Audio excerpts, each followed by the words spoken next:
Pilot, we'll wait for your confirmation of thrust before releasing the ROV. Pilot copies.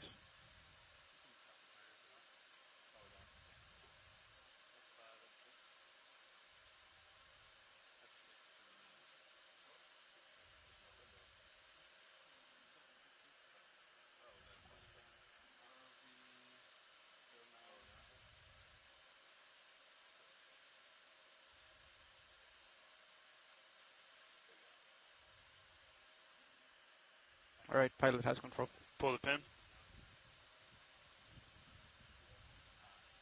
Okay, pilot. Stand by for line. Yeah, let's go ahead and come ahead. And give us a turn to port. Once you're clear of the transom, yep, you're clear. Yeah, it's a good heading there. Just push out.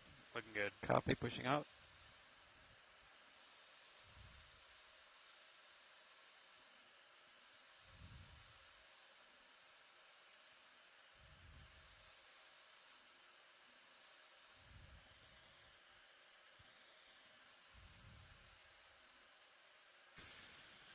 Yeah, looking great, pilot. Nice and center line. You can lock in auto head when you're there. All right, auto head is engaged. Copy.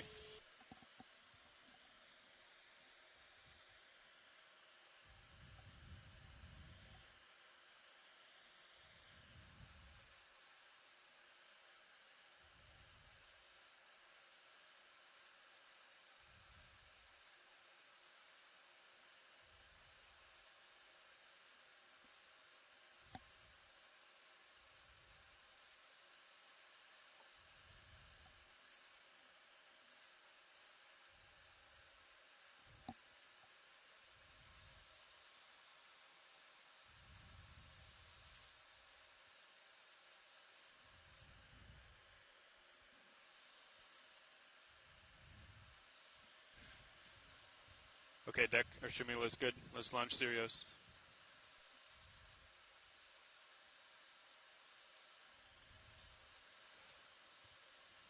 Pilot, I'll let you provide some slack in the tether when we bring Sirius over the transom, please. Copy. Pilot backing slightly.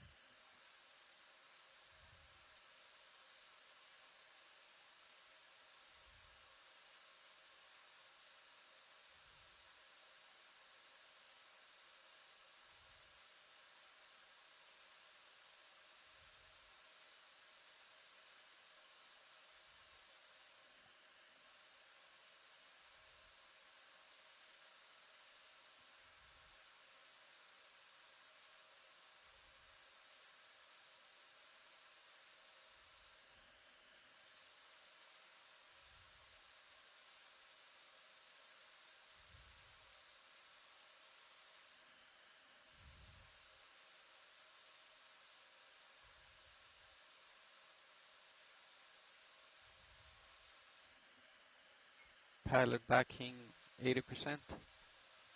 Copy, pilot. We're bringing you back to centerline now as well.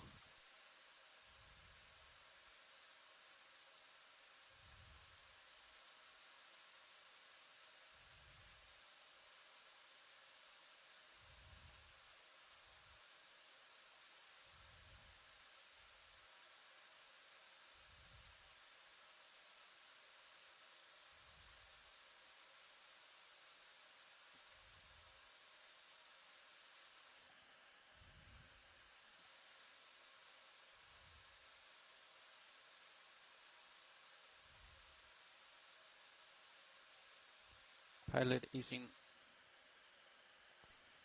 Backing 50. Copy, pilot.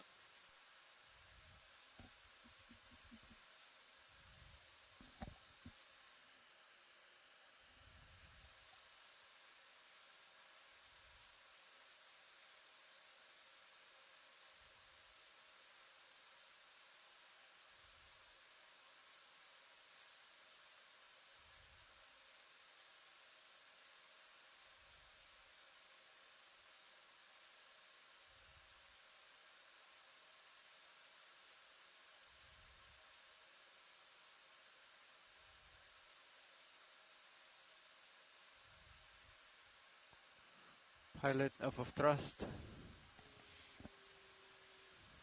Copy, pilot.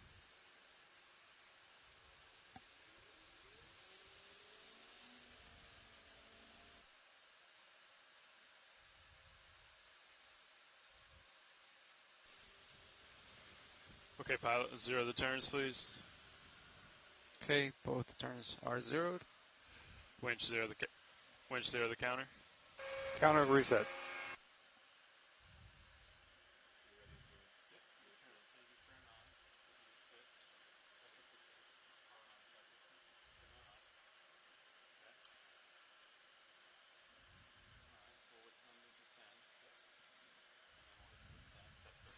Deck disable A-frame, thank you. A-frame is disabled. Thanks, Deck. Pilot, are you ready to descend? Pilot's ready. All right, let's go down to 50 meters and hold at 15 meters a minute. Winch will do the same. Copy.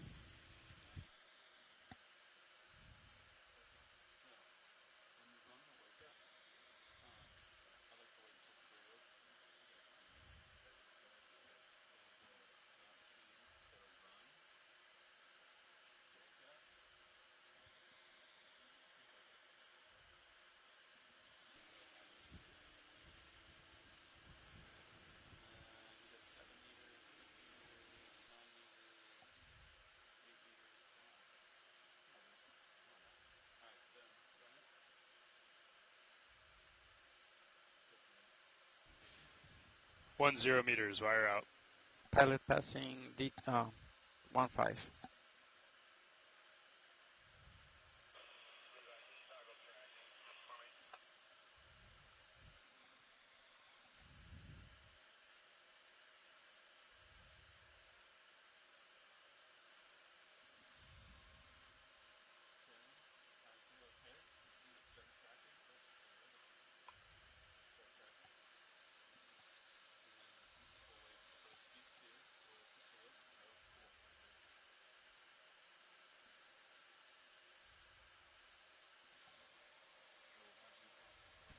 2 0 meters, wire out. D2 passing 28.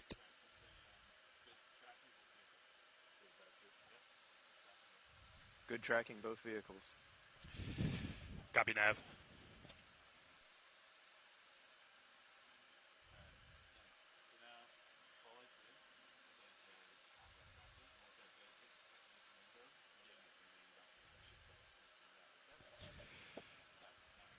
Yeah, thanks, Nav. I wanted to show the AFCON when we did get good tracking. Thanks for toggling that. Roger that. No problem, dive suit. 3 0 meters, wire out. D2 passing 3-1. Copy, pilot.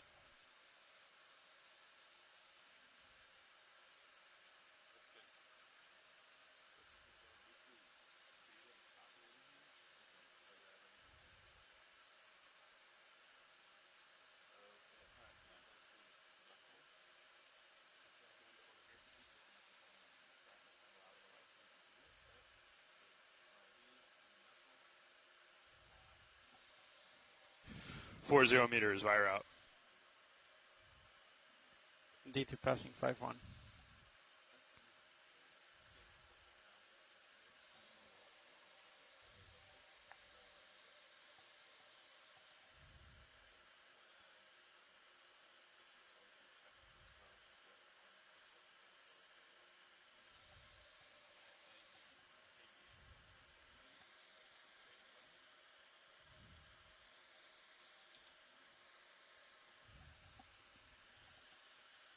Winch all stop, 5 0 meters.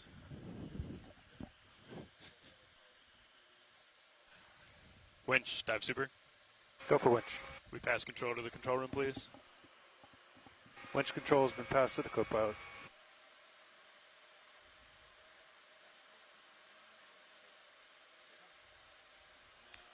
Co-pilot confirms good winch control. Copy, co-pilot. Nav, dive super. Go ahead, dive suit. Hey, how's our approach to our bottom target? Stand by. Roger.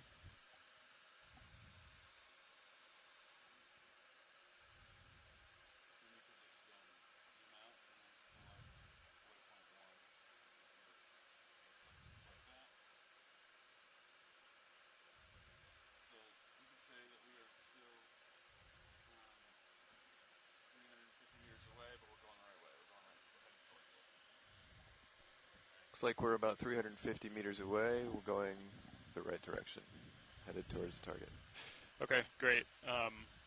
Then we'll go ahead and pass control back up to the bridge just as we have it, and maybe we just continue that drift if we're on the right track here. Roger that.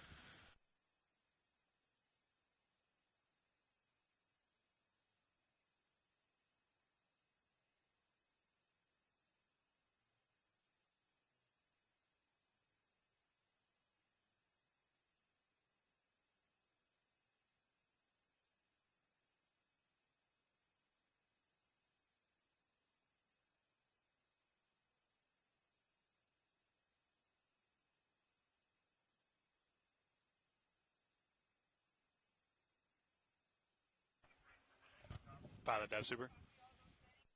Go ahead, dive super. Hey, you guys are free to dive. I'll let you make the call on if you want to start that or wait till we get a little closer. Copy. Thank you, dive soup.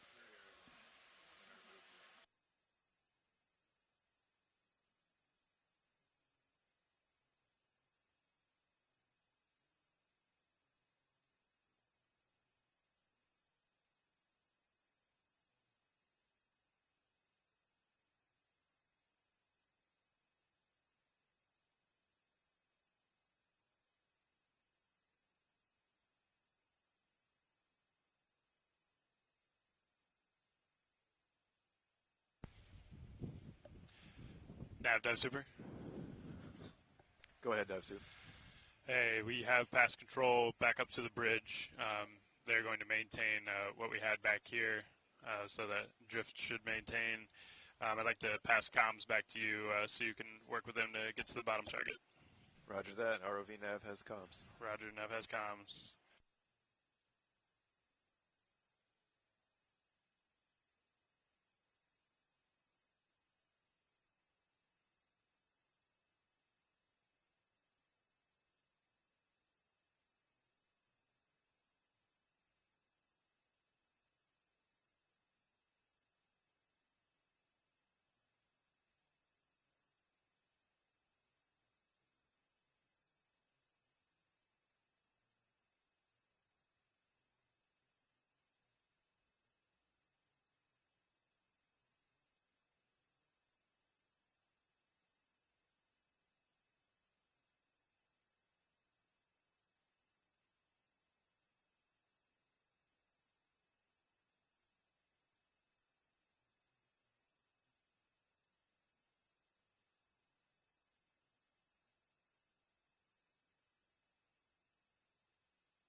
Oh, Bobby. No love. You don't want to talk to me. That rascally. Wow. I know. Levi's check. Mic open.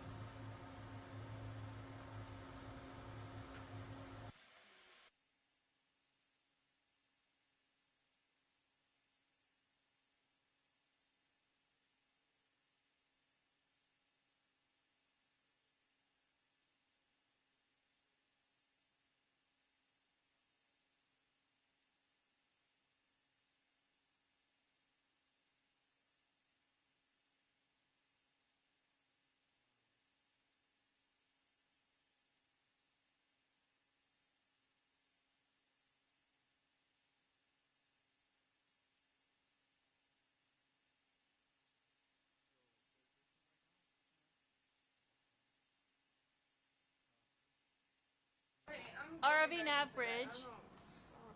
Hey, I was just seeing if we're ready to enable port prop and rudder and get into autopause.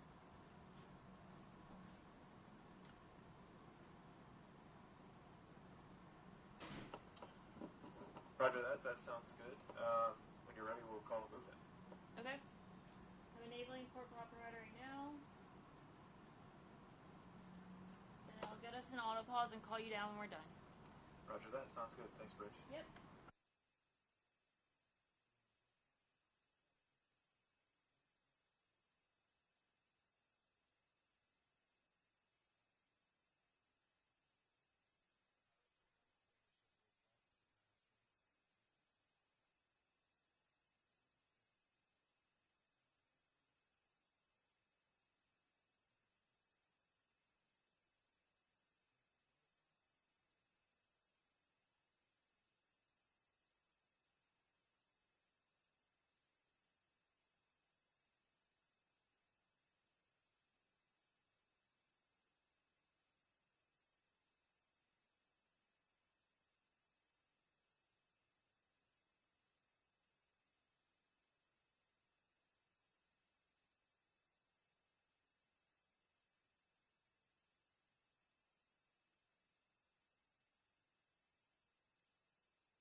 Watch. RV nav bridge. Yeah, go ahead, Bridge. We are in autopause. Roger that. Stand by for ship move.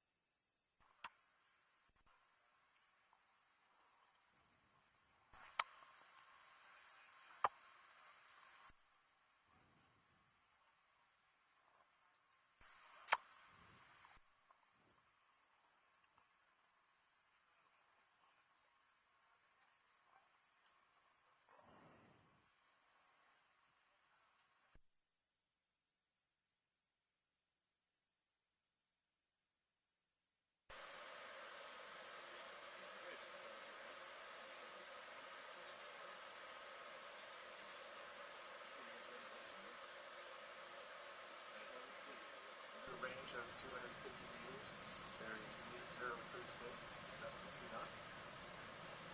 Okay, so to confirm, we have a range of 250 meters bearing 036 decimal 2 knots. Good copy, Bridge. Thank you.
Sounds good. We should check on the layback. The layback? Looks. Yeah, right now we're right underneath, but if you increase it to like 0.5 or something, how far are we gonna get?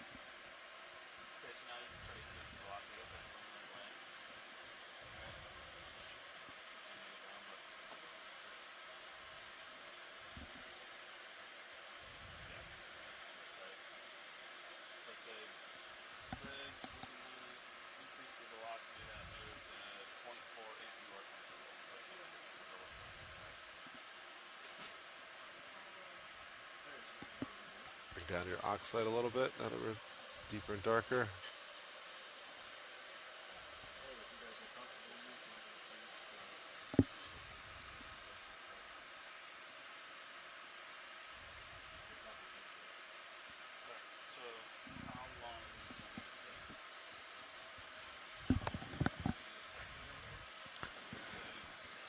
Video, I don't think I heard you this morning. Is everything good with my camera? Copy.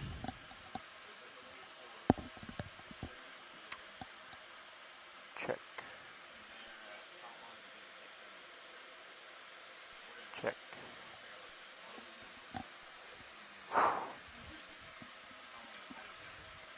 Check.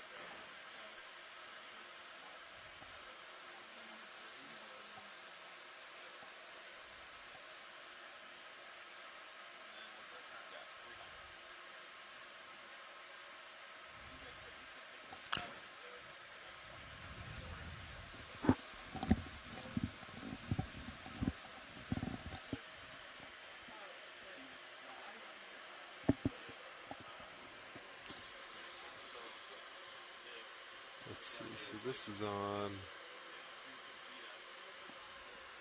Let's see. How do we change? Switch sonar heads. There we go. Oh, where were we? We're in a different head. That one. Okay, Yeah. so that's So it's for like finer detail up close, but it can't see far. Oh. So it's just different. You can look. Right. Yeah, like this where range does it give is you the max details 10 at? meters. I mean, right there. There's Oh yeah, some the head details. right there. It gives you the head, and that probably has a frequency in there Okay. as you cycle through. Yeah, 90, 120, 90 hertz, probably something like that. 45 hertz, and the big one's 130. Okay. Okay, so. Oh, there's 3. Okay. All right. Then we're all the way to 100. Sounds good. Awesome. Streaming's looking good.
All right, Sean.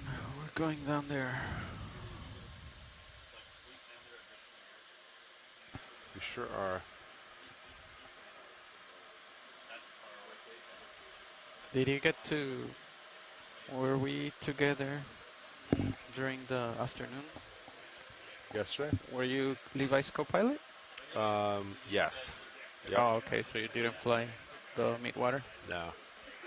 I was doing co-pilot, then I had David in the seat for a while, so I just kind of sat beside him. Okay. Yeah, I felt like Levi got a bunch of specimens, right? I think. The first two depths. I think the first one, 700, he got a ton. Yeah. Which is funny, because, like, when we were coming down, we looked, and you could see, like, okay, it's 700 meters. By far the most stuff we saw passing. And then it was the same coming up. It wasn't the first depth, because we did start at 1,200 meters. I think it was or it might have been 8. Did we do a 700 trans, or was it 800? I can't remember either. But whatever that, you could see it coming down. You could see, oh, this level's going to be good. But from all the EK60 data, it looked like it was going to be 500. But there was way less at 500. I think it's a... So that was coming from... I don't either, because it's all colors. But I don't know. Colors aren't my specialty. Delta's getting a hair low there. 3, 4. You're still pretty good, though. But yeah. Now that we're probably feeling that move good, so might adjust a little bit as we go.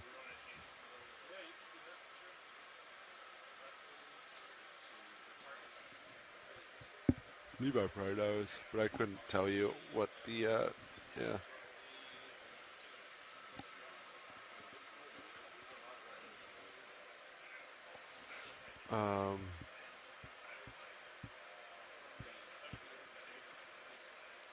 It's just a different frequency, a different head maybe, I don't know.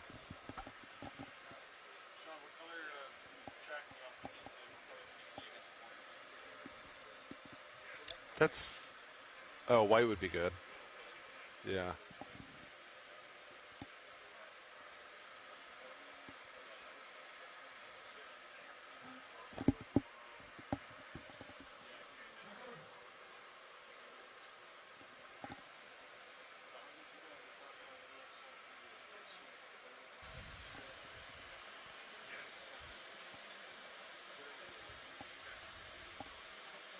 Okay. Can he talk to that channel or just listen? Okay, so to talk, he's supposed to talk through deck A. Or deck B, one of the decks. Yeah, got that. Okay.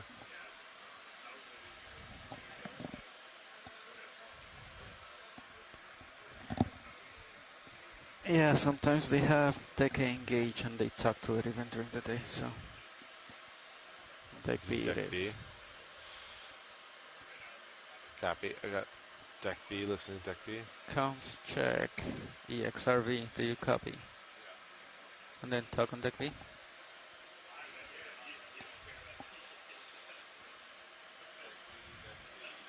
Yeah, loud and clear. Nice.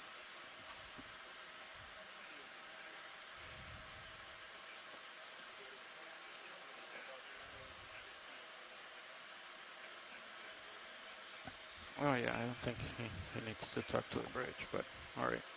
Don't give him too much power rolling. This differs Find out. We'll see quite how a the day bit goes. from that. This. It's almost 200, 150. So it's not active now though, right? Because they just shut it off. Oh, Or what? okay. Right? Or is this running? No, maybe it is off. Is it logging? I don't know. Okay.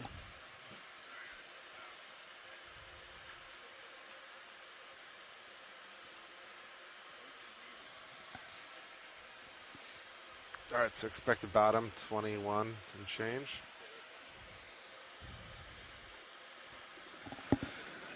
How are we doing in laid back? Okay. There's no way to know. Extremely looks good though.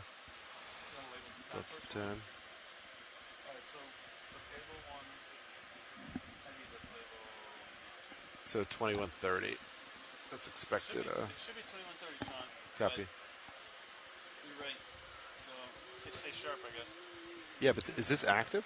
That's not active though, is it? But he said that it was running when we launched, so I imagine. So where were we when we? And you're way in deeper water. Oh. Ooh. Copy. Stay vigilant. Yeah.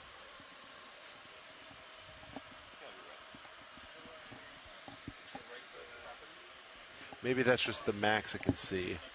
1907. And it's not. No, that Nope. says depth. That says very clearly Well, it says depth. maybe it's just incorrectly labeled. Like it's the max depth that it could read. You know.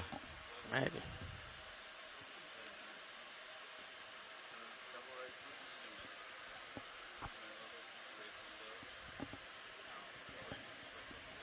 Well, anyway, I don't think we'll get there. It's the next shift, right? Because we change in We give them a heads up at least. 40 minutes. We sure did at 39, so it's gonna be close.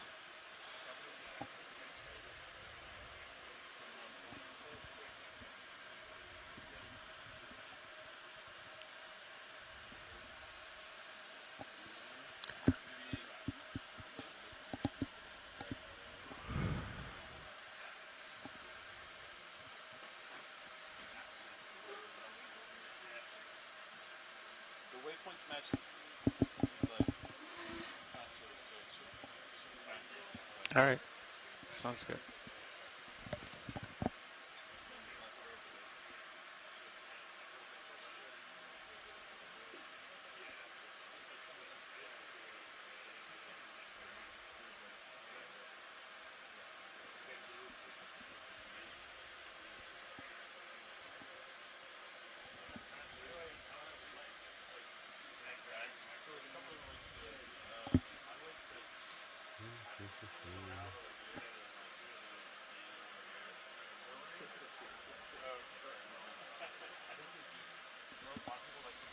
Thousand TC bus return 8 cam.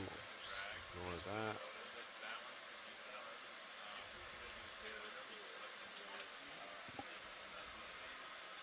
What is going on here? Did it freeze up? Yep. No.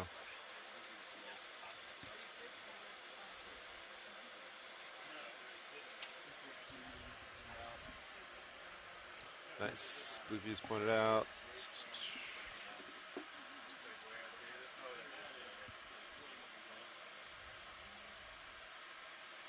Z-bias, I can't get it right. Yesterday and the day before, was it yesterday? Yeah, I think it was yesterday. The last few days it's been really easy. Don't know what number it was though.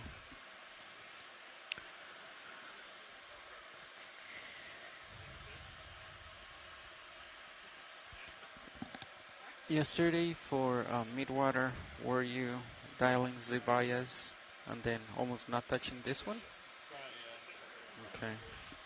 Seems like every time I use the joystick, I would start doing this. Yeah, I always notice whenever like we're trying not to land, go in, if you start using this one, then you're gonna start like oscillating up and down, and it's just you lost the game right there. If you have to touch this at all, you know. What I was thinking, I was looking at it yesterday, so what I was thinking was just zoom in a little bit and start the Z-bias before we actually need to.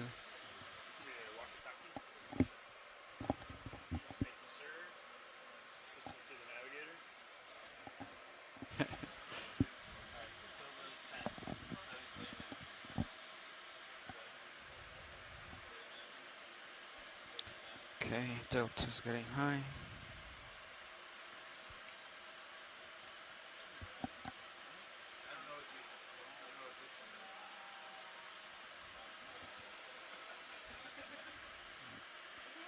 Barely 700? Barely what? 700? Depth? Yeah. Yeah. Just passed. Heading down. Which tension looks good.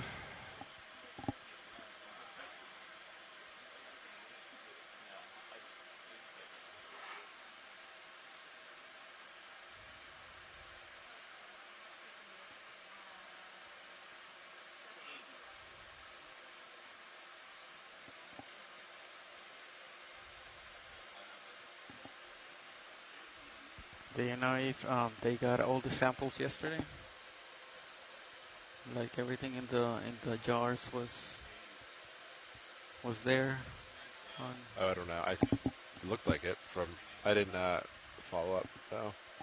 Did they take any more samples after we were out of the chairs?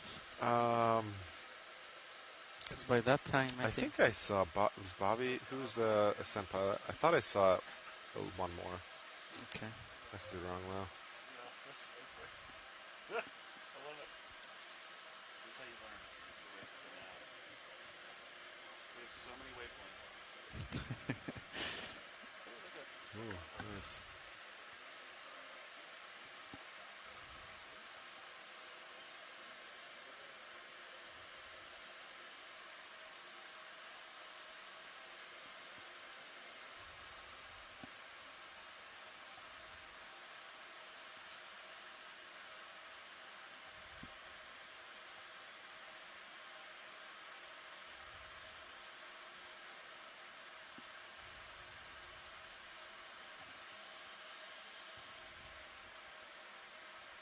That's good for now. Let's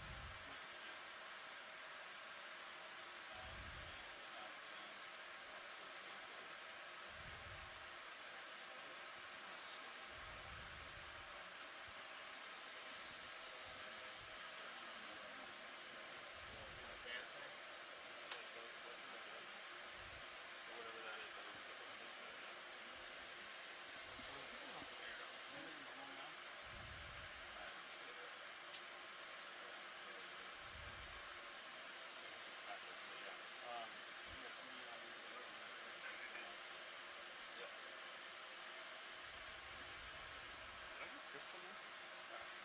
So, we're watching the ship, we're watching the vehicles.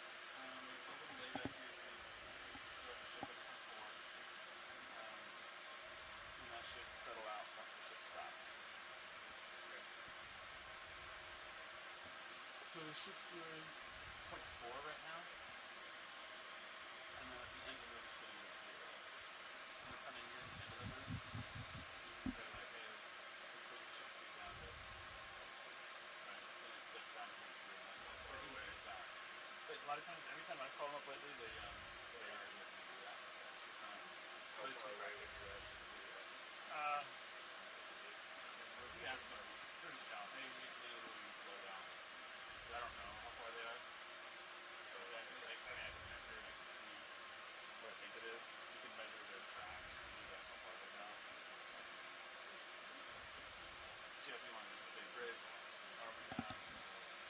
Go ahead. You can say, yeah, it's at the end of that loop. Feel free to slow it down to 0.2 knots. Just to make it easier on the ship. That's why I didn't say that.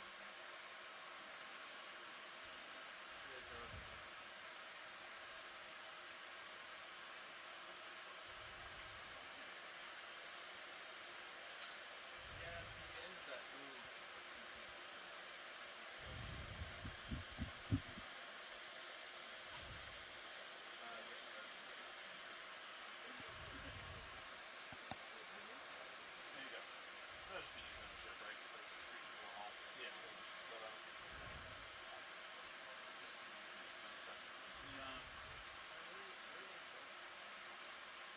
So, when you call in a move, you just put the stern of the ship. Oh, okay. Yes.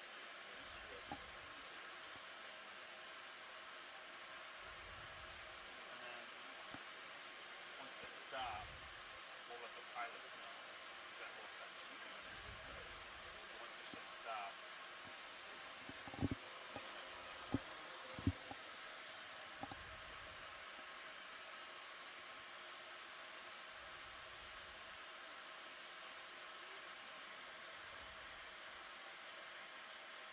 I think they stopped that one. Alright, so you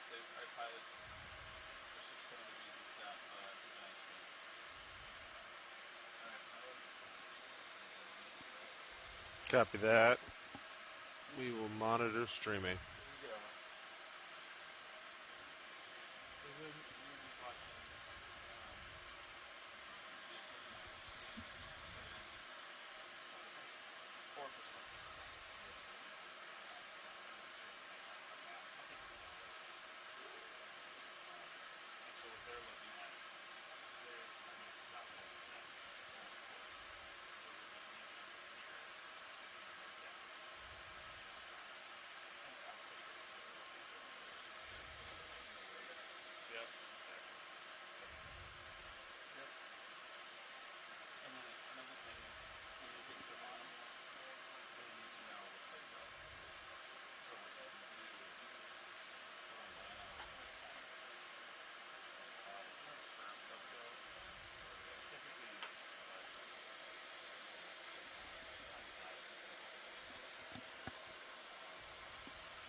Bless you.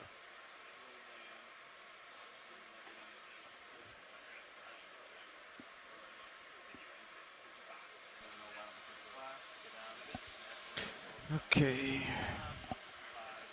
They just stopped that move. Yep, move stopped. Streaming still looks good. Stream looks good. Still dialing in Z bias.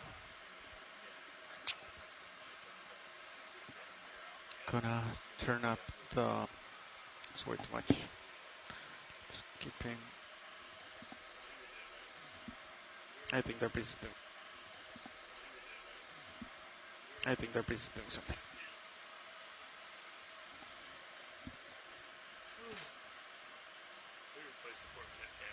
Yeah.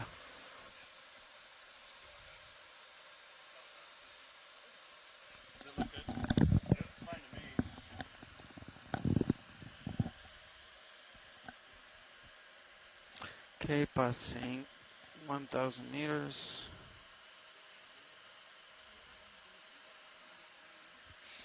Still dialing Z bias.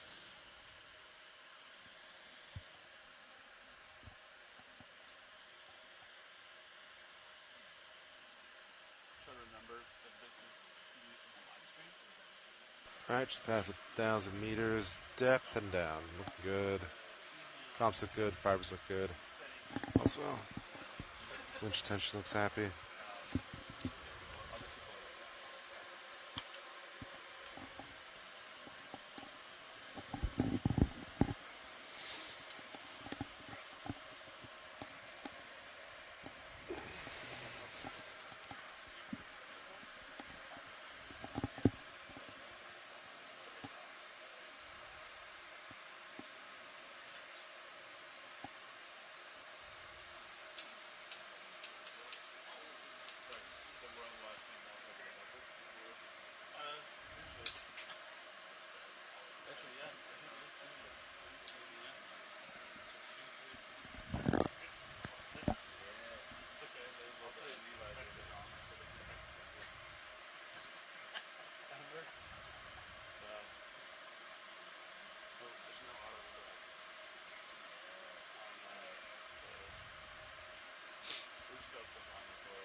Cycle between CPCTD and ROBCTD.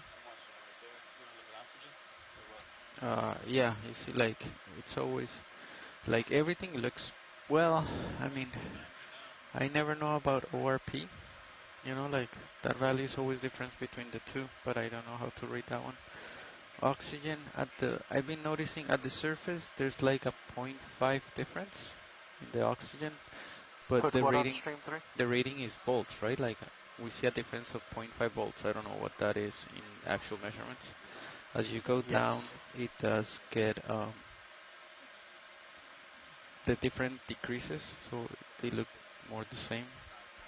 I don't really know the values, because we're plotting the voltages.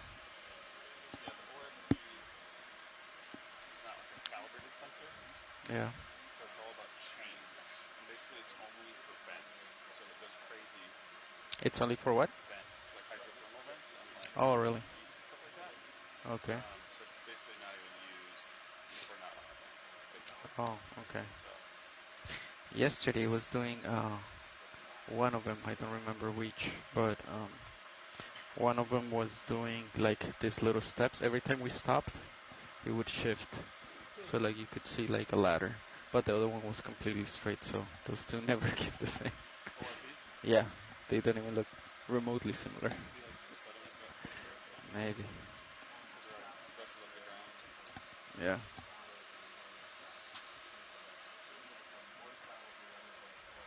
But yeah, I wonder like there's 0.5 volts in measurements for the oxygen level. Is that like 0.1 units, whatever units it is? I don't know.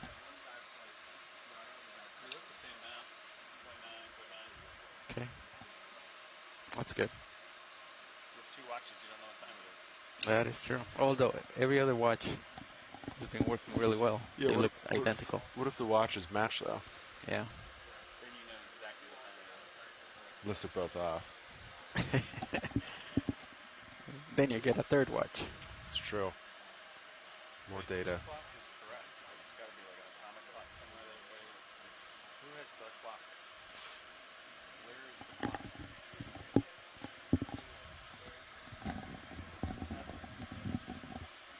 Yeah, there has to be a reference point, right? That everything's measured from. I can't hear you, Nav. I feel like you're saying good knowledge, but... He says he knows what the clock is. Oh, Big Ben?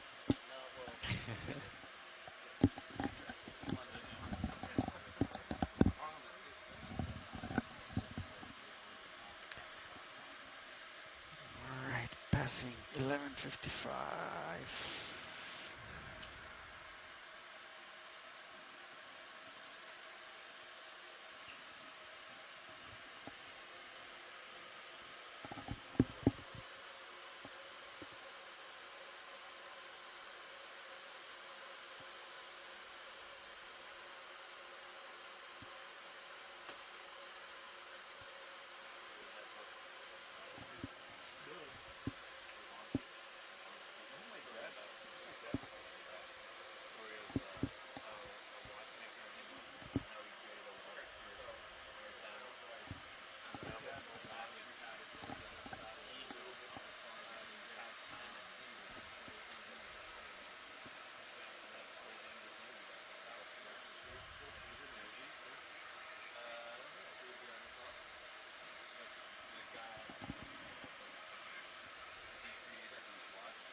Expected bottom 2130 and or 1907. Correct. So we're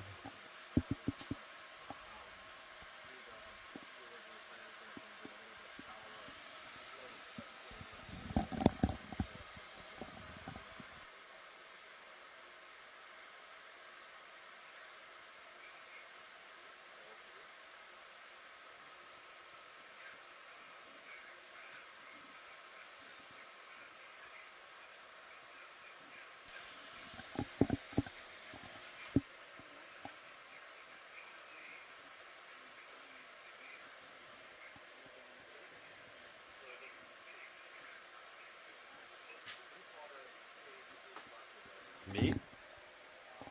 The most photos taken of me. I try to. I I typically try to hide when I see a camera.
Altimeters are clear. Streaming nicely. Comps look good. Fiber values look good. Sirius is sitting right over waypoint 1.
52 streaming west.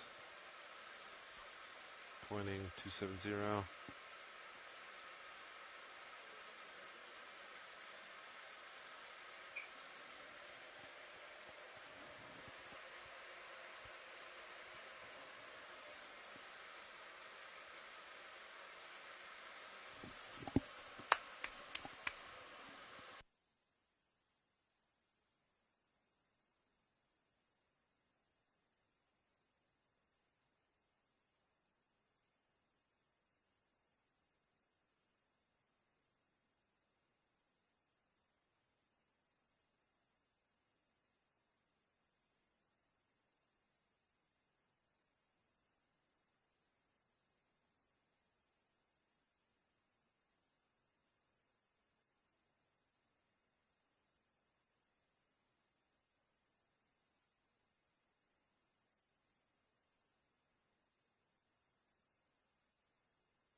Keep an eye on Delta there, pilot.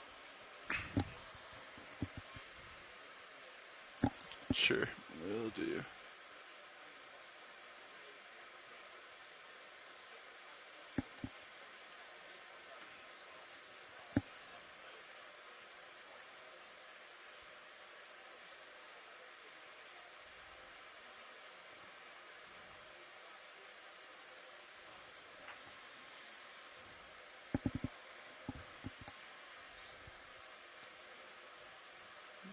Nicely done. If you could ease on your Z bias just a little bit. I'm going to secure the lower swing arm. Fully outboard.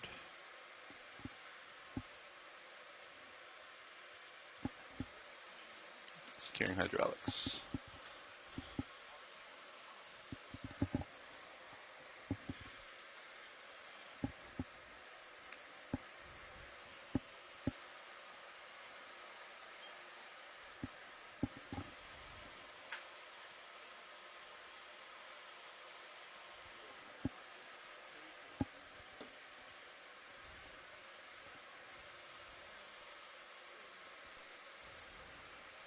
Pilots, this is a good time to make the general announcement.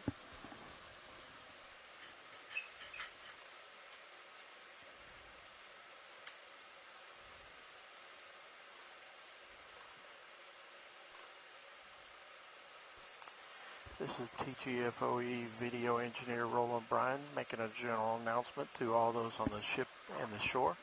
This is a reminder that all audio associated with this dive will be recorded with our archive video, as well as being streamed to shore via our satellite and our internet.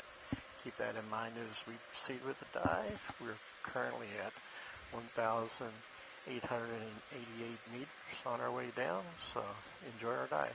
Thank you. Aloha mai kako, mai kahikino kolai hae hae. Good morning, everybody. We are currently descending to our current dive, dive 9 of Expedition 2503. Today we will be exploring a southwestern ridge arm on Wentworth Seamount. This is northwest of Kuaihelani, or Midway Atoll. And our current plan is to land on bottom depth at 2170 meters and then make our way up the side of the seamount and just kind of see what we can see until we run out of bottom time. So we're back to our kind of regularly scheduled seamount dives that have been a feature of this expedition prior to the Yorktown and midwater dives that we've had over the past couple days. So we'll be looking for biological and habitat diversity on this seamount, attempting to characterize the communities of sponges and corals and other taxa that we see along this rift arm, and keeping an eye out for transitions between habitat types as we make our way to shallower depths. And you know that we will also be looking for geological samples that will help us age these features and understand the history of the formation of these seamounts in geologic time, as well as some good sediment. Yeah, and right now our current planned bottom time is, what's that, Brian? Probably just in a couple minutes. We're at 1930 meters. And we're looking forward to the dive. Anything else to add, Brian? No, I think that pretty much sums it up. Happy to be back on the Benthos after a couple days of looking at the archaeology and the midwater, which are really good and cool dives, but I'm ready to be back with some corals. I know you've been missing your corals lately. Was that a question? We're going to see them, don't worry. I don't know if I'm going to top yesterday's dive seeing a 4M, multiple 4Ms. Yeah, I haven't heard anything. How did the 4Ms look in the under the microscope? Oh my God, absolutely beautiful. What a dream to get to see actual like living 4M tissue for once in my life. The pseudopods were gorgeous. It came up intact. I don't know. Great individual. Took a lot of photos. I was pretty happy about that. Excellent. Yeah. So yeah, we will be here on bottom in just a few minutes. We've already done our color correcting for the ROV. So when we get up and get settled, we should be ready to go relatively quickly. Great. And so we'll start exploring in just a minute. And thank you, Jason, for your beautiful panning. You're the best. That was gorgeous manipulation of the flater mouse. Yeah. Right. Heck yeah. Thanks, I'll be back in just a minute. Okay, aloha.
Which rear? Oh, then up there. Okay. Yeah, that's not a problem. I can go ahead and get that queued up for you. You want the direct aft one? That one? Downward. Copy. No worries.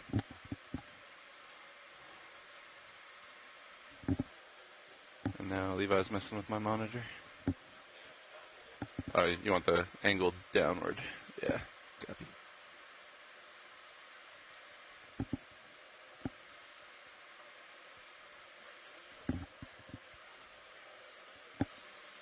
Yeah, concur.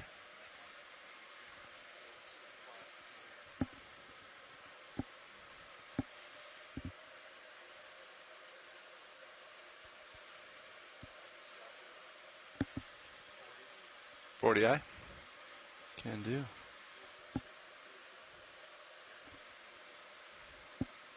Stop at 40, I'll lock in auto heading and wait for you to get set up.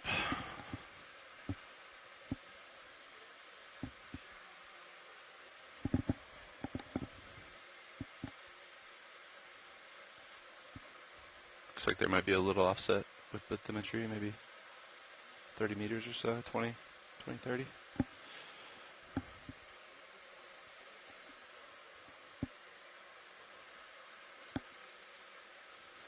Meters till I'll stop on winch.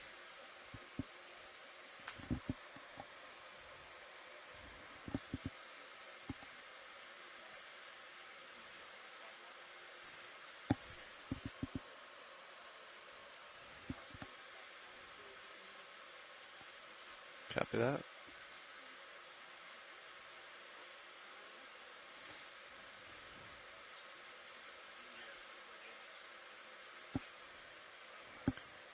Party line test from watch lead. Yep. Party line test from watch 2. Good luck. Yep. 10 meters to go. I'll start easing in just a second. Beginning to ease on winch.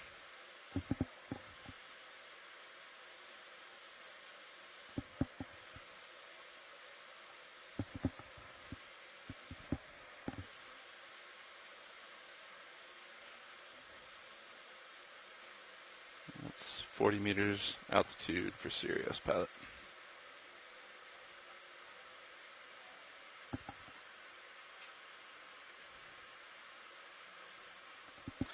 My camera's pointing straight down, and you've got lots of aft views.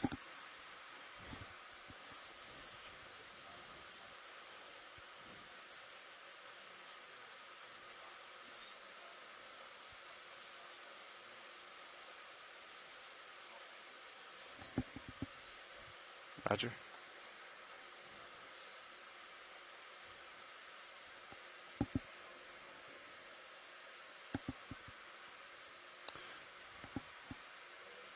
Looking back 10 degrees on Cirrus HD.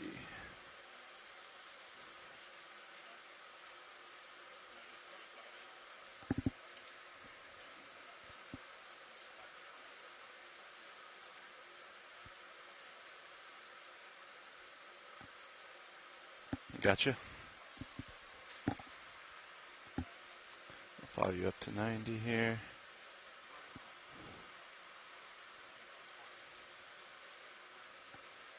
Yep, concur. So, let's see what the tether looks like, but you have your choice. Roger.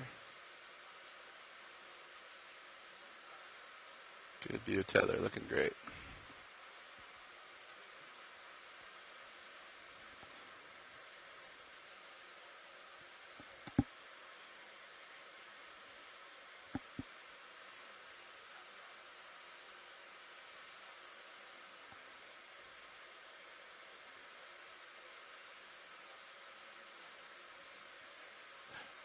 Roger that. Bring my camera up.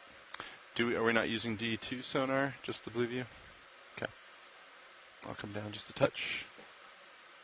So you come out. Will do. That's 60. Paying out just a little bit.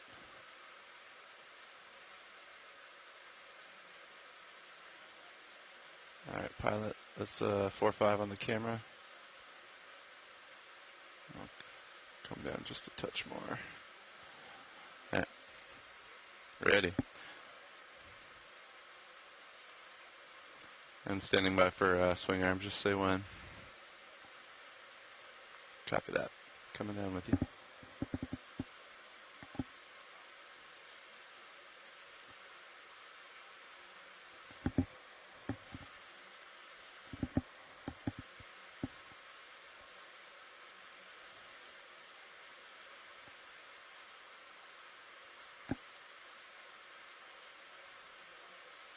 Tether's laying down nice. It's good speed.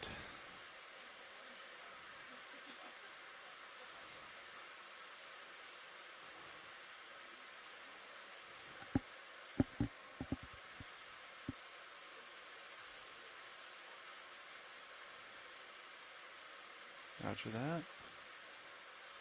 Shore up our delta here.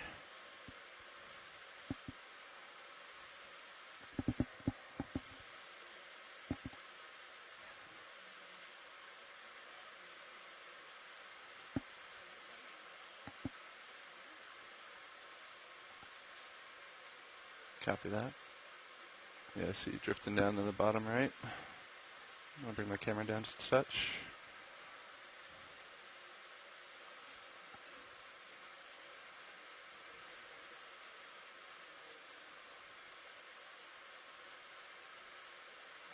You're sliding downhill just a touch. Roger.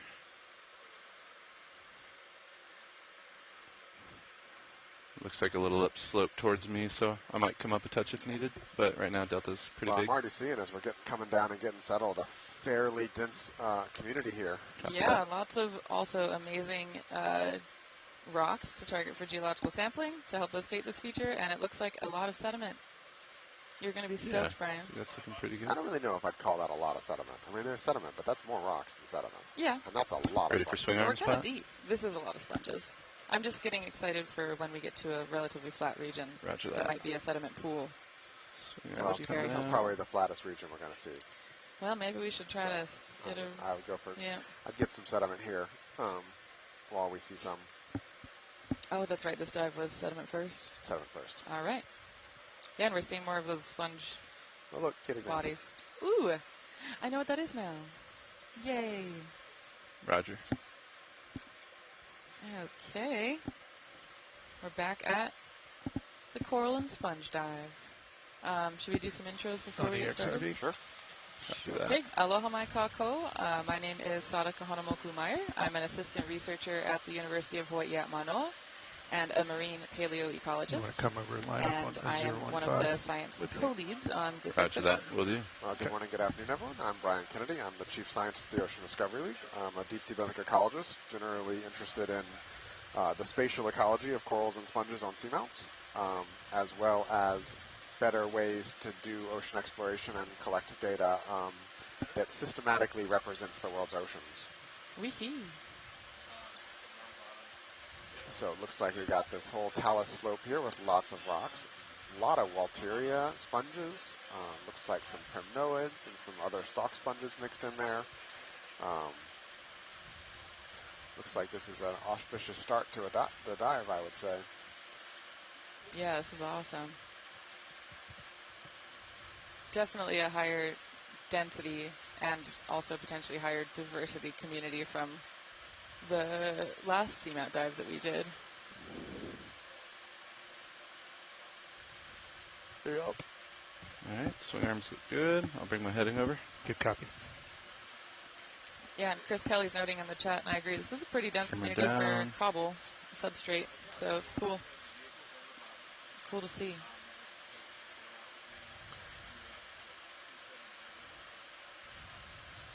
So I have some suspicions about how much sponge larvae like cobble. Every rock that we've pulled up has had at least one or two juvenile sponges Lined on up with it. your heading, pilot. Good copy. Thanks, JD. Yep. I think it's somewhere in here. Okay. We'll feel it out. Yep. I'll let you get out in front of me a little bit. Yeah. Delta's good. Tether's good. Looking down, 6-8 degrees. Good copy. Pushing out easy. So in the chat so far, we've got George Matsumoto, we've got Chris Kelly, we've got Kelly Markello, Steve Oskovich, and Asako Matsumoto calling in from Japan, all helping us with IDs and making sure we make the most of the time we have here on the seafloor. Yeah, and I know we talked about this a lot yesterday, but these dives wouldn't be possible without extensive collaboration and participation from folks shoreside. Every dive we've got at least a couple of world-class researchers on the line watching and providing like real-time IDs, information, hypotheses. See that current? That sweeping I think really helps across? to enrich our science and makes what we do on the ship possible. Can you feel it pretty strongly, or? Yeah. I've got a pretty decent lat Yeah, I see that. just to keep it steady. Roger that.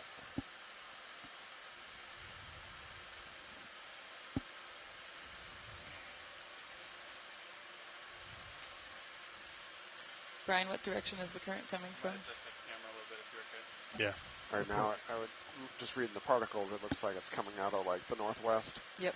But once the pilots are settled up, we'll ask them to give us a better sense of it. I ask you because you're way closer to the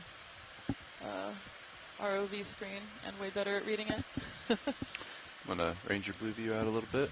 See if we see anything.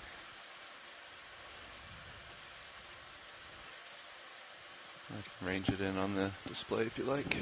Yeah, you can bring it in. Roger that. Oh yeah, I should also say Happy Earth Day to everyone. Happy Earth Day.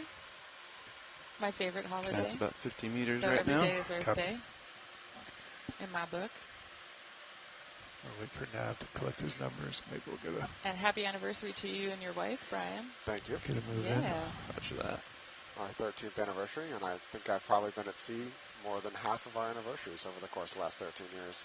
Yeah, well, on behalf of the scientific community, we thank you and your wife for sacrificing to help ocean exploration. Looks like the ridge might kind of taper to the starboard side a bit. So I got off the ship, was for his 4 days off the ship, got married, went back and staffed a cruise at the Interspace Center immediately after the wedding for a month, and then we went on our honeymoon after that. That's commitment. And I guess she probably also knew what she was getting into from the moment that you met. She did, but I was pushing her good graces at that point. I'm sure.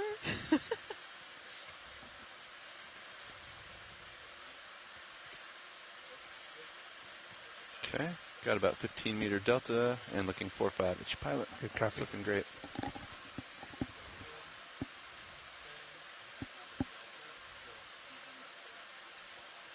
Pretty nice clarity down here today. Yeah, it looks good. Turbidity very low.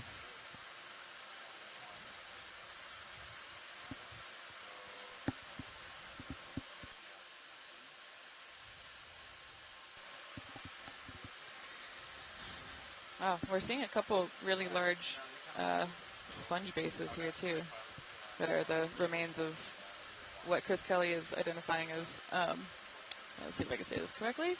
Yeah, I think so now. Polyopogon. Polyopogons. I never get it right. Polyopogon sponges. 04045. You're lined up. Yeah, somewhere between 030, 040. Dougal Lindsay gave me a we'll call it 040 now. Species name the other day. Yeah, that was quite nice. That was so nice. 15 meters.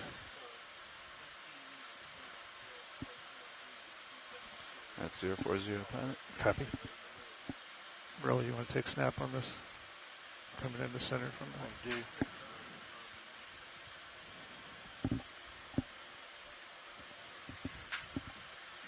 And this is a really different sponge morphology than the ones we've been seeing. Pirouette around to your right. Yeah, I'm just coming in on it.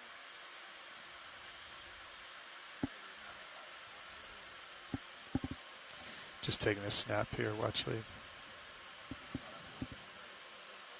We are ready. Yeah, absolutely. We just put in our first ship move.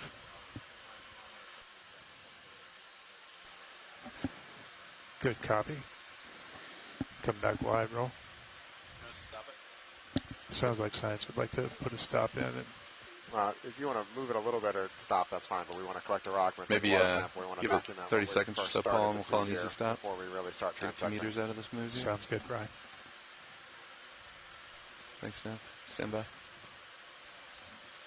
That was a 15 meter move, correct, Nev? Yeah. Thanks. If you can watch it on HiPAC for me and kind of estimate when it's between 5 meters or right over 5 meters or so, you can call the easy stop then. Okay, and as we're getting settled, more awesome science input from Chris Kelly. So polyopogon sponges apparently have modified spicules that are like hooks or anchors that grab onto the rocks. And so these large bases are kind of showing how strong this grappling type of attachment is. That's pretty cool. Thanks, Nav. That's perfect. All right, watch leads on you guys. All right. Ships all stop. Cool. Let's find a rock that's fairly large and angular and wants to come home with us. Okay. Anything about this one? Dead center lower. Looks beautiful from a science standpoint. Might be a touch big. Too big? I'm happy to take the biggest rock you can get me because it's the highest likelihood of giving us what we need, but that's might muck up your balance a little bit. Lasers on. Lasers on. Let's see how big she is. It's going to be close. That's a nice rock. Let's see if it's movable first before we go any further, I guess. Okay, we're going to science poke the rock. When you study, I have See if hydraulics it's up. too big of a rock to Good put copy. on the ROV. And if not, there are many other candidates. Hopefully. To me, this doesn't look like it's, what's it called? Encrusted or liquefied. We can let it go, watch these, if you guys would like something more valuable. Oh no, that's a great rock That's from a our great one. standpoint. Yes. You're the one who might be flying with an unevenly keeled vehicle for the rest of the dive. There's one just below my right skid as well that we could potentially take it. This one winds up being a little too big for us. Yeah, pilot, if you are comfortable with the bigger rock, happy to have the big rock. Let's see what it looks like once the craft is out. And I grab it in my jaws. If you look in my port manip cam, there's one just nestled in my right toe. Oh yeah, that looks pretty good too. It's a little bit smaller that we could potentially grab as well. Sounds good. All right, JD. You want to bring hydraulics up? Yep, hydraulics are up. You're spun up. Okay. I'll bring the Mini Zeus into view here. What do you think, Bobby? It looks a little big, but... And if you're streaming in, It's a little big. The one, like you said, look at nestled the looks multicam view a on little more stream. manageable, but yeah, you can get your claws on it and see. Okay. You want to bring... You got Mini, arm coming live. You want me to change my view for you here? No, I think you're okay. Okay. I'm just going to test it first and make sure it's something even remotely manageable. It looks a tad big.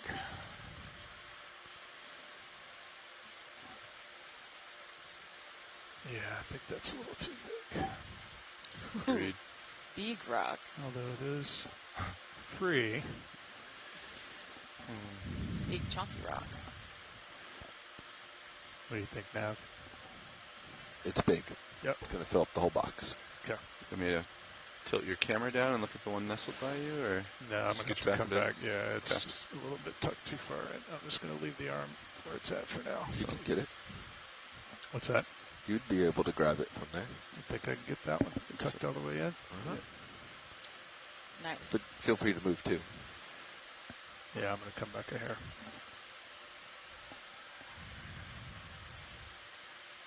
Big rock is too big. That's okay. Yeah, that rock would be that big rock.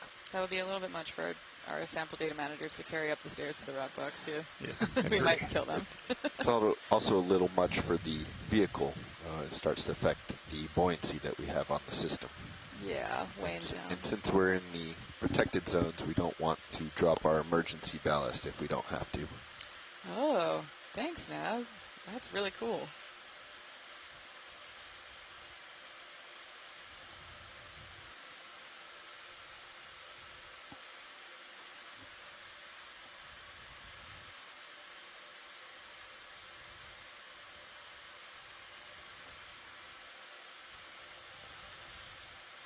Ooh, yep. That's a great rock. Do you want me to Let's drop not your take the camera race for you? Before we Yeah, it's okay. decide it's want to make sure it's Yeah, you're thick right. enough. All rocks are great rocks in my mind, Don't but fall. good idea. On the We're in fog such a lights target-rich and image. environment. Fog's coming on 50. Yeah, Yeah. that's a good rock. Yep, agree. Ooh, good Yeah, encrusters rotation. too. This will be fun. Give her a beauty spin. Woohoo. I'm just going to go starboard with this. All right. Yep. Science is very happy with that. Thank you. Okay. Should I need a wing inboard for you at all, pilot? Rock Yeah, if you sample? would, that'd be great. Roger that. Let me know when you're ready for it.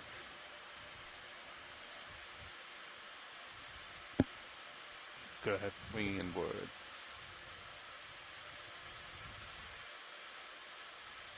Full in. Copy.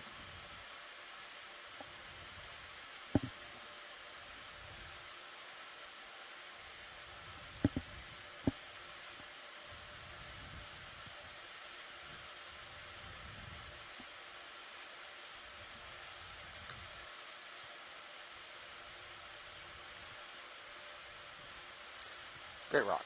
Nice. Yes. Fantastic rock. Winging out. Okay, so that was our first sample of dive 8. That was 01G in the Nice starboard forward rock box. Right. Dive 9. Dive 9. First sample Okay. of dive 9 Arm secure. Thank you. Arm This is secure, why I copy. repeated. Thanks, everybody. Did we Okay. need, I didn't hear 901 if there was Niskin requests. I didn't hear one. I believe there is a request here before we move too far. Roger. Not necessarily in the spot, but... Copy. Just let us know when. Stand by. All right, watch leads. Water sample next, please. Water sample. There it is. All right, JD. All right. Bobby, survey 2. Nav ready. Ready. Nav ready. Video ready. Clipper ready. All right. Stand by for Niskin. Going to reset bottle. Copy. And we're ready for collection on my mark. Sample log. Do you have comments? 3, Yep. In the 2, field ID, just put 1, like the depth and fire. then Good high collection. density sponge community or something like that. Okay. Resetting. First water sample. Cool. All right. Next thing is I'd like to take a good look at one of these kind of sandy looking mounds. These are old sponge stalks. So I'd like to take a quick look at what's living in there, and because they're I've seen them before, but it's interesting to see the sponges that are here, and then these big kind of fallen apart sediment mounds of sediment and sponge attachments. Good copy. All right, I'll just get settled in nice and easy, and then we'll get good imagery of this. Standing by.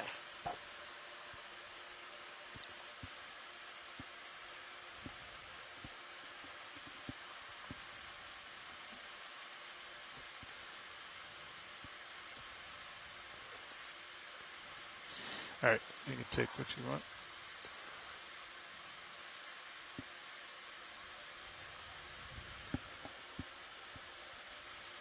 All right, so this is an old sponge attachment where a large sponge used to live, and it's now serving as enough of a water break to catch the current and aggregate sediment here. Oh, and look at those tubes from some, I don't know if those are agglutinating worms or something else. But you can see there's a number of smaller encrusting species living on top of it. Pan around, look for other critters. I love when, Yeah, I don't know, we see this type of ecosystem engineering where I guess the remains of formerly living organisms then become home to many different individuals and colonies later on. Yep. An enemy or something in there. Do you have any desire to try and sample sediment here? I do have a desire to sample sediment, if it's possible. Do you want to try and find a sediment pool, or do you want to try and pull it out of one of these sponge spaces? Oh. You know? Because you'll get a bunch of sponge spicules, too, if you pull it out of there, but I suspect that'll be, we should get sediment as the next priority, because it's going to be steepening up pretty quickly, so this area has the highest likelihood of these little sediment pools in between the rocks or these sponge base aggregations. Yeah, I mean, I don't know if that's a sponge base on the top left of the screen. That might be an interesting one to look at. That is the same thing, yep. Yeah. I'm trying to think about comparability. Is it possible to do 2 sediment samples here? Yeah, I mean, I don't want to take up a bunch of suction canisters. Well, but it'll take up 2 suction canisters. It will. Which I'm okay doing if you want to, because it would be an interesting comparison to see what's aggregated in the sponge base versus what's not. Yeah, that's what I'm thinking. I mean, if you're okay with it, that would be lovely. Yeah. Okay. All right, pilots, maybe we could target that sponge base on the top left of the screen for our first sediment sample, and then a pool of sediment that's not on a sponge, just within some of the cobbles, if it's possible. Understood, Sarah. Thank you. We'll grab that top left one. All right. Think you've got the tether for it? I'm curious what you see in the top left one versus the one we were looking at that makes it look more attractive to you. Oh, just more sediment. But maybe that's... Get the jar lights on. Yeah, I don't know. It looks like it might have more sediment. I'm not sure. That might just be a trick of the screen. So I think we've only got one canister with the superfine mesh. So do you want it for the sediment in the sponge or sediment not with the sponge? Maybe the sediment in the sponge. Okay. Yeah, I think we've got the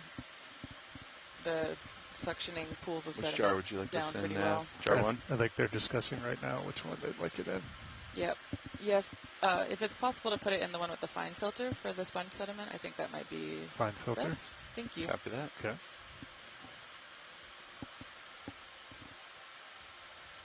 Can you confirm now, jar 1? Steve Oskovich says this is a benthic shag carpet. Yes, it is. Jar 1. Raj. All right, I think we can get the drawer out here pretty easily. Get your hydraulics up for you. Yep. All right, hydraulics coming on. You've got 1100 pilot. Good copy. I'll bring your arm down, or your mini Zeus down for you. Copy. Onto the arm. Here we go. Thank you. All right, arm coming live. And would you like to steal my Sirius view? Yeah, that'd be great. Thanks, Yeah, John. no problem.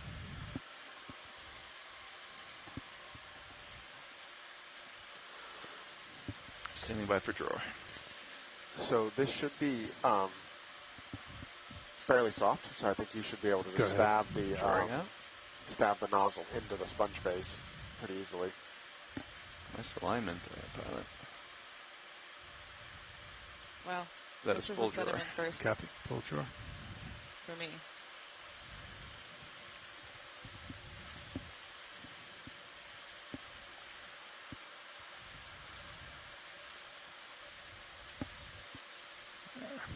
Maybe just, yaw the wrist out.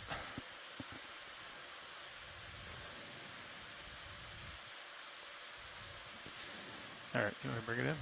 Yeah, I think your jaws aren't quite contacting there. Copy, stand by. Just maybe like a little wrist yaw.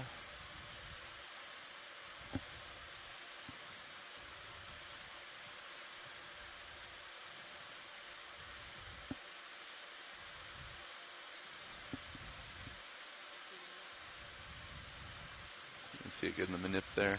Starboard manip, yeah. Nice. That's a lot better. Copy. Stand by for drawer. Go ahead.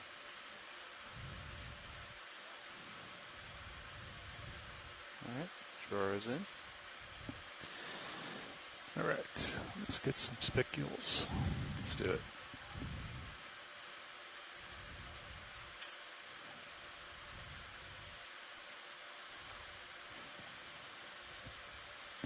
Roland, can you come partial on the main? Want anything on 2? You're vacuuming Yeah, the you shag can come in carpet. partial on 2 as well. I'll hold that there on the main. Yeah, first time I saw Okay, one of that's these good. sponge attachment things, there wasn't Hold any that on sediment. too. It just looked like You can hold there. a giant brown aggregation. I swear to you, the only thing I think of is someone killed a Wookiee. All right, John. And Ready I for was suction? really confused by what I was looking at. Yeah. I'm really glad that you're here to Coming on. tell these. Whoa, that is soft. Ramping up. Tell these stories because wow. That's Oh, wow. 400, 500, a little bit more. Give you a nice strong suction here. That's My 1,000. goodness. Okay. What an aggregation. Give it a little bit more. Let it go through the hose here. Oh, that's going to be so fun to look through. It's a decent amount. No sign of the big chunk yet. Okay. Give it the little extra suction if we need it. I can get more. Yeah, maybe another scoop. Okay. Doesn't look like we got the big chunk, but all the fine stuff is kind of passing through. So yeah, let's try it one more time.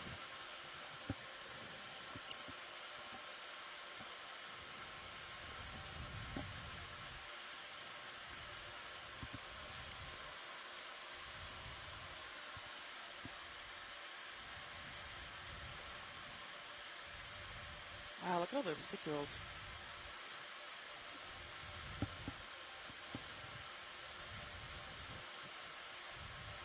It's really matted down, isn't it? Is the filter full already?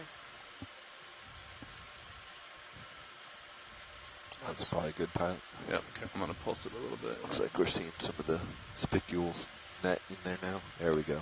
Oh, whoa. Let's try to give you a little extra suction here. I would stop there. Raj. We can spit that out, John. Roger that. Suction secure. Yeah, hard to tell how much I want it all to pass through the filter. Where would you like to exhale, pilot? You want to? We'll just stow everything, and then we can blow it out when we Roger that. when we get everything. All right, Roland, can you come full wide for us, please? I think they wanted a second sample, but I guess, not here. We'll just blow it out. Yep. Full wide on HT2 as well, Roland.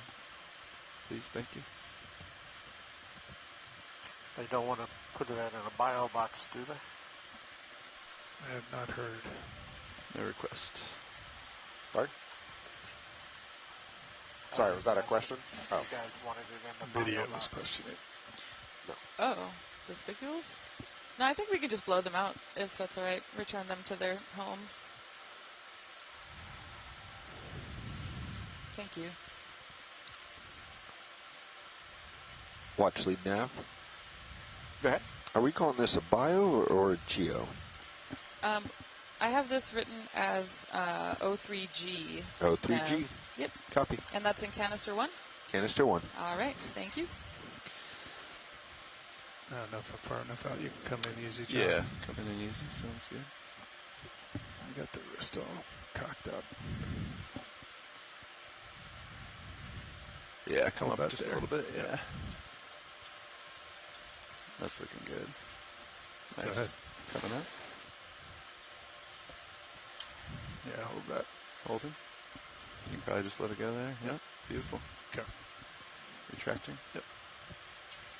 Where some of it fell out. We'll exhale the rest here shortly. Saved you the work. Nice.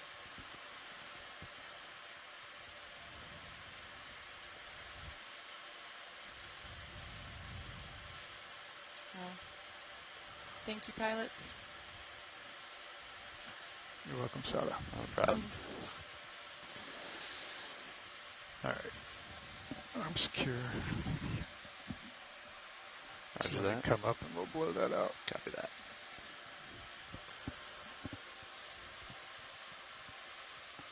No, it's falling out as we speak. Okay, so we're just going to blow out what was left in the hose here, and then we can get your next sediment sample. Copy that. Thank you. All right, John, I'm just going to come up easy, get a little altitude, turn. Where do you have me on your main camera? It's oscillating about 40 degrees there. Am I sliding off? Yeah, I think so. All right, you want to eject that? Yep. Exhaling, ramping up. Let's shoot it downstream. Yeah, we will do, Ron. Thanks. Exhaling. Oh, no. Oh, sorry. Stand by.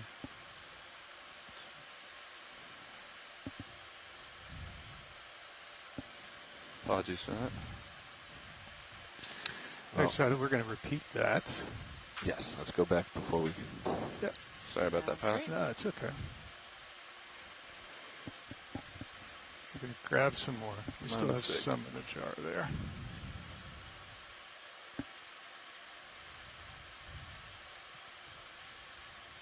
Do you want me to turn to face you with Sirius? It seems... for some Let's get a reason- move in towards D2. Yeah, I think we might be getting some layback or something Yep. here. What do you have? 070? Yeah. Okay, 15 meters coming in. Thanks, Nat. Apologies for that, pilot. It's okay. I'm trying to remember where that mound was at.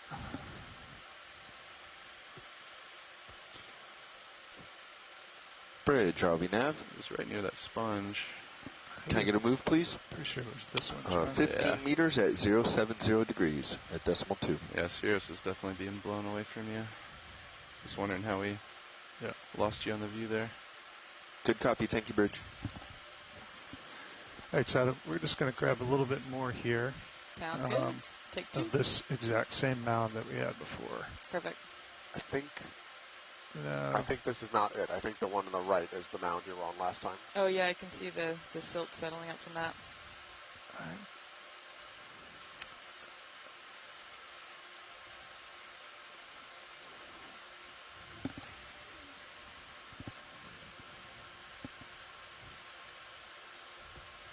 Should do.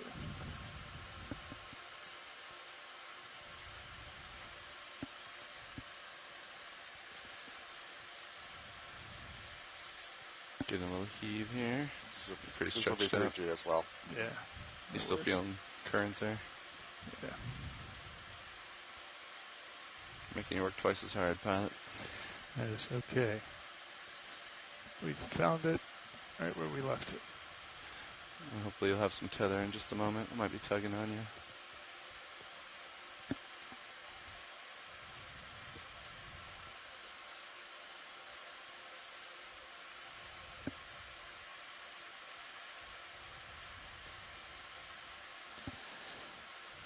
Okay. Let me know when you're good and steady. Yeah, I think that looks okay. Roger that. FYI, there's a shrimp swimming inside of jar 6. Okay. We can evacuate him later. All right. Hydraulics up, John? Yep, they sure are. Arm coming on. Bringing your minis this over. Good copy. Arm coming live. Just had a practice run here. I'm going to keep my mini, or my main up for a minute, just until we get closer.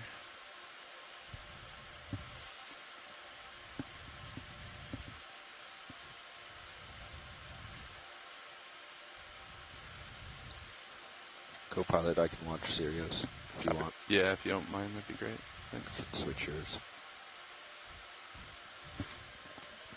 All right, JD. Roger. Coming out with the drawer. Still some sediment in the nozzle, FYI. Let me come up a hair, standby one. Okay, go ahead. If you want, I can try to slurp that in, or just leave No, it it's for from now. the same. Yeah, we'll just leave it, Okay. I think.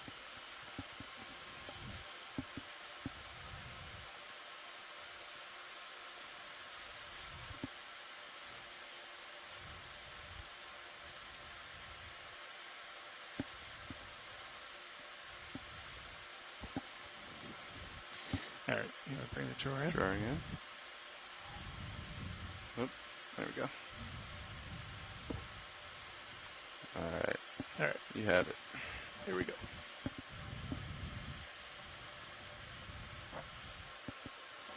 Come in on mini Zeus roll.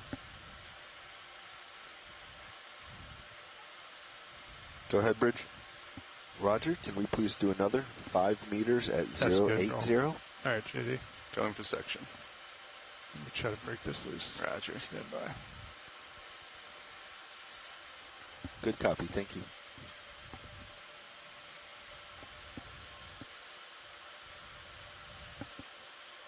Looks like we're getting some good ones there.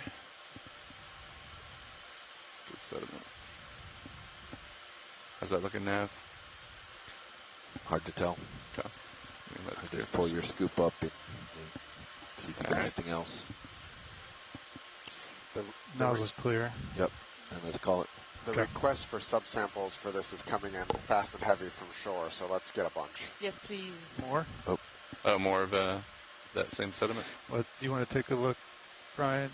Scroll back to one or past that jar. I think there was a decent chunk in there. You want to see what's in John. there? Yeah. See right there. It looks like a pretty decent chunk. You guys Yeah. happy with that? I would see if you can get more of the spicules. It sounds like they want that. Yeah, if it's possible to do one more scoop, Yeah, I think that absolutely. would give us some Okay. Okay. additional security. Thank you. We're going back to You're jar welcome. 1. Standing by. Can you come in partial on the main rolling? Everybody loves sediment rolling. Or art. Stand by, lost camera control 1. Okay. Came back.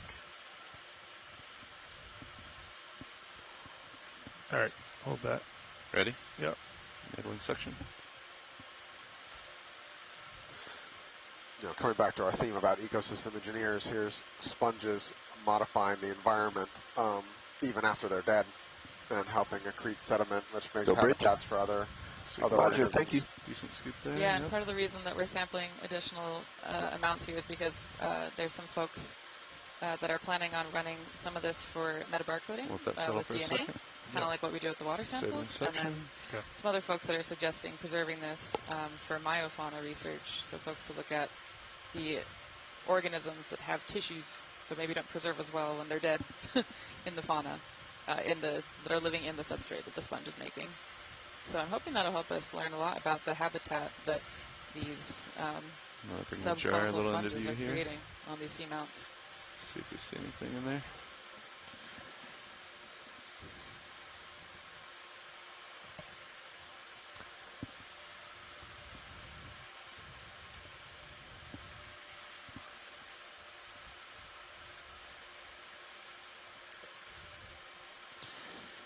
All right, watch leads. You guys happy with that, or would you like to try a little bit more? I think that's probably That's good. great. So Okay. you Roger just that. want to turn down current and flush, and then move up current and look for the sediment, an uncontaminated sediment pool. That'd be great.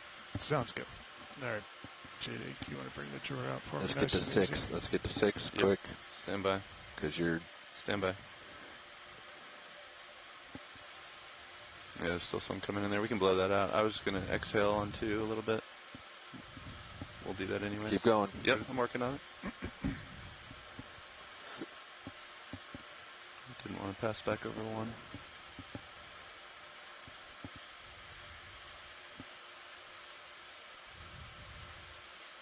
All right, where do you want this, Chris? Yeah, whenever you're ready. Yep. We can bring the drawer out. Drawer coming out. Okay. Hold that.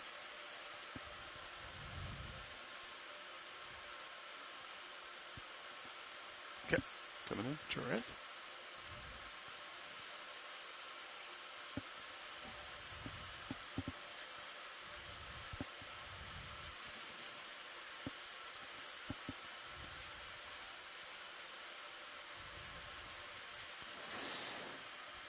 All right. Arm secure. Roger that. Let me get a little elevation. We'll clear all this out. I'll clean all those jars out for you too. Yeah. Once we get elevation. You got it. All right. Coming up, I'm going to turn to starboard, downwind.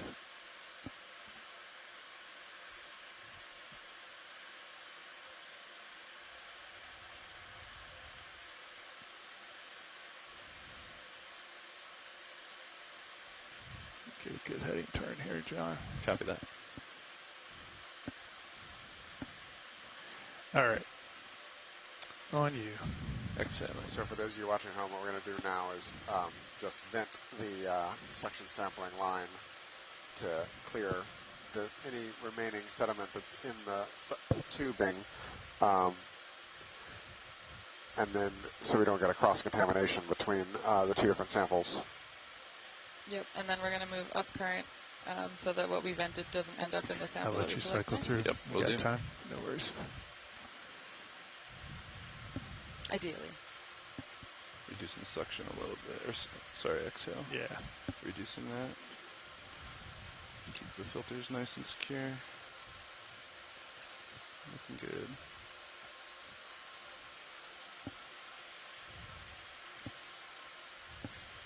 And I know I say Yeah, this sorry every for time, crossing but all this those is jars a too.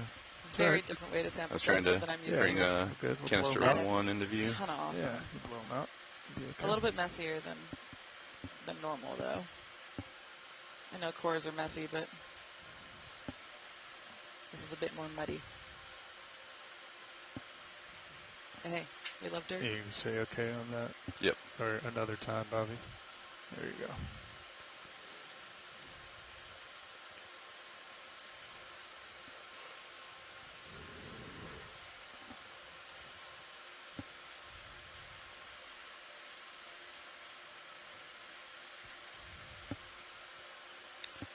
And jar 2. And then we'll leave it there. How's jar 1 looking, Nav? Still settling? Yep, still settling. All right. Okay. It's still blowing out. Keep going, JD. Okay. I think we can live with that.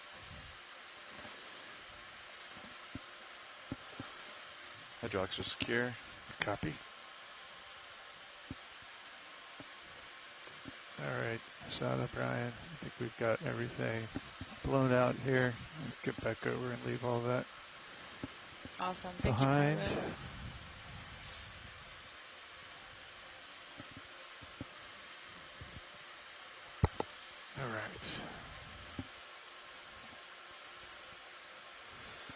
right, take your pick, Sada.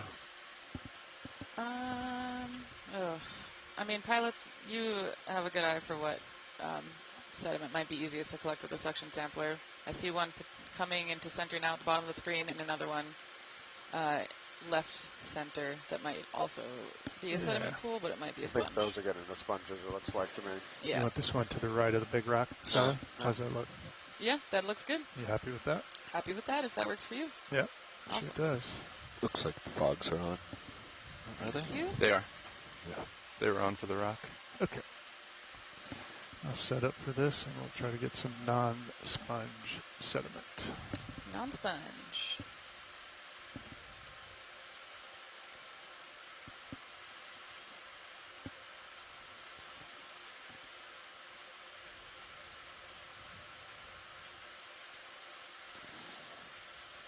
All right. Very good for that big bit right in the middle there. Roger that. Beautiful. I'll give you your view back here. Yeah.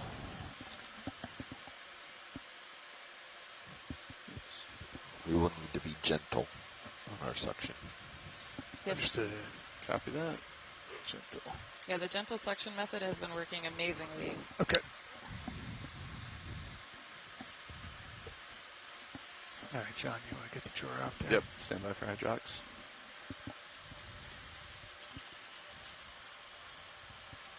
Hydraulics good. Drawer coming out. Okay. I'm coming live. Nice and easy. We got that rock in front of us here. Yep.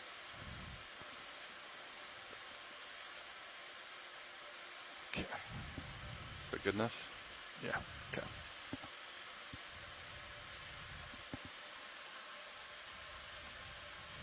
Suction light's still on. You have a little bit more, or is that full? I can try to give you a little more. I'll do it nice and easy. Yeah. Yeah, right. Yeah, I think we're fine with that rock there. Hold that. Okay, hold it.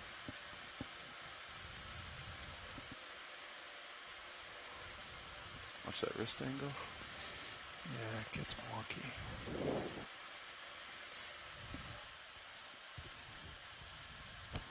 Let me come back up.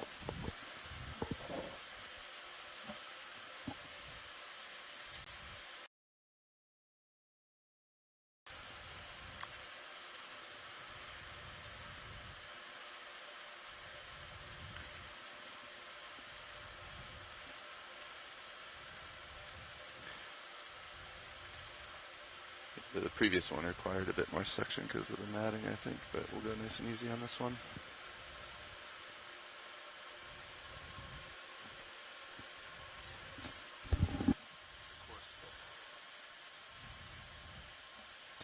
All right, John, you want to take the drawer in? Bring it in, nice and easy. It's full in. Okay.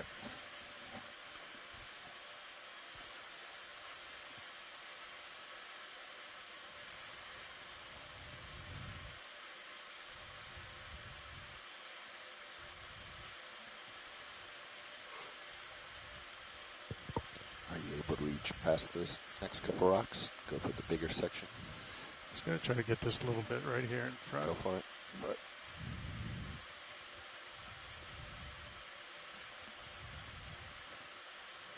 you come partial there, Roll. Which camera? The main, please. Yeah, hold that. All right, John. Ready? Nice and easy. Nice and easy. I would try to get a big scoop first before you do any suction. Stand by. See what you can get in the nozzle there. Yeah, the rock's kind of buried there.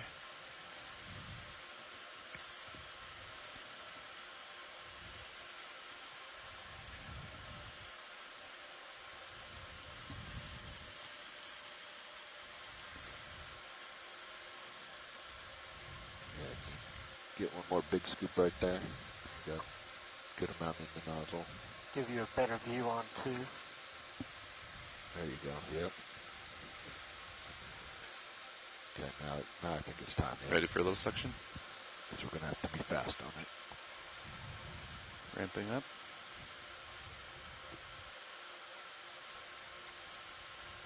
At about 400 there.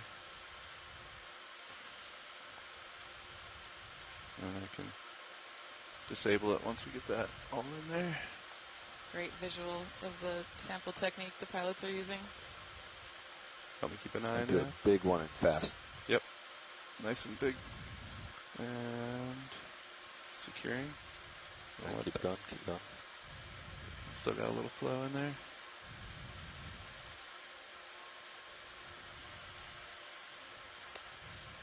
More? Yeah, you're going to have to get more. Okay. Unless it's still in the hose. Yeah, it might be in the hose still a little bit. I saw a big push go out I think we need a bigger. the filter.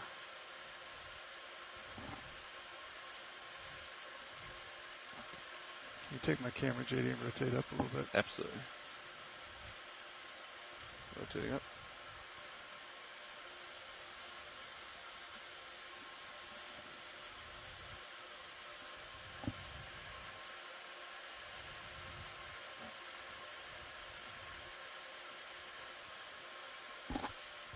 I would do kind of a big impulse and let the momentum take in, but whatever you think is best. That's what I tried on that last one. Looks like it went right through. That's a big pulse. Like pulse, and yeah, stop. Stopping.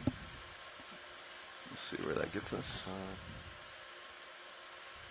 And I can just give it another pulse if needed. Yeah, because that was a big chunk moving all at the same time. I'll try to pulse it. Stand by. Copy. Pulse. Pulse. Yeah, it's starting to come in. No suction presently.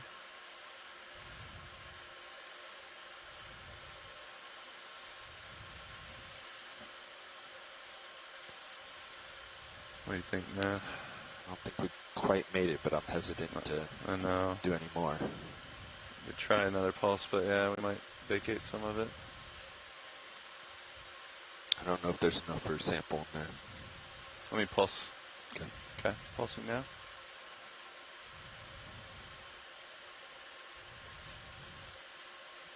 More? Think that's enough? Maybe if we could do a little bit more, we'll see if So the catch is if we're going to blow out whatever's in there now if we go for second round, except for maybe the heaviest grain size. What's my arm angle to get me back down to level there? That might work I'll then. twist it around.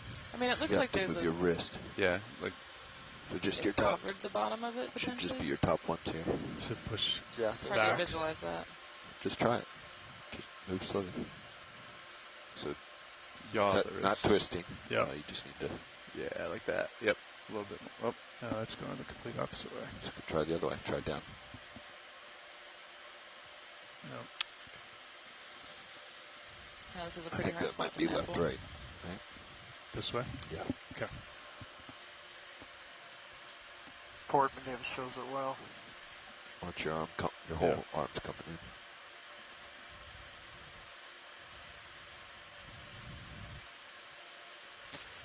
Yeah, it doesn't look like there's very much in number 2 there. Should I try another pulse? See if we still have some in the hose. Yeah, or keep scooping, but either way, we're going to lose what we have. Either in way, there. so we're going to have to. So let me try pulsing. See if we got something in there. No. That pretty much cleared it out. Sorry, pilots. I know this is pretty difficult. There we go. I just pulsed it one more time. There's a lot of heavy sediment. Yeah. Oh, there we go. I don't know if that's enough for collection or not. Watch. I can see on the bottom. Yeah. We're going to, pilot, can you pause your moment when you're comfortable? Yep. Okay. We're going to bring it up on monitor right. Jar cam. So it looks like I can see sediment on the bottom if you want to drive it around co-pilot, right? I'm seeing brown instead of the black bottom. Yeah, there's definitely some sediment in there. Yep. I don't know if it's enough for what you want to do with it, though. It might not be enough for multiple subsamples. Oh, The bottom's pretty full. oh yeah. No, we can make that work. Okay. That's great. Thank All you. right. We'll mark it. Thanks, gang. No Okay, so that problem. was sample 04G and canister 2. So I don't want to contaminate jar 1, so I think I'm going to take the long way around to 6 and just clear all the other canisters. What do you think? Yeah. Okay. All right. pilot whenever. Sorry, let me get your monitor back up. Oop. Thanks. Probably evacuate from 3, can't you? Yeah, we'll get there. All right, JD, you want to bring the drawer out? Yep, Easy. drawer coming out.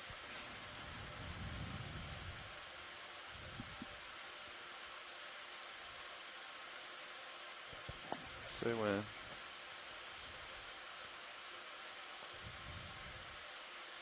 It's looking good though. I'll hold there. Yeah, hold there. So today we're diving on Wentworth Seamount on a site proposed by Chris Kelly. We're on a, as we have been on most of these seamounts, we're on a kind of narrow rift arm at 2110 meters right now. And we haven't really moved from where we made contact with the bottom. We're characterizing the community, collecting some samples here. And then we'll start transecting up in a little bit of a different, from the last few seamount dives, we're going to start in this little bit of a flatter, not that this is particularly flat, but flatter terrain, and then move into steeper terrain throughout the course of the dive, most likely. Yeah, thanks again to the ROV pilots for doing some really tricky sediment sampling here. Okay. Arms secure. Welcome, Valerie Finlinson. I'll We've stand already by got for you a rock. exhale. Yeah. I'll get some elevation here. That was a good geology hour. I think we still have a little sediment in the hose, but yeah, probably So, won't be able to get it in the can. Tyler, without before we go, clearing. can we look at the coral and center right? We sure can. Stand by, Wenchley. We're going to blow out the Yeah, with jars the sediment here. on the bottom, it could potentially pulse again. It may not stir up, but it may. Yeah. I mean, that could be a question for watch lead if they want to try one more. Which one, Brian? It is now top right.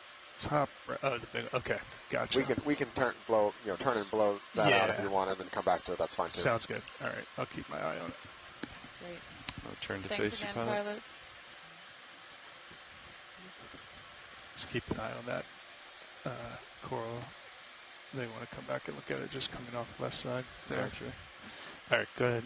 Shoot that, JD. Roger. Ramping up exhale.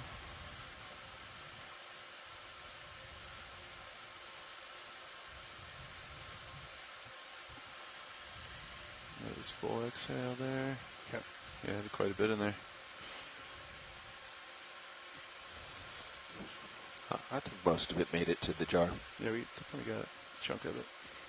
Yeah, and you got, actually I could see some agglutinating All right, organisms so in you're there happy stuck with to that? the filter. That looks Okay. great. All right. Thank you. You're welcome. I'm going to set up for this, JD, and then we can swap out. Roger that. Take your time. Let's come around the long way and get back to 6.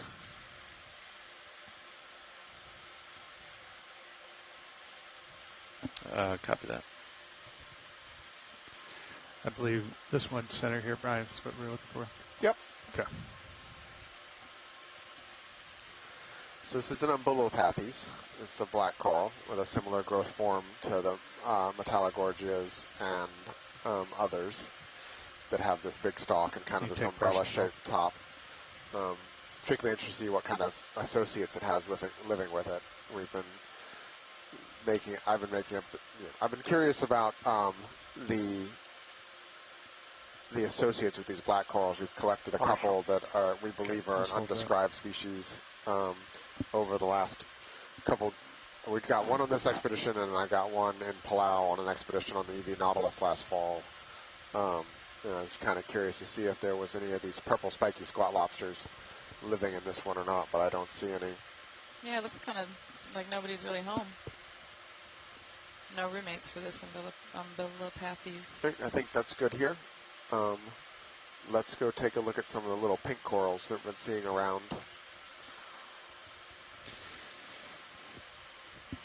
Okay, we're just going to swap out here real quick. Actually, stand by. Sounds good. Sounds good.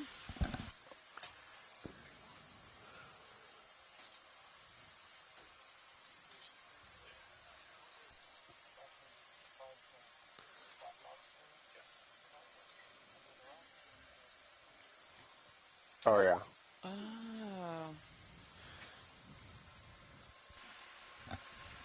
John, before we fly away, there's a squat. Roland pointed out there's a squat lobster on the rock right behind the stalk of this. Behind the Take stalk? a quick zoom while we're settled. Copy that. Is this the species of squat lobster you expect to be associated No, with this coral? no, not at all. This is Okay. something completely different. Just an Can you see me towards opportunistic. the squat? That's like right behind the stalk there. Is that what you want to look Yep, at? yep. Okay. You can come on in. Go. Yeah, so we He's take a squatting lot of back look there. at the squat lobsters that are Excellent. in the corals, but they are plenty of free-living varieties too. And of course, it's literally behind a millimeter-thin stalk. Do you want me to try to get a better angle on it? No, just if we can. That's funny. I'll let Roland work his video magic. You can squint and see it. Yeah. All right, thank you. No problem.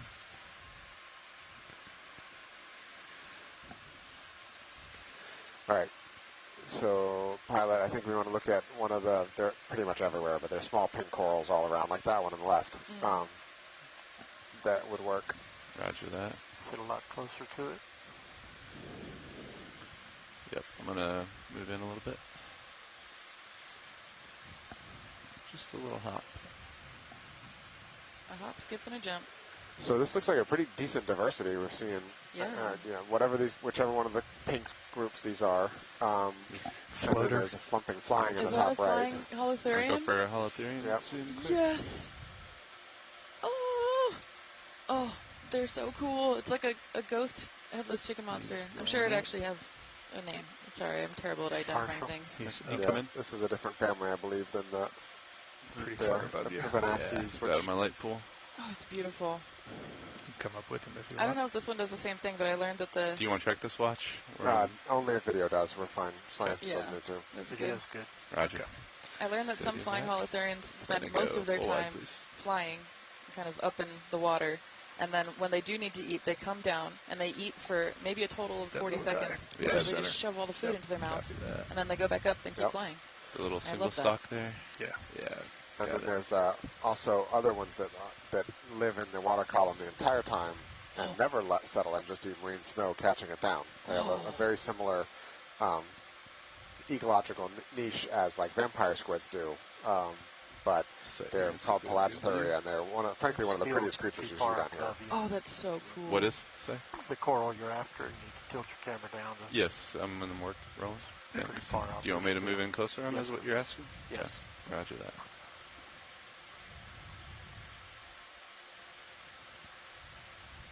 A few feet forward here. You want it between the skids? I can do that as well. About halfway. Like right here? Somewhere about there, yeah. Okay. And then dead center bottom.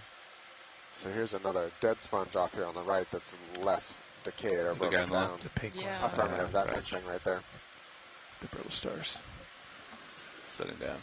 Interesting how the Take sediment's it only on one side of it. Just start at the very tip. Maybe it's the current.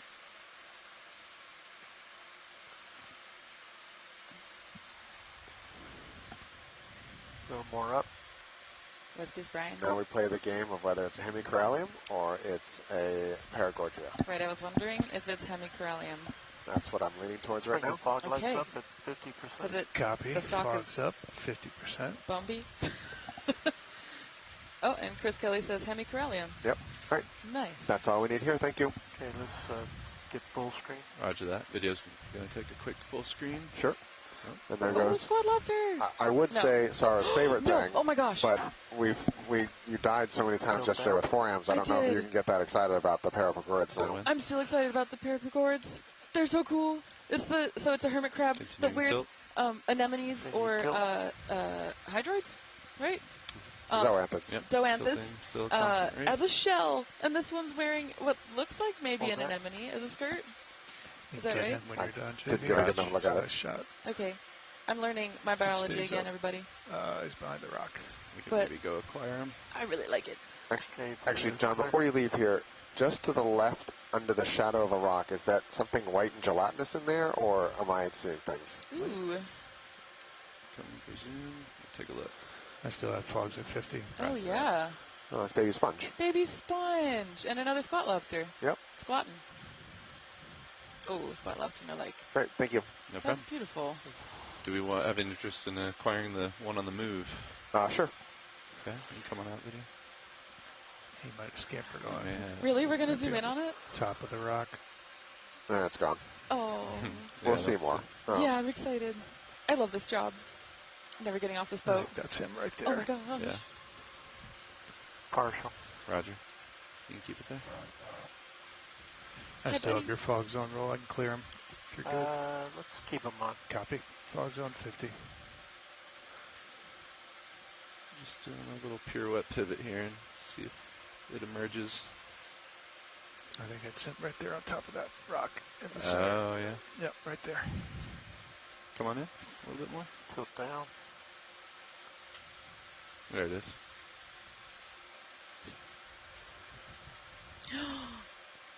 Nice shot. I love it. I love it so I'm gonna much. Set down here and we can try to track them. Oh, Brian, you underestimate how enthusiastic I can be about every single living organism and rock that we see. Oh my gosh, it's so cool. Nice. Is that, you can see through the anemone to see the rest of its body? Oh my gosh. Maxim. Roger that.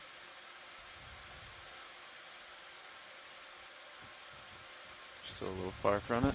Oh, it's so cool. All right, I think we're good. Copy that. Okay. Can you remind me the name of these again? Parapagord? It's either pagord or parapagord. Pagord or parapagord? All right.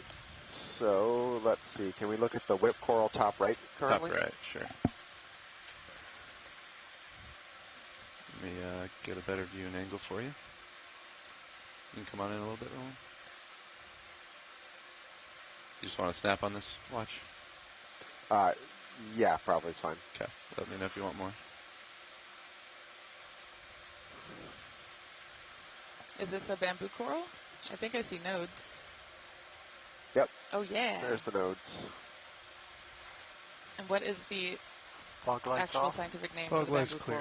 coral? For this one. They've changed. So I would have said Isidid, but I believe it's Coretta Isidid now. Okay. Steady enough. Coretta Isidid. And then I believe this is a Canadella.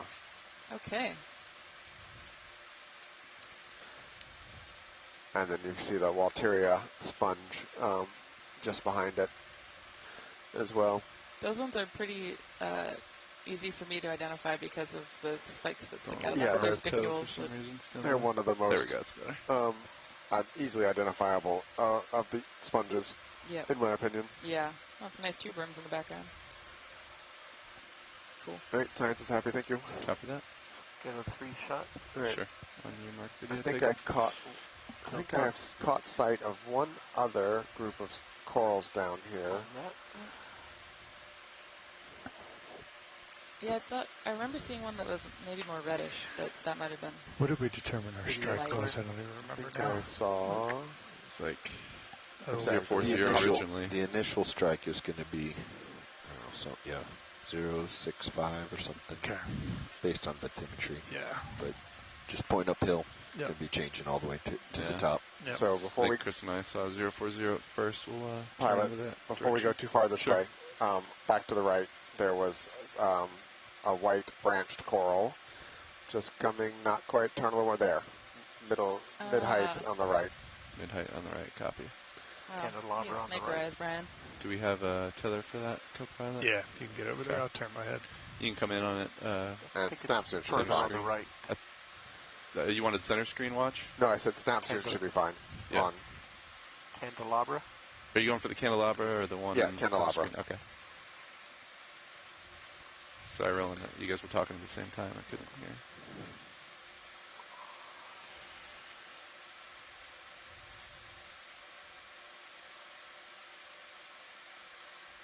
Great, that's probably good, thanks. What coral is that? Paragorgia?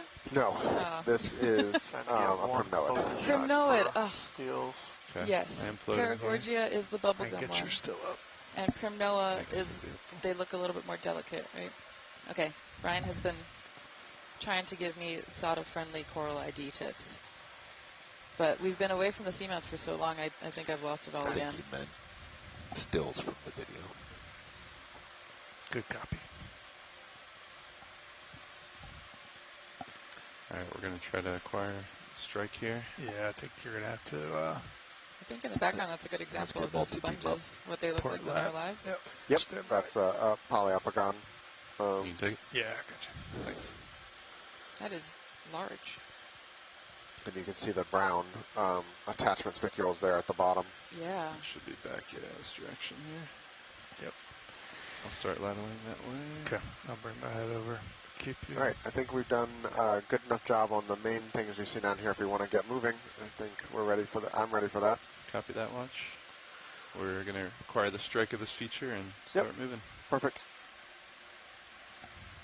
Thanks again for spending Geology Hour with me, Brian, and pilots. Not a problem. Our pleasure. Oh, it looks like we got a bathy. Words are hard. The Latin's even harder.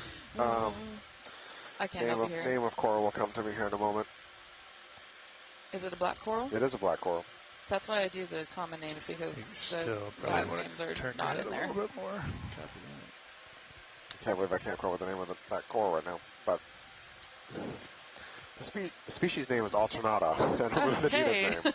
Wow. Bathypathes. Thank you, Chris. Bathypathes. Yeah, maybe up this direction here. Yep. It's been. We're about halfway through the cruise. It's been a time. Yeah. That aligns Yeah, with what Bobby said, 065 somewhere. But there. yesterday was definitely the slump point, I think.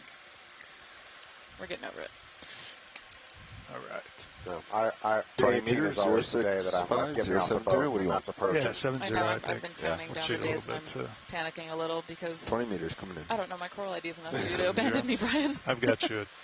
Bridge, it's Obi, now. bouncing a little bit. Okay. A ship move, please, of 20 meters, bearing That's 070 right degrees, there. decimal 2. If that This matches is my you. 40-somethingth expedition, and I just started noticing after about Good 10 or copy. 15 that Fading away. sometime around halfway through week 3, I got pretty tired of being on the ship. And then it goes away, and I'm fine for however much longer. Fish far upper left. I have a one day I'm ready to swim to shore kind of feeling sometime during week 3. Come in if you want. Yeah, I think everyone's got their breaking point, but I've never been on a cruise this long, so I'm excited to learn what that is. So Just far, like a rat tail way off in the distance. Ooh, yeah. Ooh. Come up a little bit. So we definitely came down on a flatter, wider section. Yeah. Eventually, we'll turn more north. Good copy. 015, and things will get steeper. Yeah. It's going pretty high up, Roland. So, yeah, this is a mackerel or rat tail. Very common deep sea fish family. Coming down to give you a little more tether. You don't have a ton there. Okay. We should feel that move here shortly. Copy that. We got one of the sea cucumbers we saw swimming here, sitting in the sediment, too. Oh my gosh. Oh yes, I was trying to look up an ID on that and I got distracted by sponge. Come on in. Left-hand side is the eating. And a mushroom coral there in the background, it's an Anthomastus. You got time if you want to take some. Roger. I'm going to set a toe here. Oh, that's a good holothurian. Oh, you can see its gut. I love the translucent the sea cucumbers because you can see inside of them, see what they're eating, and then you can find their poop traces on the sediment. They seem like they're kind of voracious sediment eaters. And, okay, maybe this is Paleopatites, says George Matsumoto. Let's see. Tugging on you a little bit, JD. Yeah, no worries. We're waiting on a little tether here, Roland. Sorry for the tugs. Great, science is happy. Coral in the upper left. You can also see what I'm not sure what these little spikes are coming off the rocks here. It looks like they might be some kind of hydrozoan or maybe even bryozoan, probably hydrozoan, but that's quite a density of whatever these little gray things are coming off the thing. Yeah. So this is a mushroom coral, Anthomastus.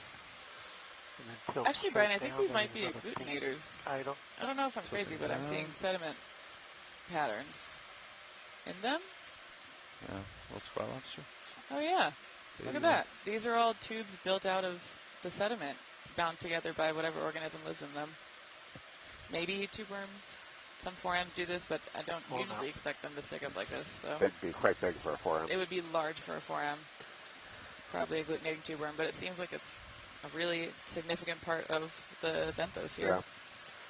I'm going to write that down in my notes. I was amazed in the Pacific Heritage Marine National Monument south of here. I was working there a few years ago, and we came across just this field of agglutinated worm tubes. Ooh. But they were like 18 inches long each and a couple inches in diameter. They were parchment worm tubes. But the whole seafloor was just carpeted with them. Wow, that...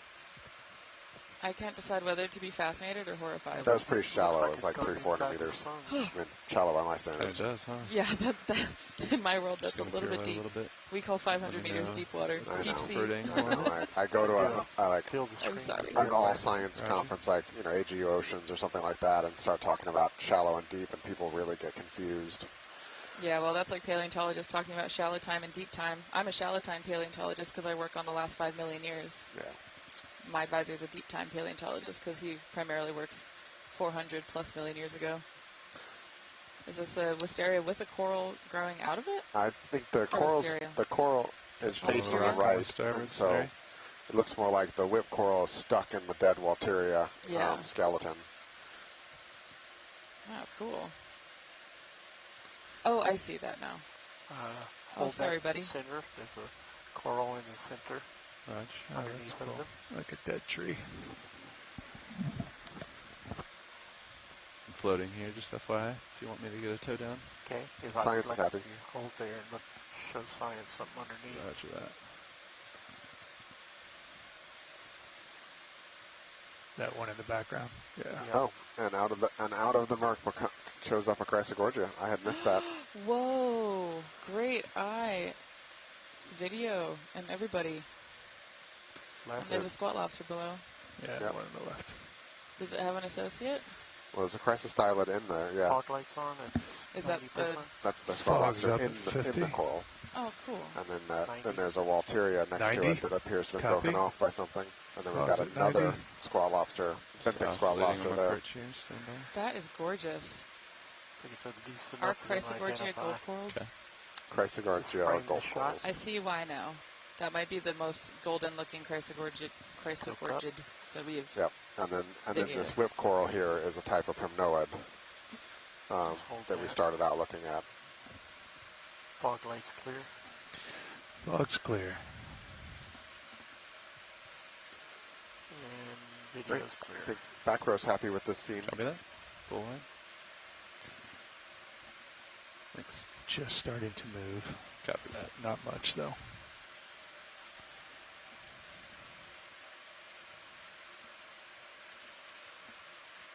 Still waiting on tether here, but we'll take a little peek around. I'm starting to see some more features that are potentially not just cobble. If we're waiting on tether, can we look at the spiky sponge bottom right that Bottom has several things living in it? Absolutely. Ooh.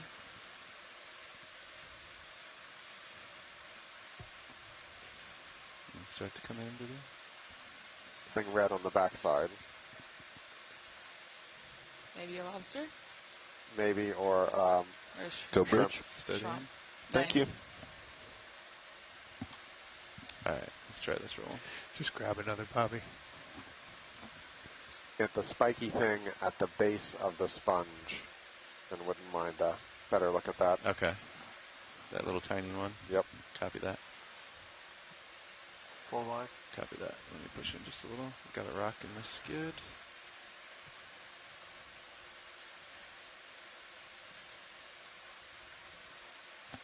You're doing okay on Yep. time? Good, here? great. Okay.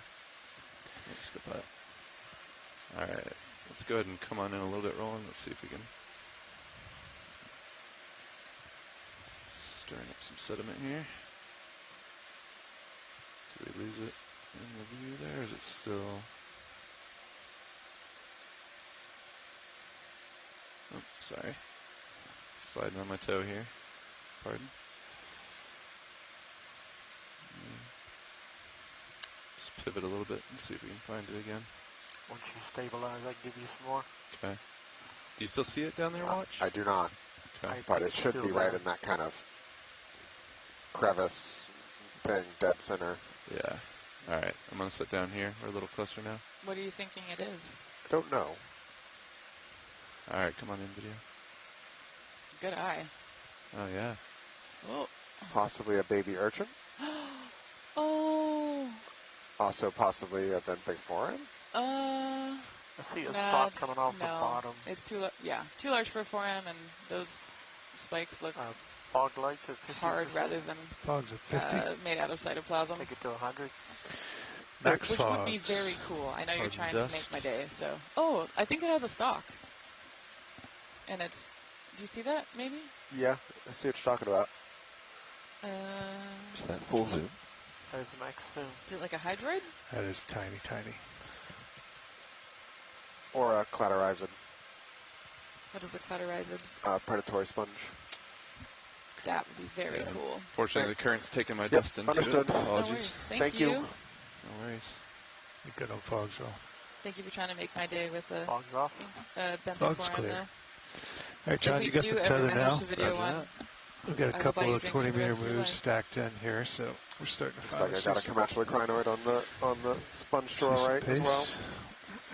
But we don't need to go that way because I know it's not in the direction of travel. But I would like a flyover of the candelabra style coral there. You want to do a partial as you go? Sure.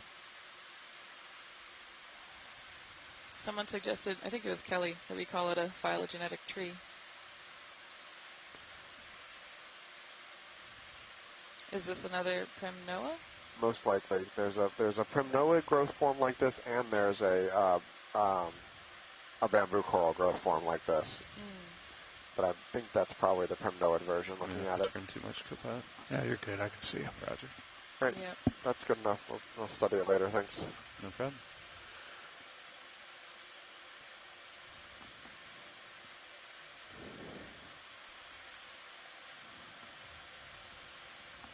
I do like these Walteria sponges. They're very cool.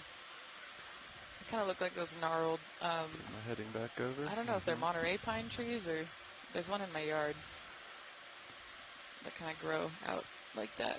Coming up with easy. Sort of one Roger. direction, but not really. Asako says that coral was a primnoid, possibly Calyptrophora. Calyptrophora. Thank you. Can you remind me of the direction of that move now? 070. 070. I believe. Sorry, Bobby. I didn't mean to step on you.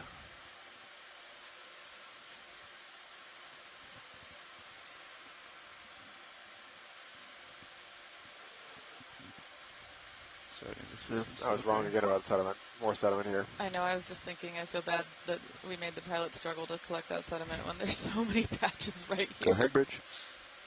Thank you. But it was a good comparison point. So, It was a nice sediment.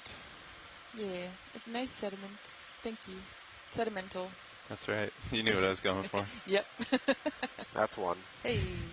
Oh, I made one earlier. No, two. Okay. We should probably keep a tally of how many times John makes puns. That is a data point. We do need a chart for that video. 070. Your sediment pun is quite coarse. A finer touch from you. There it is. Bobby from the top rope. Ooh. What is that? Is that Bobby? Heck yeah. We're making it happen. It's like a virus. Is it possible to request from our video team that they make a montage of the puns? Is that in their contract?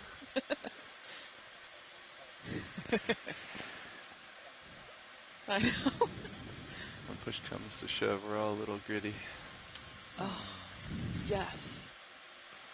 Okay, I'm going to write this down in my notes. We are making a TikTok of this later. Don't worry, everybody. I got you. They're still The pretty root coral flat. coming in a dead center. Can we take a snap zoom on it, please? Dead center? Yep. Come on in. You know, do another 20, Bobby. Yeah, we can. At some point, this is going to turn more north, or is expected to turn more north. When so. do we get? You zoom out just a hair for me. Sako, can you clarify on the one we're looking at right now, or on the Calyptrophora we saw earlier? I think we can do another 20. Okay. So just don't want to stack up too many. Yeah. Do you want to come around to like 045? I don't think we're ready for that quite yet. Okay. After this one, though. Yep. Bridge, are we nav? Can we repeat that move, please? 20 at 070. Fogs at 80. Sorry, roll. Thank you, Bridge. Fog's at 80. Can we just tilt up and look at the link for this one, please? Absolutely.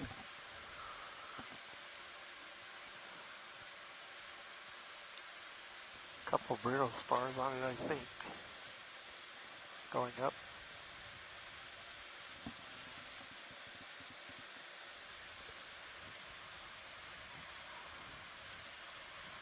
That's about halfway. All right, I think we're good here.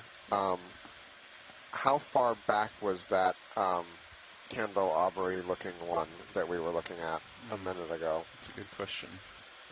I've lost track of where it is. You lateral pretty good to get away from it. Range, I think. Yeah, we did a pretty big lateral move, Ryan. We could try to find it. I can pick up and just Watch leader, are you thinking sample or? I don't know yet. Okay. I can We'll take a bring ship peek over easy that stop. direction. Yeah, sounds good. Now. Bridge, RV nav. To get us wide rotate, we I can think search. it's going to be back. Easy stop, please. You came over quite a bit. Yeah. Let's see if we can spot it in the distance. Probably not though. I think you have to lateral probably all the way too. Yeah. It might be down in here. Sorry, Asako. I think we passed it by. We'll keep a lookout for it. Yep.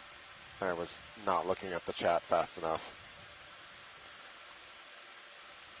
Okay. I'll keep an eye out. Yep. We'll keep an eye out. Yep.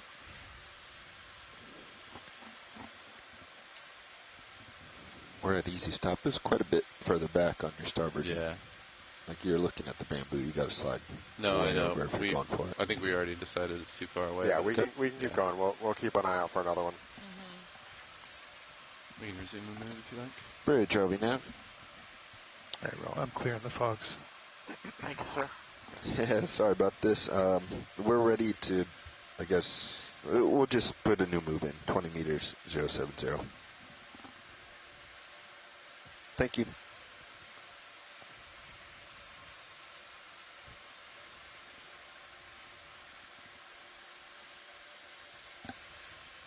Is it just me, or does everything feel a little green today?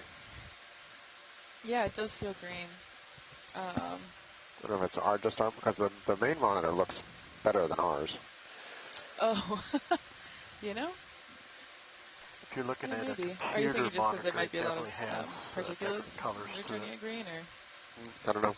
it's just, I don't know. Maybe I put on the wrong pair of contacts. So it look like you're in the matrix back there. Maybe. Little greenish hue. Yeah, we just need more, I haven't watched The Matrix in so long. Numbers flying around, is that what it is? Maybe this is all a dream. It's a good one, though.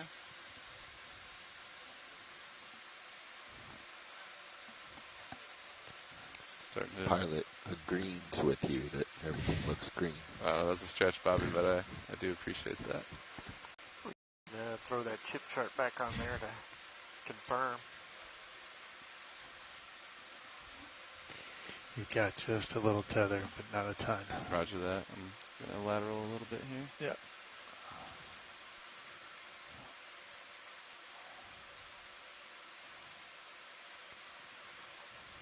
All right, coming into screen top center.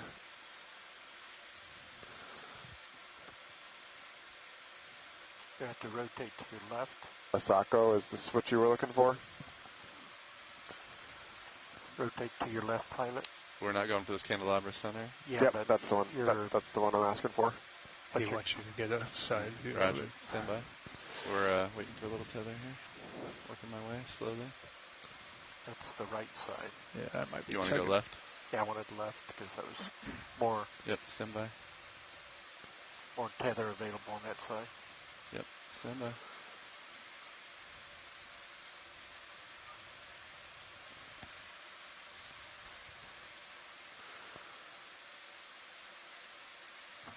Big old sponge out there as well. Yep.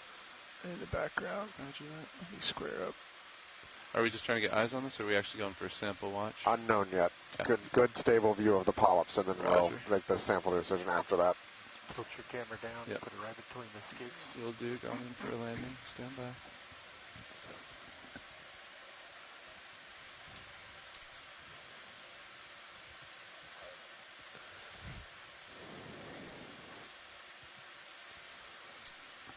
All right, come on in, roll. I can get you fogs roll if you want. All right, so we've got Yes, the please. very dainty polyps 50%. from NOAA here. That's 50. star. Yep, and a spiky arm brittle star here, and it looks like it's actually got a feather star living on the side of it too in the bottom right, a comatulate crinoid. And let me know if you want me to It's focus on interesting that anything. all three seem to be the same color-ish. yeah, kind of, that all kind of off-white Yeah. E color. I can get you more fog roll if you want. Yeah, take it up. So Asako, we're holding here waiting It's for you to confirm whether or not this is the one you were looking for. You got plenty of time. Is that full zoom roll? That is max zoom. Let's go ahead and tilt up towards the top tip. Looking for branching points. There's one on the right there. Reminds me of little snowflakes. Don't know if there's any others Yeah, high so up. this family is, I think I'm seeing nodes in There we each go. one. Yeah. this family is known for having really big spicules when the polyps close up. They keep going. Yep. then can we pan to the left a little bit? Is that another feather star? Yep. Another crinoid. Pivoting. Stand by.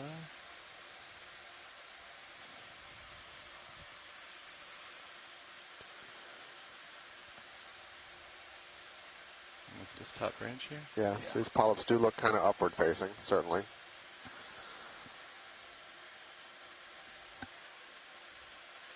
All right.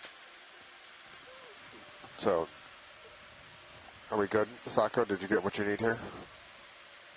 Let's get a full screen. Roger that. That's a nice focus with the background there. Yeah, that dark rock, I'll make it pop. Tilt down.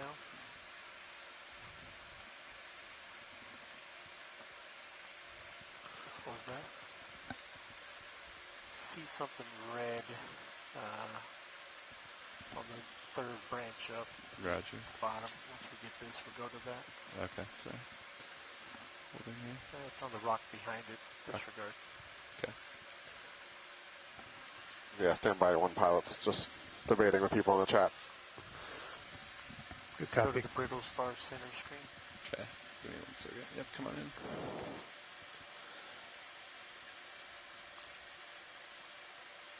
I'm gonna readjust my foothold ever so slightly. All right, I think we're actually good. Nope. Thank you. Sorry about that. Great job finding another one so quickly. You got a nice big sponge over there. But I think we can move on now. Yeah, we'll take a peek at it. Nice spot. Ooh, a little coral there. Something. I think Co-Pilot spotted a sponge over here. Watch, we're just going to take a little peek.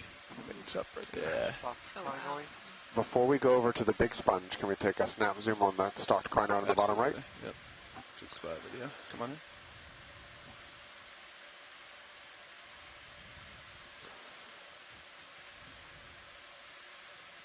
So this is, I think, yet a third group of stalked crinoids we've seen so far here in Papanamakuakea. It's definitely different than the one we collected that we believe is an undescribed species. And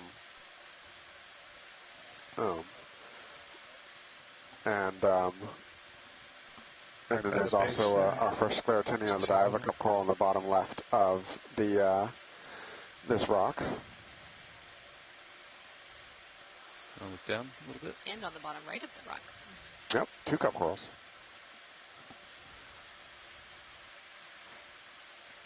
Let's see what science most interested in here. So this is probably a hyocrinus. Want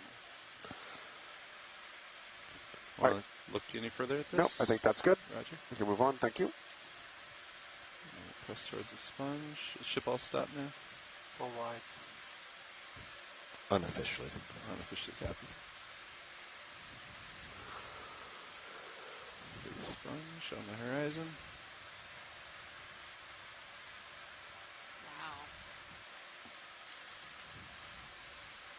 And then is that what's that to red to the left of the sponge too?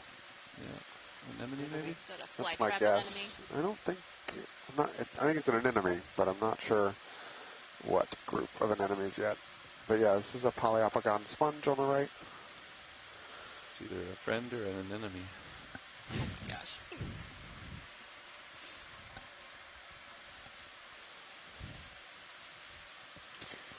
Some more stuff up there. You guys strike Copy that. Straight up there. Wow, it looks like the sponge is cut in half, even though I know it's not. But Do you want any closer looks here, or keep going? Science is happy. We can keep going. Roger that.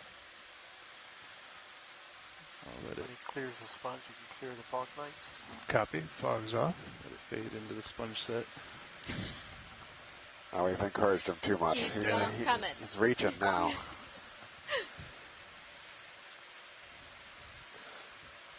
So we got a pretty high oxygen Go ahead, Bridge. concentration right now at 2.8 milligrams per liter. Yeah, no worries. And 1.8 degrees Celsius for temperature. Nice big one up there, Oh, just so to your balmy. left. Yeah. Copy that. And then something right there. I was amazed when I looked That down might be on the between me and midwater you. and we were at 8 or 9 degrees yesterday, and, at like 300 meters. Like that's actually Can you swimming tell what it looks temperature. like? Yeah. Sure do.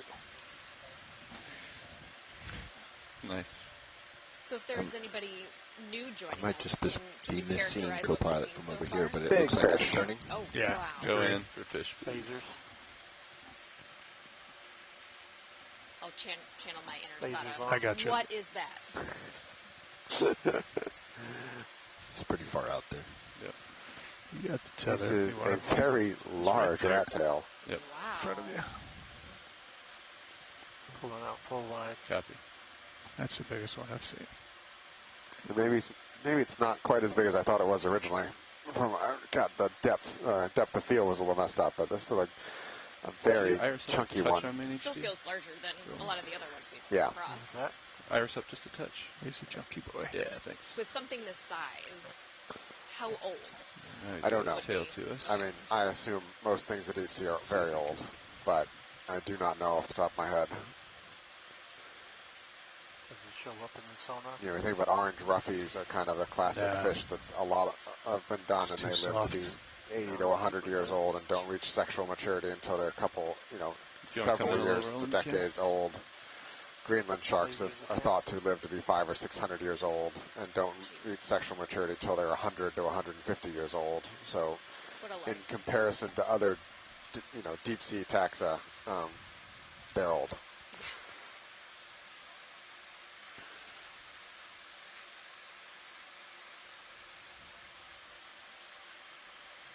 Interesting with the coloring on the end of the tail. Yeah, my guess is it just Sorry, bumped Bobby. something. I'll fix that later. Looks like it's probably got a parasite on its right pectoral fin as well. He keeps turning his tail to us. Chris is saying this is a Kuaihelani.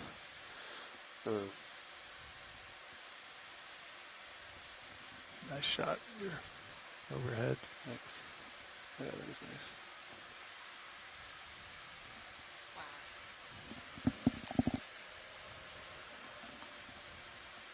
So it's probably got two parasites, one little one right on the root of the fin and then a bigger one on the bottom side of the fin.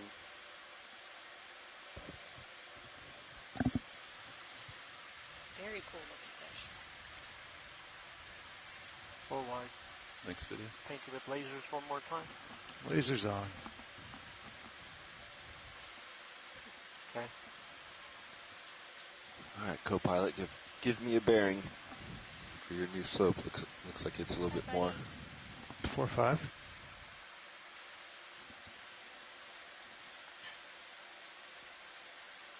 You want to bring your heading around? 4-5. I'll try 4-5. Roger. That's in the ballpark. Okay. Hi again. Yep. 15, 4-5? Yeah, let's do it. Thanks, Bobby. And so do we see fish like this as solitary creatures? They don't Bridge, school? Harvey. Nice Yeah. big coral right there. So They another certainly cat- don't new school move, in like please. a shallow water meters, sense. bearing School 0, 4, behaving 5 as a school. degrees. You'll definitely, some areas are more fishy than others, and you'll Get see a good them shot of this candelabra. in Yeah. a loose aggregation, but I don't Good know. copy. Thank you, I don't Bridge. know if that's many individuals just hanging out in favorable conditions or if it's really they are associating with each other. You certainly don't see them in a my mackerel type rotator school back or down something here. that is behaving as a unit kind of thing. Gotcha. That makes sense. I'm going to start on the right side, Roland, and then I'll pirouette around it.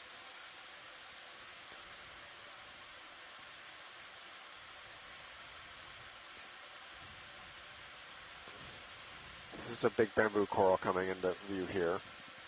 It's a, one of those examples of different, even the different families that have very similar growth forms. So we were looking at primnoids earlier that also had this kind of candelabra growth form, and now we found this bamboo coral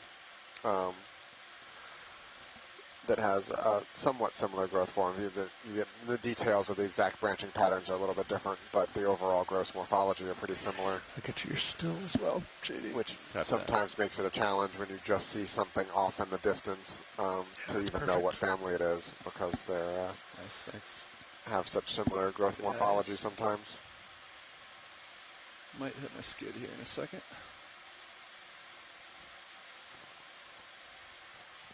And so, taxonomy-wise, that's probably good enough. Yeah. It would be start tugging on you. Not related to. I mean, it always depends on what level, how higher up the order you want to go. So, distant cousins. Okay, but morphology-wise, that's here. not what we correct. always use for. Yeah, so I mean, that's so much of the challenge sometimes of. Object in the back there? Yeah. Wow. Thinking about organizing taxonomies based on, that's a sponge with a bunch of hydroid growing on it, I think. Interesting. But yeah, you think about organizing the relationships across different taxa.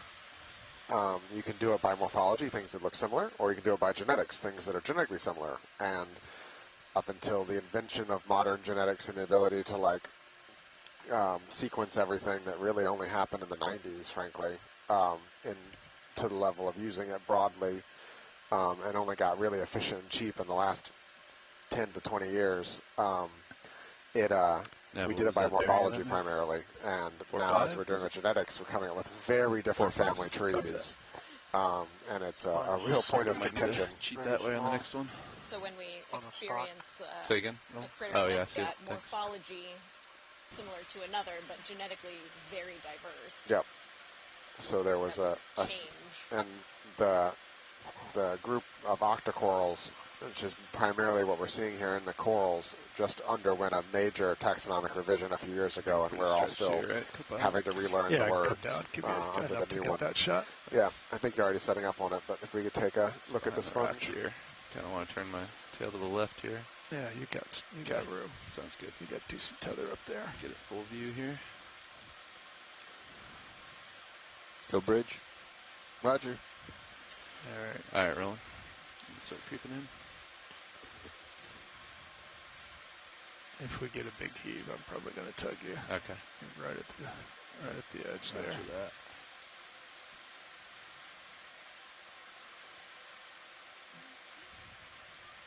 So getting a little tug here, Roland. Just it's a little. It is a stock sponge. It is a little bit different. The way it's got it, the hole kind of tilted down like that is a little bit. Not used to seeing it quite like that, which is making me a little hesitant to speak up. But yes, Chris is confirming what I thought it was going to be, and it's a Caulophacus. We get some tether for Copy that. Which we've seen a lot of Bolosoma so far in this expedition. But this, I believe, is the first Caulophacus, and the Bolosomas are another kind of tangentially related sponge, but have a stalk structure. Right. Science is happy with this one. Thank you. There's a little red inside, too. Copy that. We're going to do a quick shift change here. Sure. Reminds me a little bit of a spinal cord going into the back of the skull.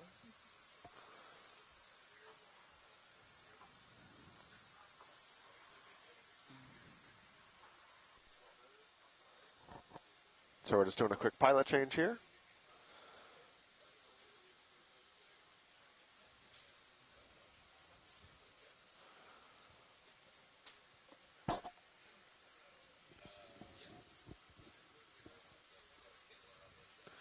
For those of you who are listening at home, and we're throwing around a lot of Latin species and names, and the secret to making it sound like we know what we're looking at is just going up to higher levels of order, and just identifying something at the family or even class or order level when we really can't identify it, but still sound like we know what we're doing. You anything here, Brian, or let me keep going? I feel like I would we're good here. get something wrong and say, that's Kingdom Yeah, and Amelia. exactly. And you would say, incorrect. Move underway? No, you're exactly right. No moves going? That's the great thing about being an archaeologist is I can Bobby? just call it a ship, and usually I'm right. Yep. Fair point. Uphill. Ship just finished its move. It was 4-5, but we think that was over too far. So How you're probably often looking 0-6-0. are new It made sense on either Sirius' view, but phylums probably added seen to more the taxonomic trees? uphill starboard. That's but it may just a be level local of hill. arguing of taxonomy I don't even honestly pay attention to. New, not so much. Bouncing around or lumping or splitting, more common. But I have to admit I don't pay attention to that level of organization that much.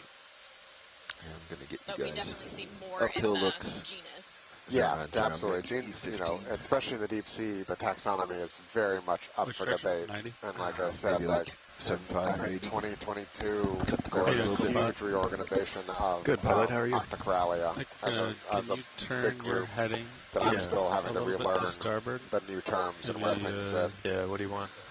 Go over to 6-0 would be 6-0. good. Okay. Look at that. Go uphill. Yeah, I think we slid off the ridge a little bit. We're So doing I'd a like to quick go over to the science right. lead change out here as 0-0. Brian goes and grabs some lunch. You can keep coming starboard. okay. Co-pilot. Keep coming. You said 8-0. 8-0? Yeah. Okay. Keep- Today on the keep ship coming we're over. having Taco Tuesday. Point the same way D2's going.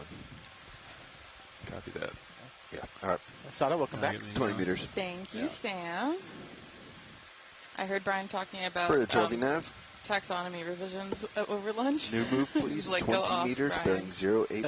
I feel like every field has a couple of contentious subjects that it really gets people's hot takes to Thank you, come out. Bridge. Oh yeah, my favorite way to get biologists to start fighting is to just ask, "What's your favorite species concept?"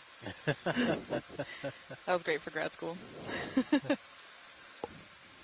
They certainly are enjoyable to watch from a distance. Not so much to be embroiled in, but to kind of just watch and observe. Definitely. I got it easy because in paleo we can really only do We just call it morphological living, 080. species concepts, so that's what we got.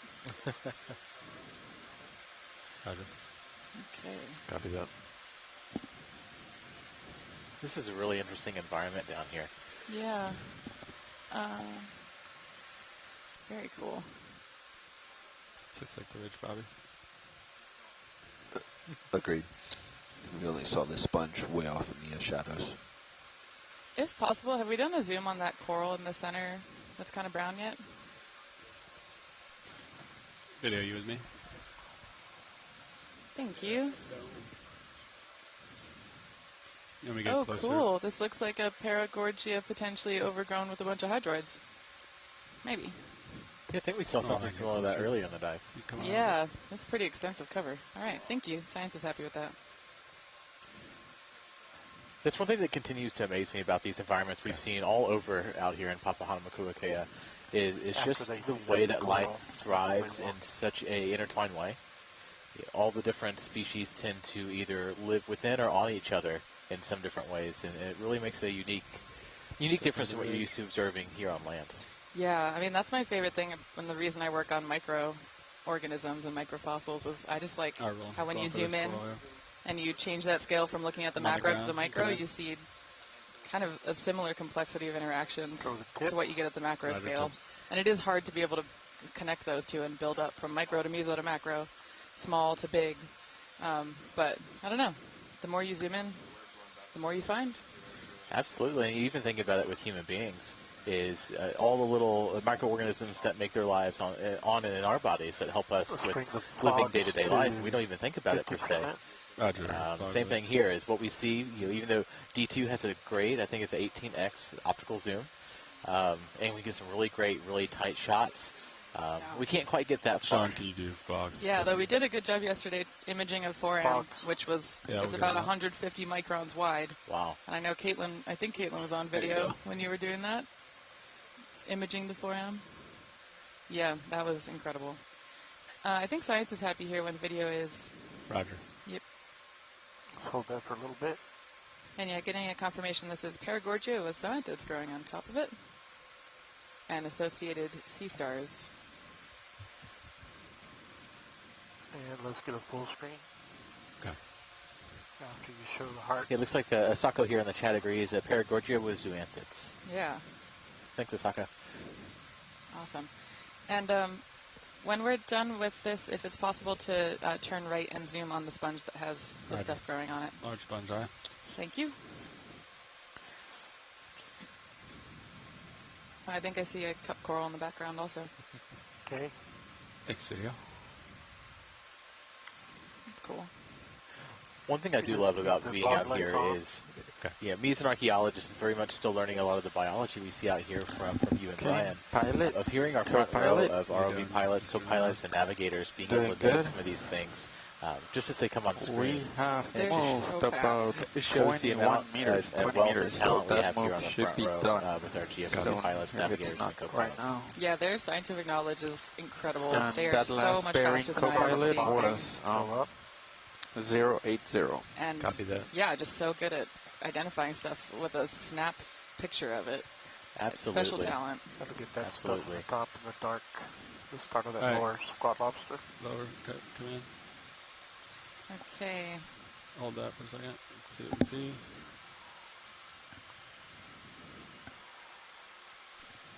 Those squat lobsters covering the sponge?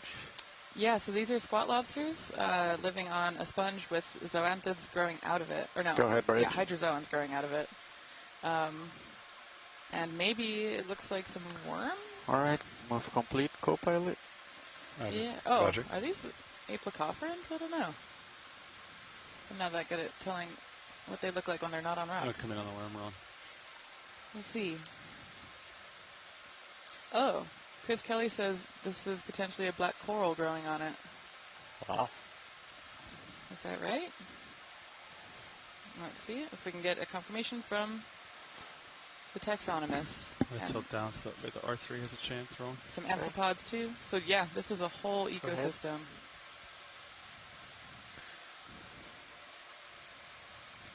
Oh, a nice squat lobster. Oh, you have it up there? Yeah. Oh, it is a hydrozoan. Awesome. What did you have here? The ox too, right? And you can see some of that sediment sticking to the hydrozoan, the sponge. Yeah. Okay. Maybe filled with sponge spicules. Roger. Watch lead, was there anything else on this sponge that you wanted to see, or should we get a full frame and keep moving? I think we're good for science. Thank you. All right. I'm sure you get excited seeing that sediment collection. I do. Right. For your next but move, the reason I should like we sediment is keep because it is 080? full of the No, we'll turn remains of once living Copy. biological organisms. So I do also love biology. I'm just not as good at it. This is kind of the ridge here. That's a great skill. So I'm going to go to my port here more for our next Well, I feel like with the ocean is such a sure. big place, you really have to have some kind of specialization. And you know your things that are in sediment, while Brian certainly knows a lot more of things that are up in, out of the sediment, I guess to say. Yeah, and he's been teaching me so much about deep sea zero ecology project. and the ecology of the benthos and coral and all that about sediment from me. I've certainly learned a lot about sediment. I never knew that, excuse me for calling it dirt in a fun sense. Yeah. But, it's amazing at how much that sediment and these minerals in such a small size can tell you so much about an environment. Oh, yeah, there's so much knowledge encoded in there. Wow, these are really different check these looking out. corals. Yeah, great Wow. call. Coral? Sponge? That Sponge on right, left coral on left? would be amazing, and I'm pretty sure that I sponge know, on the this right is the game that could Brian be a hates where I go, prime oh, I wonder what that is. Copy. I mean, that's what I we're heard all you, wondering, Ron. right? I'm So I think you just get to it planning before my we do, and it's setup still now. playing in our heads. You're just the one to say it out loud first. Yeah, I just immediately externalize the thought with no filter. Oh, I might...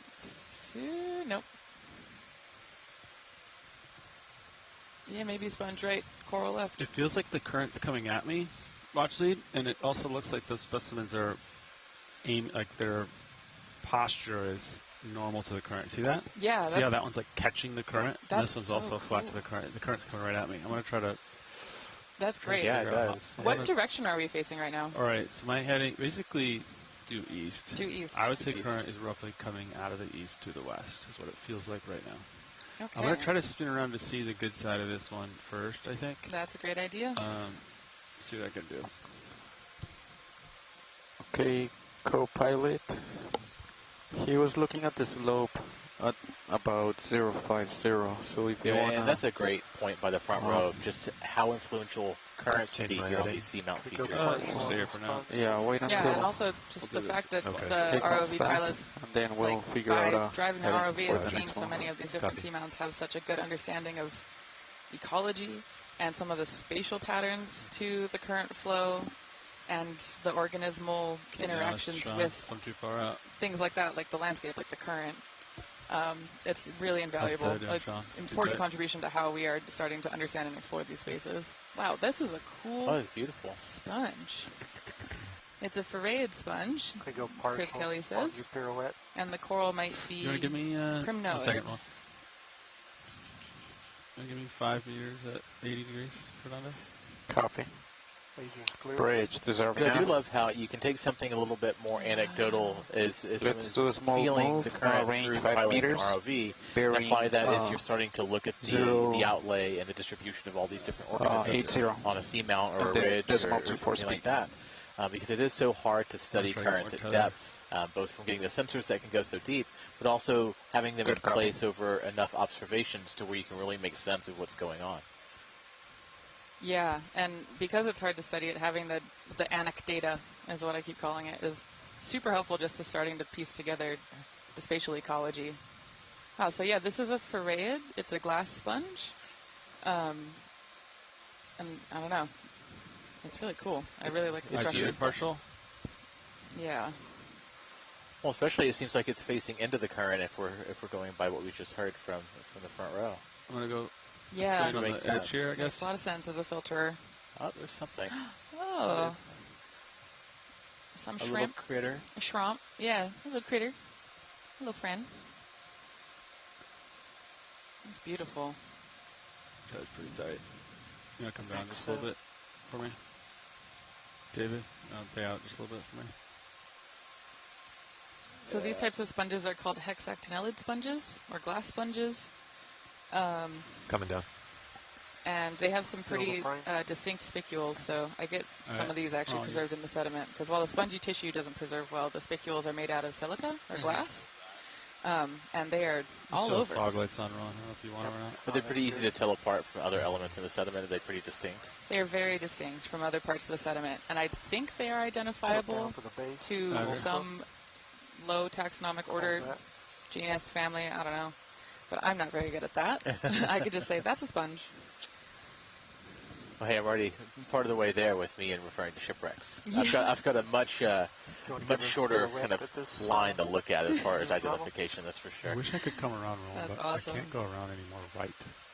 It's up Yeah, and here. I like the, Go ahead, there's a Rich. good visual here of How the about attachment of the complete? sponge to the rock, and you can see it's a lot less surface area that that base is attached to, You guys and a feels different okay with attachment the style from dynamic those larger lighting? sponges Yeah. that have those like Go for hooks or anchors. There's actually a base of one, I think, potentially. Actually, no, lies. Maybe David, to the you left. comfortable But we operating the sampled Shelley? one earlier. We can give it a try? Sure. Okay. And yeah, it's kind of cool to think about the different Are we all ways zoomed that these out on serials, organisms Ron? are living pilot their just, habitat attached to the the substrate. serious focal. Well, especially Yeah. how all these Yeah. different Yeah. organisms kind of find between the different Camera focus species here comes back. Okay. and the families Alright, and you wanna do different some lighting? orders. Pilot? They Yeah, find so different let's ways to accomplish the same do job the port as far as whether it's arm real quick. anchoring themselves to a rock or a different substrate to be Yeah, able to sit in the how much current do and you- actually filter, feed, halfway? and provide nutrients for Oh, their that's fine, continued okay. growth. And each of them have just a slightly varied take on interacting with the same environment.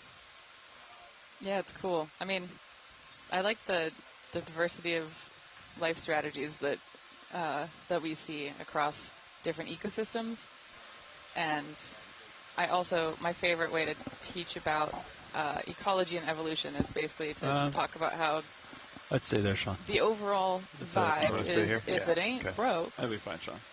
don't fix it. In terms of evolution, like we there's stopped. many different We ways stopped to and we were moving build a closer body to him. plan, to build, I guess, like history All right, strategies. come on, no, but All right, I'm coming And up. Just they tend to, basically, if you can kind of do the thing that you need to do to be in the environment It'd be great to have that works something and you can else right reproduce, here. you're all good. So I talk about that a lot with my back problems, where I'm like, yeah, my back hurts because bipedalism is awful. But also, it works enough. It ain't broke, so here I am with my back problems. 2+ million years after the first Homo sapien. All right, Pilot, what are we thinking here? Just vibing. Yeah, like you said, it's not broken. the No need to fix it. Okay. But that's the interesting thing here that we see in the deep ocean is so many Okay. things have been the same for so many millions of years because the conditions have been the same or very similar. And so we see so many body plans, we see so many types of actions that have not changed for millions of years because they haven't had to.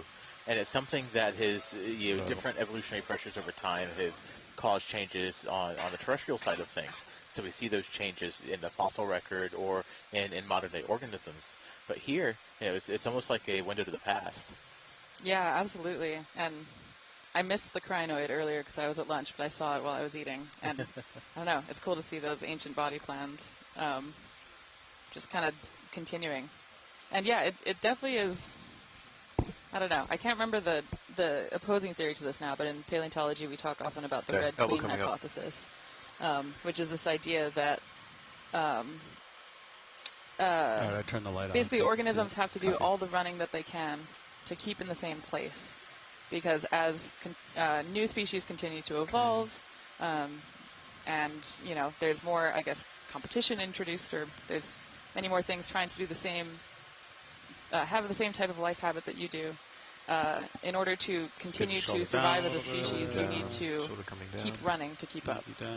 But yeah, the deep sea is potentially an example of how there's always an exception to every rule. There's a reason why these theories or these hypotheses are... I guess there's a reason it's a hypothesis, not a scientific theory.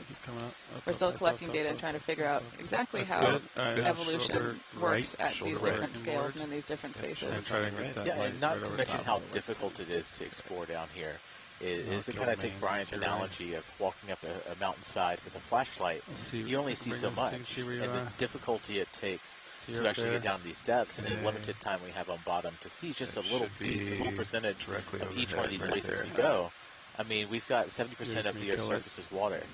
And, you think of how easy it is to go outside and take a walk or a hike and to go experience nature there. You can't do that here. Someone that wants to go and research, it's much more difficult, it's much more expensive, and you don't cover a fraction of the ground that you could cover on land.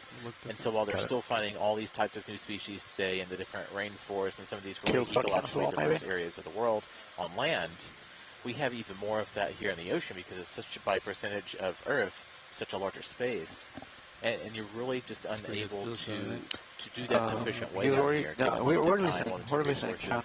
Pilot, do you want to rotate Sirius? Is even though we have this very narrow view, every time we come out here, in any of these spaces, where it's Papahanaumokuakea, it's the radio. We find something potentially new, and that's incredibly exciting. Yeah, I mean, yesterday we did a midwater dive and we got 5 new or undescribed species collected during that dive, and a couple others that we saw but didn't collect or weren't able to collect. And I have never been a part of an area of research where basically every time you go out you find something new. It's wild. And awesome, it says a lot about how much we have to learn. A shot, but a dynamic that's kind of lovely. So yeah, it is. And going back to what Brian said earlier about just the different reorganizations that happen in taxonomy recently. It's because we find new things all the time, and then we have a better understanding of those things. And it's not only the finding of new organisms, it's sometimes finding new places where they're going to be or where they have been, which also tells you just as much. Because it tells you the types of habitat, the diversity of habitats in which they can live in. It's fascinating. For someone who's an archaeologist, ships, we colloquially share ships' names as being like kind of in a feminine style, as far as you calling ships she or something like that. But they really aren't living things. Sure, the technology changes and evolves with how humans and the human condition evolves, but it's so interesting to see these living and breathing organisms through whatever functions they use to do that, and how they live is just fascinating. Yeah, I was about to say, are you sure you're an archaeologist? Because you sound like you are an ecologist. Maybe in a different life, but I think it's just one thing to be excited about exploring, regardless of whether that's like we were on the USS Yorktown finding out so much more information just this weekend. We're going to move to the core. And then being here, it's a whole different type of exploration, but it's all encompassed in the same part of exploration and why it's important to be out here and do that. I can fly here. You just want to be out here and explore and find new information to share, regardless of whether it's biological or archaeological or geological. Or maybe, we find new things in eDNA. The importance of exploration is going out there and finding the new and finding the explanation to why. Yeah, and this kind of interdisciplinary science that we've been doing is just, I think, magical for that reason, because I'm learning so much about, I don't know, there's so many different experts that are contributing to the exploration that we're doing. But I think you want to update the video advancing the now? speed at which we're able to learn about the ocean and try to get to answering that why. Definitely just feels like a faster pace of knowledge generation than I experience in my daily life, my usual career. So I'm very stoked about this. I hope you know that you will never get rid of me now. Well, you're welcome anytime, and we're certainly happy to have you here. Thanks, Sam.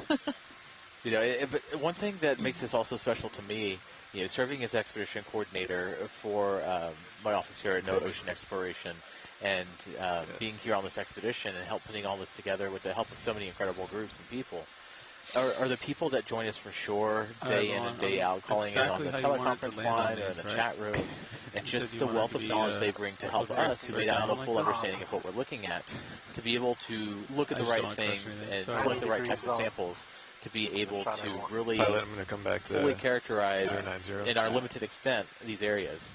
Because without the folks we have on the telepresence lines, we're just, it's so much more limiting, because we can't bring everybody out on the ship, and not everybody has a full understanding of all these different pockets of geology and biology or archaeology and everywhere else in between. So it's absolutely vital, and a strength of the telepresence paradigm that we use here, to really be able to bring all these experts to bear while we're in the middle of the Pacific Ocean, and they can sit in their office or in their home and give us advice and share their knowledge with us from afar. Yeah, I mean, I certainly wouldn't have known nearly as much about corals as I needed to for this, and Asako and Chris Kelly, who are on the line right now, are helping us with our IDs currently. And yeah, obviously without them I can't identify anything. So I'm hoping they'll be able to tell us if this is a pernoid and what kind of pernoid it is. I'll hold this. Awesome. And yeah, folks from shore are helping to guide a lot of the science and the identifications up to the minute. Fog lights at 50%. Roger, he'll bring them up. Fog lights at 50? 100? Did not see that last change. Okay, you want 100? Okay, definitely a pernoid. Fog lights at 100. There we go.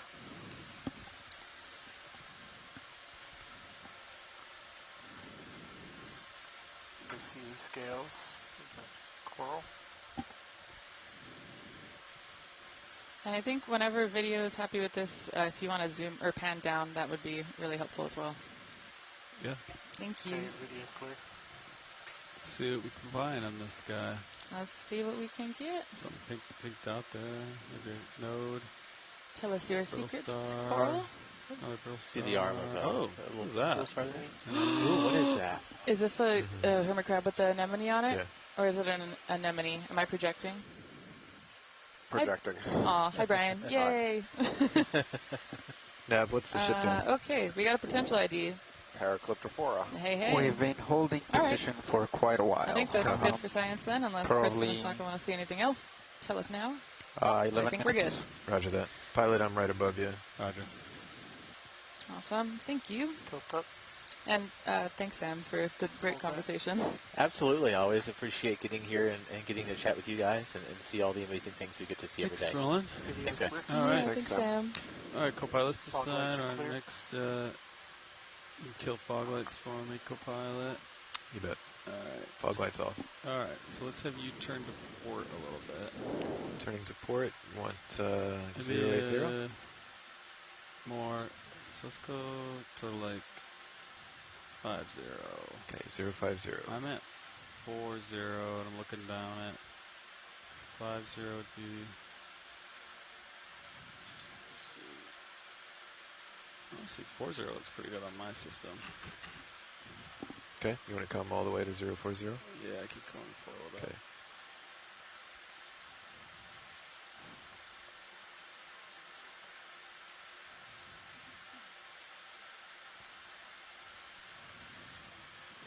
I'm going to push forward. You can tilt up. Okay, Chris Kelly Tilting and it up. Asako Matsumoto are both saying this is Paraclyptophora. So that's great. And your coral people agree. Wow, look at the sponge. That's a cool sponge. So yeah, the current is coming from down slope over there, and it's coming from my starboard to my port. Okay. And is that still out of the east to the west? Yes. Nice. Looks like the bottom of it's kind of dead. No, those are actually its attachment spicules. Got it. Which we sucked up, so we will look at later. If you want to see it under the microscope, pilots. Copy. Looks like we're picking up some Norella here too, potentially. Is Norella the one that's next to the sponge? Yep. Look at the base Okay. transition of that sponge. It looks slightly daintier than the primnoids. Oh yeah, look at that. Oh, It is a primnoid. Yep, Norella is a genus of Primnoidae. How reflective is it, Okay, Roland? and the Paraclyptophora is also a primnoid. Right. Different genus of Primnoid. Okay, need to make a tree. Wow. All right, let's zoom in on the interface. Oh, great view of attachment spicules. That's so cool. So Chris Kelly was telling us earlier that these are like After hooks this, I'm gonna or tilt anchors, and it's a really different it's still attachment style from the operation. sponges that we have been seeing on these You want dives. to bring down some of the mains? Just so it's not And it so kind bright, of or- gives it No, you that can really always close like it. strong, sturdy, stable Copy. base that probably helps to facilitate the size at which this sponge is growing Yeah, too, pull but out also partial. All right, when the I'll tilt sponge up, dies, still the up. attachments are so strong that they remain behind, Wow, and they've look at been that. creating that habitat that's accumulating sediment and encrusters and myofauna, things probably living in the sediment in the spicules. So these sponges are what I would call ecosystem engineers or habitat architects that are clearly shaping the benthos in the ridge of the seamount that we're on here today. Okay. I'm And it's framing beautiful, It for the so- still camera now, Roland, so. All life We'll is beautiful. get the still camera in just a second. All right. Give us a... Ooh, I see a sea star in the background. Roger, radio now. Chris Ma Okay, bat when signal. she's talking to Stitching, she's going to want you to go to each spot, hold. and these Chris will Ma is take on the a picture chat. and move to the next We're and going to next. get a sea star ID Video's clear. Go for still. in a bit.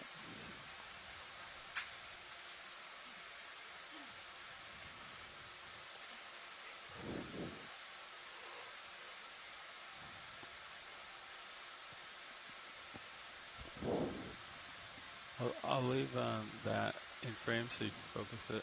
You know what I mean? All right. There's another sponge to my right. All right. Thank you. So, pilot, next thing we want to see is the sea star on the rock in the top left. Roger, little baby sea star. Baby sea star. Thank you. Okay, co-pilot, do you want a move? Yeah, we probably should, huh? Pilot, what do you think about our current heading? Yeah, I think 40 is going to be the next move direction. Copy. Maybe after the sea star we'll call one in. Copy. How does that sound, guys? Sounds good. All right.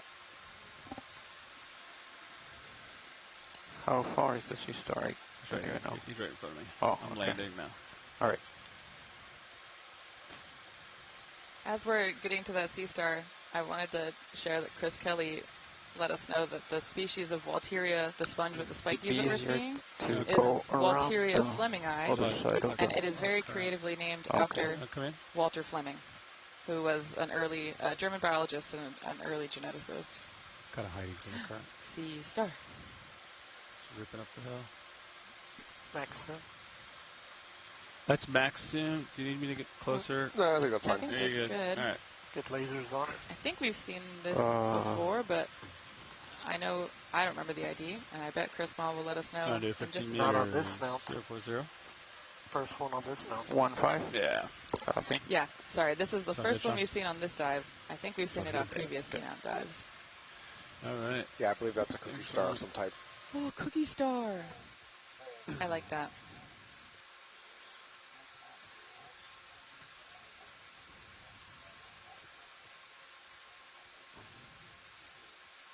A goniasterid. Potentially Ahuastra, which we did collect on a dive previously. Amazing. Thank you, Chris. Chris Ma is a echinoderm specialist at the Smithsonian. I would say world expert in echinoderm taxonomy. Described a ridiculous number of new species and is single-handedly keeping me and maybe Brian afloat on our sea star, holothurian, etc.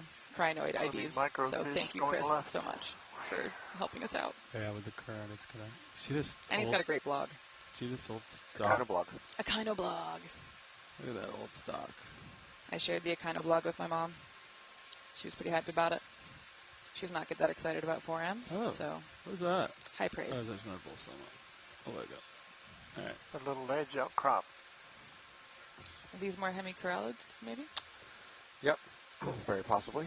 Floaty sponge on the far right. I know. It's kind of out of my reach for a line. I think we saw one earlier. I'm going to snap in on this dark side of the sponge. Sure. This is the lee of the current. Oh, wow. How's that?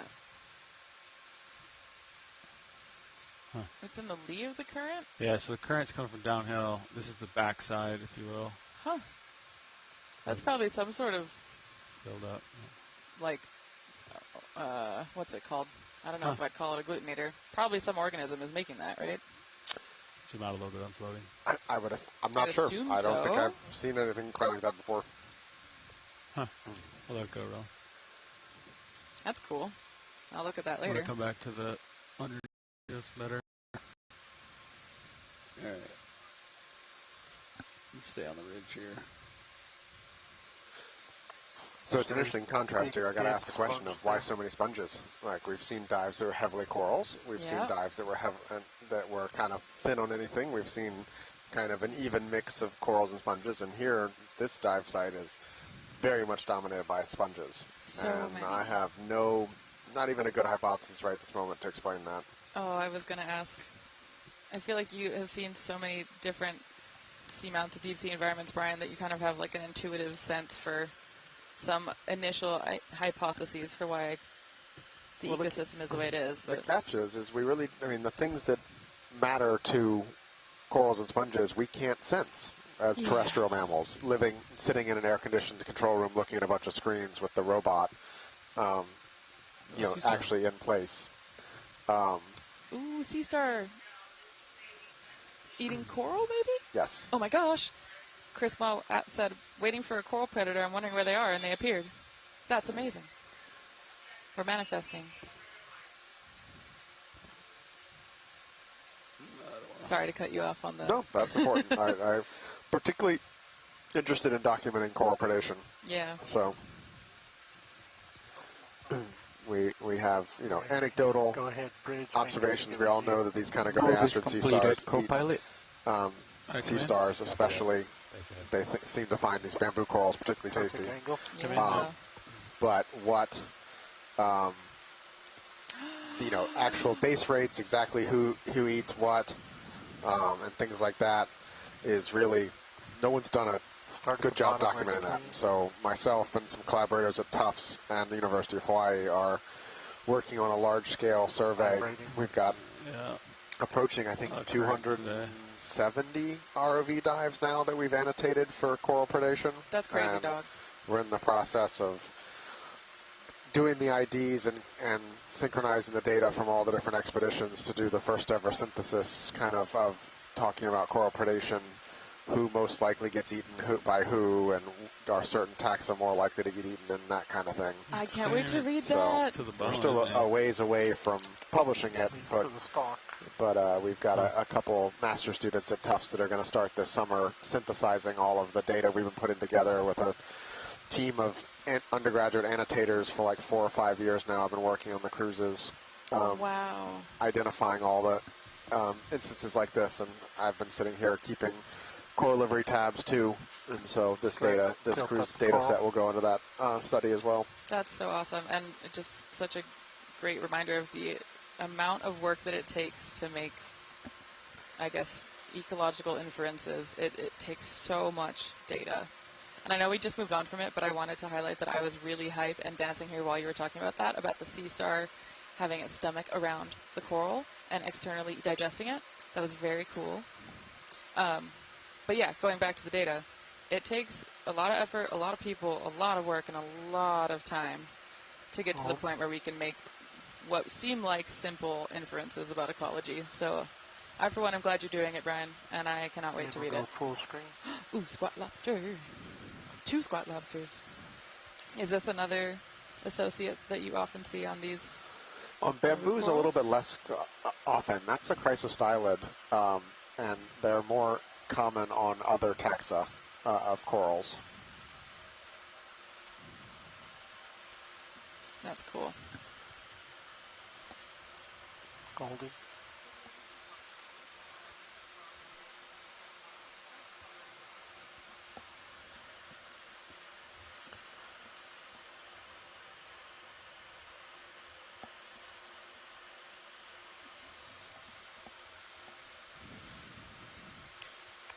Video's clear. Did he move at all? Is the current kind of keep him there? Or what?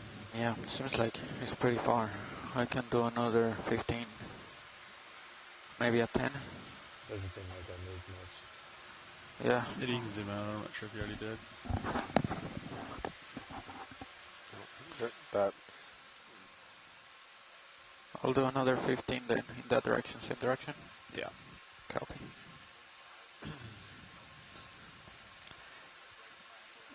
All right, co-pilot, I'm gonna call another 15 meter in your heading. All right, said 40, all right.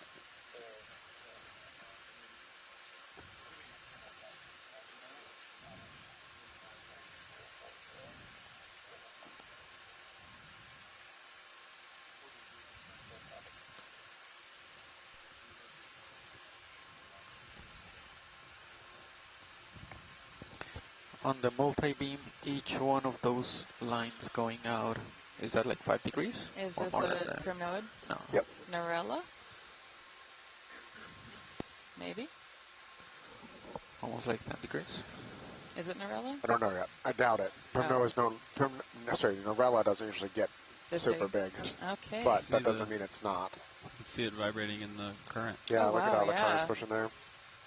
Some good current flow. The right side of it looks like it might be overgrown by something. Or dirty. Yeah, I'm not sure actually, but you're right. The color difference is noticeable there on the right side. It also could be which polyps are retracted versus which polyps are out too. Oh. You can take full zoom if you got time. I wonder if the vibrations that make it stronger. It looks afraid. That's cool. So there's more of the brittle star associates? Yep, there's ophiocanthed brittle stars in there. Oh yeah, I see the disc. Cool. So on primnoids, which way the polyps face, up or down when retracted, is one of the diagnostic criteria used to tell these apart. Oh gosh. Okay. So what is this one? They're down. I'm still not 100% sure. They are down-facing, Okay. which Narella is a down-facing group. Got more zoom Okay. on or not? Max zoom eye. Corals are hard, Brian, Brian. you need me to get closer? No, I think this is good enough. Understood.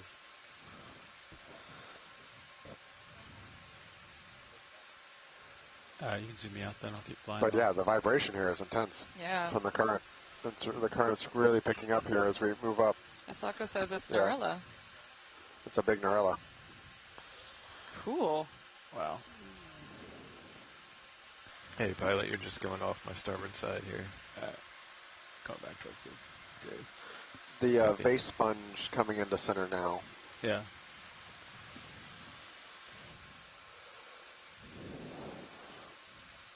A new sponge type for the dive.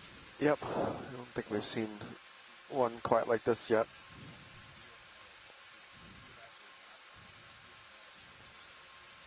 Awesome. Thanks, Roland. So I just scanned my blue view, Dave. Looks okay.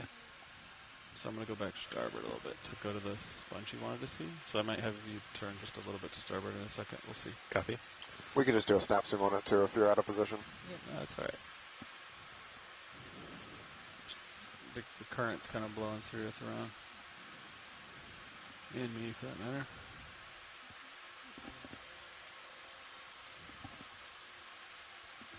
All right, Roland, I'm going for Copy. sponge. We'll frame it up, and then we'll be good with it, Roland. Just try to get an ID, then I'll take off again.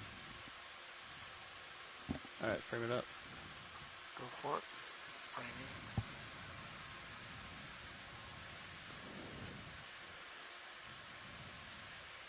Full screen. All right, that's probably good on the sponge, but just out of frame on the left, there was something I'd like a quick look at too. Keep panning, keep panning. Zoom out a bit. We'll find it. Yeah, zoom out. There, the very partial, the very fuzzy one. I'm not sure what that is. Go ahead, Bridge. Oh, this might. It's just a really long Oh arm. yeah, he's just those long arms. Yeah. Come in, it's a sponge with the long arms. Long-armed Walteria? Yeah. Yeah, I think it's another species of Walteria. Cool. All right, thank you. All right. Shrimp in the background. That's cool. Thanks. Okay. Oh, shrimp inside. Cool.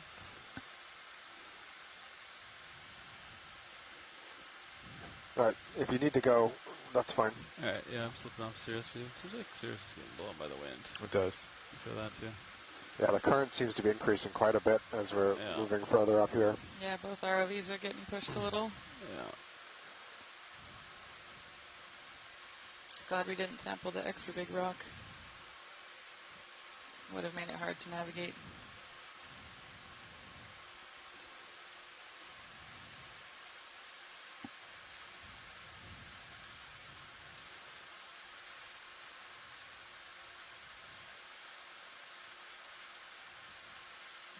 Looks like we might be coming to a patch without some of those big polyophora. Polyopogon. Same heading? Polyopogon so, yeah. sponges. Maybe even a little starboard, maybe like 4 or 5. 4 or 5? 15 meters, 15 meters. Just because I'm off. I keep tending to starboard, so. Okay, 15 meters, 045 coming up. Okay. Copy. All right. Let's see what's down here. Well, I'm getting sketched out by the Walteria in the background. I keep thinking they're bottle brush corals. There's a polyopogon. Oh, fish. The top right. Not two fish. Do you see it? Where? Bottom right now. Oh, got it. The eel. Eel. Right eel. Sorry. Go for it. Eel or eel-like fish. It is eel. Fish like eel. Fish like eel. I mean, they're all fish, but... Yeah. Just our ID guide breaks them apart as eels and eel-like fishes, and my brain can't handle that. It's so cute. For the landing rod. Oh. It's feisty. Snapper-brankid. Snapper-brankid. Can we take a look at the red coral, kind of top center right? Snap it, Ella. Paragorgia? Yeah. Nice. All right, thank you. Roger.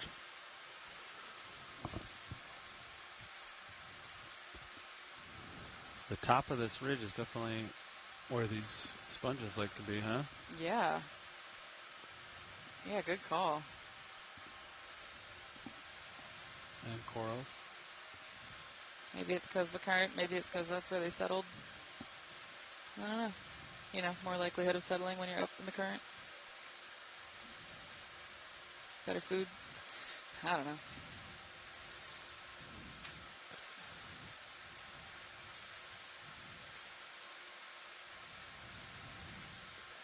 Just another extra fuzzy Walteria.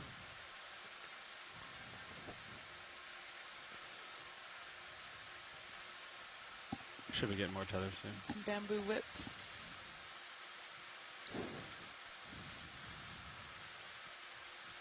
Let's see if we see something close by while we wait for tether.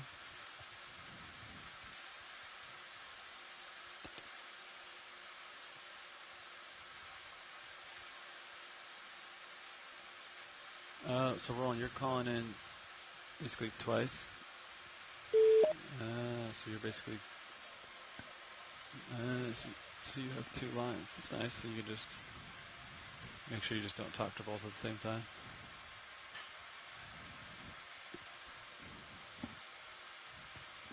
Might see another hemicorral. Do you feel like you're moving at all, co-pilot? Yep, I think you're right. And maybe a little. It seems like it's taken forever. That's strange. Playing who's that Pokemon? Altogether in this direction, we have moved 41 meters. Really? Maybe current is playing a pretty big factor. Yeah, I wonder if current just like keeps pushing this broadside of Sirius. It's interesting for how much the current seems to have changed from where we first landed to where we are now. We haven't seen a whole lot of community composition shift. These taller, big primnoids have appeared, but we're still heavy on the Walterias, the small hemicoralliums, a couple little bamboos. Yeah. You know, really the only change as we've increased the current here is these big primnoids. You know, but we also don't know if the current's episodic or if it's continuous or kind of. You know, I'm making the assumption in that statement that the current would be more higher here all the time, which that's not exactly a safe assumption to make. Yeah. The currents can change in a lot of places like wind. You know, if you're in a big western boundary current like the Gulf Stream or something, you pretty much know which way the current's going to be flowing. But in areas out here that don't have a single predominant current flow, it can be much more variable. And then you run into complexity too when you get deeper, right? So you get into the currents that are driven by temperature differences and salinity differences. Thermohaline circulation. Yep. And then in and around the islands, you get different currents, depths changes in between force between gaps between islands, and so on and so forth as well. Yeah. Wait for tether Ryan. The morphology of the islands is a really interesting contributor. All right, the seamounts too, right? Move has been So this is completed. hemicorallid? Roger that. Yep. Nice. See if we start moving here. Hemicorallium? Yeah. Precious coral? Yep. All right. It's that white mat Cool. on it. Yeah, Chris Kelly was talking about one of our earlier dive sites. I guess it was actually yesterday. One of the reasons he was interested in seeing it was some theory about internal wave reflection from the main Hawaiian Islands getting bounced north and stuff like that, potentially affecting it. What do you see, Olivia? Oh, there's like webbing between some of the branches, it looks like. Is that like the calcite? I don't know. Some types of these will sometimes have a commensal worm that lives like around their skeleton and can cause the skeleton to grow thicker around the worm tubes. Oh, and yeah, there's a polyplacophorine there in the bottom as well. A chitin. Let's fill the screen. It looks kind of translucent. That's a type of mollusk, which I'm also allergic to, which I found out from having to dissect said mollusk in invertebrate zoology class, which is why I am a paleontologist. And a little bamboo coral here in the bottom right as well. Yeah, it's beautiful. Little guy. Let's see what else we can find here. Good visual of nodes. Some sponge stalks on those rocks, maybe. Full white. I'm constantly looking at the dead stuff. We all have our true loves.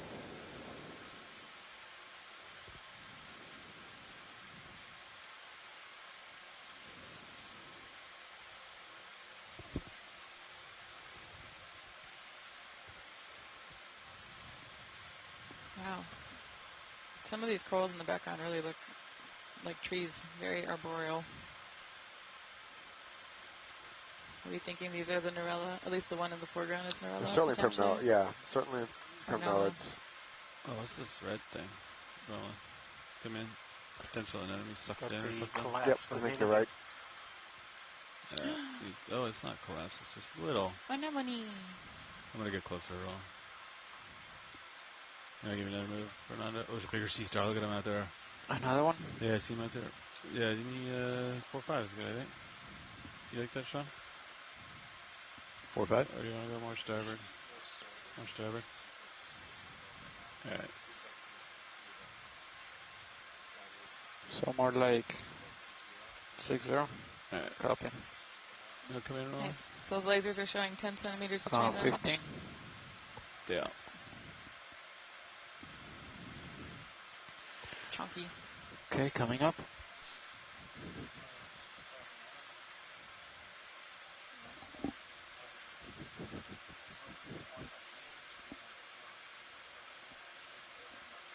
Let's bring up the fog lights at 50%. Roger, fog lights? Fog lights at 50%. Fog lights at 50. I agree, Asako. I believe that is a bamboo. Okay, you want 100? The closer Fog fan? lights at 100. No. Or the further one? I don't know from what perspective. The one that's just off to the right. You can see it in yes. the rail cam, or not the rail cam, the port and starboard cam. That was the one I was wondering about. Cool. Yeah.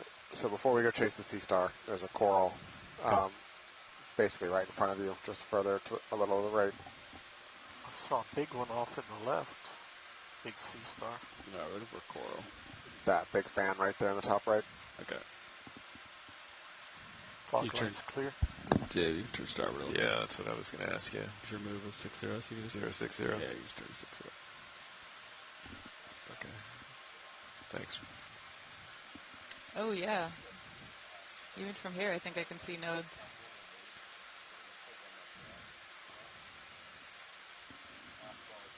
One branch appears to have been knocked off, too. There's a disconnected branch there at the bottom. Oh, look at that. Frame it up. I'm coming steady here. All right, frame it up so you can see the zombie bamboo coral. 2 different style polyps here.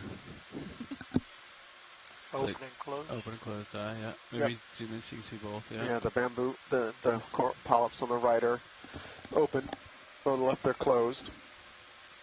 So you can see this is a nodal brancher. See the black lines at the where it changes.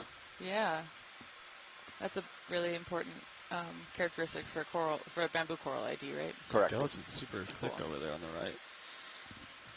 And do you have thoughts on what would make a single coral colony have some polyps open and some closed like this? No, I mean I would have said the other day that these are individual animals, right? Technically, and so their level of connection between them varies based on the taxa.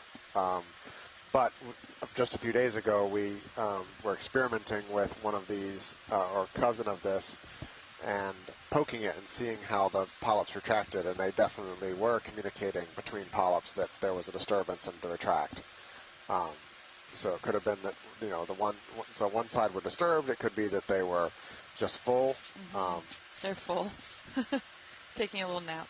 Yeah, I mean, once you've got as much food as you can ingest, you're safer retracted. So filling up, retracting, digesting, and then putting your polyps back out to feed would theoretically be the lowest energy and safest approach. All right, I think we're good with the bamboo things. Okay. You're going to go chase sea star? Do you have an age of this species?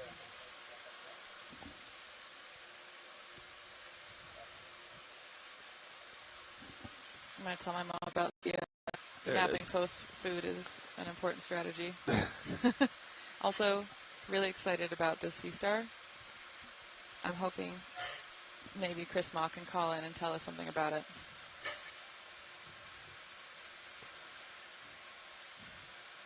We shall see. We're lucky to get folks who are, during their workday or after hours, now it's dinner time on the East Coast, calling in to contribute. So we really appreciate it. Yeah, it's important to recognize there because all the shoreside scientists are volunteer for this project at least. And so we really appreciate them volunteering their time to support the community through ocean exploration.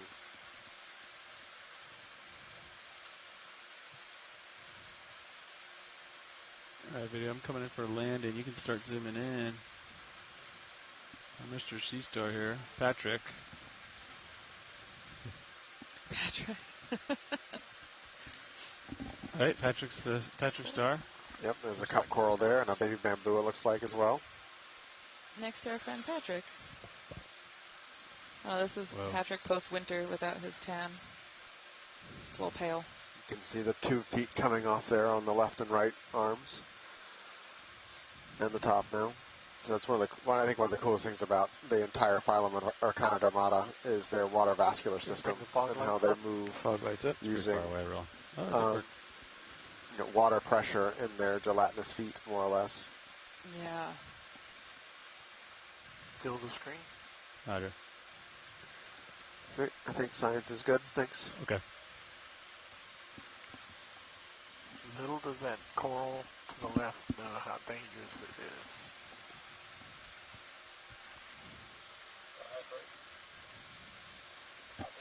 is. Video's clear. Move has been completed, co-pilot.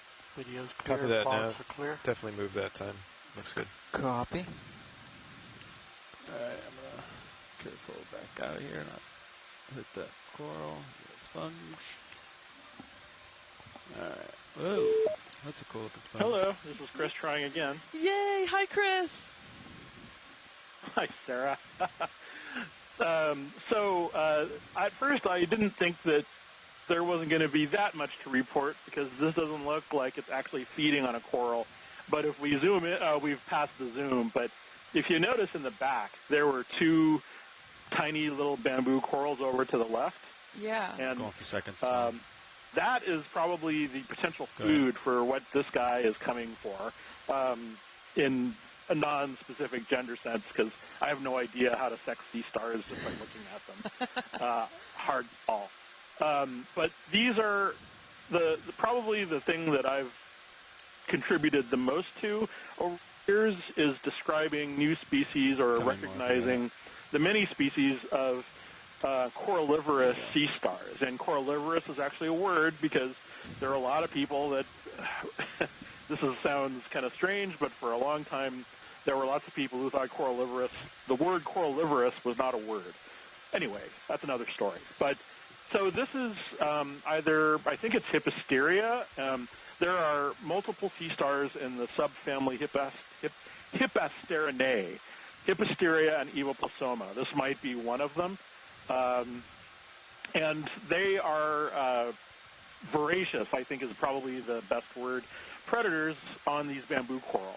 I've seen some of them devour other types, but and they do so very systematically and possibly for a very long time because we passed that one that earlier today, and you notice the entire bottom was cleared off, all of the tissue was gone, and we've seen that same thing in multiple species of Hippasteria and Evoplasoma. They just get around to the base, they extrude their stomachs, and they just devour it like a popsicle in reverse. They digest all of the tissue, and then they climb up and devour them. And when we've collected these in the past, when, for example, I was with 1706 many years ago, I think we collected 3 or 4 of them, and all of them turned out to be new species. And one of the things that, the concern when you're a taxonomist is that you've described, maybe there's too many species. But then someone else presented the counterpoint. Well, maybe it's because every time there's a new subspecies or coral taxon, there's a sea star that devours it. And I thought, that works too. And so it's entirely possible that they're incredibly speciose and they're diversifying relative to the types of corals that are down here. I don't know this for sure, but I'll continue to kind of recognize them. But they're quite widespread, some of these species. There's one called Hippasteria phrygiana that was originally from Europe, and it turns out that thanks to genetics, we now know that a whole bunch of species that had been described under maybe 7 or 8 different species names are actually all of this one species. Right, so you're and so there's a lot of questions about, how many species of these animals are there? And so we've not really seen a modern survey of all of these animals, and I think that's going to be one of the next projects that's coming up. And in the Hawaiian area, we've seen maybe 1, 2, 3, 4 kinds of goniasterids that feed on sea stars. Goniasterids that feed on corals, and so one of the obvious questions is, well, maybe they're all related, and so that might be another possibility. So there are a lot of fascinating questions that are coming up, and the diversity is, potentially, really important. And the thing I should also note, ecologically, it takes a long time for those things to eat. Yeah. So Scott France years ago observed one of, not this kind, but another kind called Circeaster, and they noticed that there were 3 of them perched on this bamboo, or not a bamboo, but a bubblegum coral. And there were literally, and the 3 were on there feeding on it. and so they said, oh, okay, well, sea stars feeding on corals, move on. So they did that, and they came back like another dive a year later, and they found what is probably the same 3 sea stars on that exact coral. So conceivably, those animals had been on that same colony for almost a year. That's crazy. So digestion for these things, the process of devouring these things is not quick. And I've heard people Go for the red ask me, well, should we be afraid that this will take off the way that like the crown of thorns is taken off, and should we be removing them, on these deep sea coral interactions? And my answer is emphatically no, because I mean, how would you hate it if you only got to eat once every 15 years or something, and it took you like a month just to get started, and then somebody pulled you off your dinner? That would suck.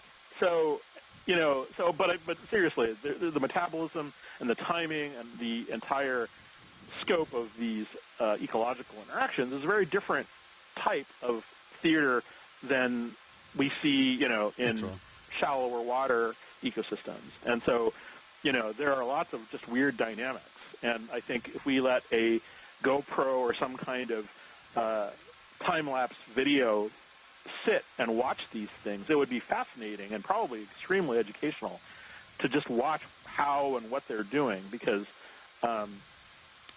when Chris Kelly and I were out there, we saw them, basically attack, what are they called? The ones with the little capsules, the corals that have the capsules on them. And it had we thought it had skipped over all of the bottom capsules. And it turned out that it hadn't skipped over the capsules. It had fed on all the bottom capsules and had eaten its way up to the top. It just didn't eat the capsules themselves. Is it primnoids that have the capsules, or I forget? But it basically, it had not done what we thought it had done. So there's all these interesting subtleties and ecological nuance to this thing, and it happens very slowly at a time frame that we're not able to perceive. So anyway, interesting. That was awesome. And if you have any questions about snap on white descriptions of phyla and whatnot, I'm also one of those people that actually studies stuff like that. Copilot? Well, it wasn't you. It was the other person that was asking about diversity at the phylum level. So maybe that's a question for another day.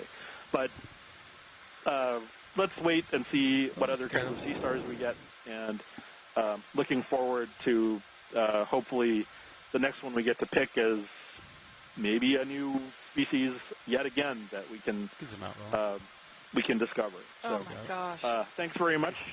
Thanks a lot, Chris. And I'll catch up with you guys. Huh? I said thank you. That was super insightful. Thank you so much, Chris. Thank you, Brian. I just love the stories that you tell are amazing, and I'm so fascinated by the world of sea stars and the fact that you can, come to this place and find so many new species that are all specialized on maybe like particular species of coral and are answering these amazing questions about ecology in the deep sea. It's so cool. And I would love to hear someday the story about the corallivores, but I know that might be one for an in-person meeting. Clear? Yeah, well, and thank you to your family for reading my blog. So in your multi-beam, there's stuff sleeping for many years now, but I haven't updated it for a while. But the content is still there, and it's still up to date as far as I can. Well, up to date is relative. But anyway, this is the 150, so mahalo, he's is that the right word? It is. Mahalo ya'oi. Thank you. That way. I'll catch up with you guys another time. Thanks, Chris. Thank you, Chris. And we'll turn left. So we were just looking at a gooseneck barnacle there. When we first saw it, it had all its cirri out and it was feeding. But as we kind of approached 15 meters. It retracted up, probably felt us coming. Okay. Yeah, that was cool. I can't get the image of the sea stars eating the corals, devouring them like popsicles, and leaving the popsicle sticks behind out of my head. That was such a good description of how sea stars eat. And the fact that it takes them a year Or more to eat? Or more. I mean, I think we were talking about this a couple dives ago, just like some of the ecological interactions and in terms of habitat succession and settlement down here don't happen on human timescales. Like it would take potentially decades, if not a century plus, to understand some of the ecological processes down here because things seem to move so slow. Yeah, and we've been talking about how the deep sea is sort of a museum of biodiversity, where a lot of the morphs that we're seeing are reminiscent of body plans that you see in the fossil record. And maybe that's a clue as to why things are moving so slow. Generation times are much longer. Metabolisms are slower. Just, I'm sure the rate of mutation is slower too, right? Because you're not up at the surface near the sun. Yeah, and just, metabolic processes being slower. You have less cell replication. You have truly just less Brownian motion at a cooler temperature, so you'd have less likelihood of getting just kind of polymerases making mistakes and stuff like that in colder temperatures. Yeah, it's pretty cool. And that's a great example of just how the pace of life here is a little bit slower. Even slower than in the main Hawaiian Islands. Wait for tether. I like it though. Island time is a vibe. Pink one here, Roland. Take it. Also, Val Finlayson chimed in the chat that we just zoomed past it now, but these might be some of the first examples of in-place lavas that we've seen on this dive. So far, we've been seeing a lot of cobble. Is this another hemicorallid? Yeah, I think it's another hemicorallid. It's got a big anemone up here in the top left. Oh, look at that. Living in it. It's got a smaller anemone in there, too, kind of in the center. It's white.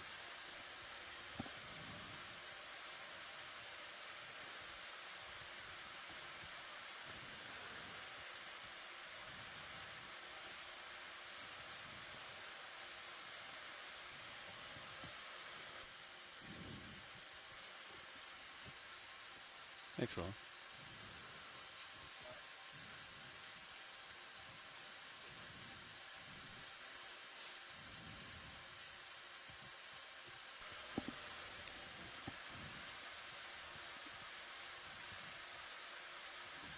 Very cool.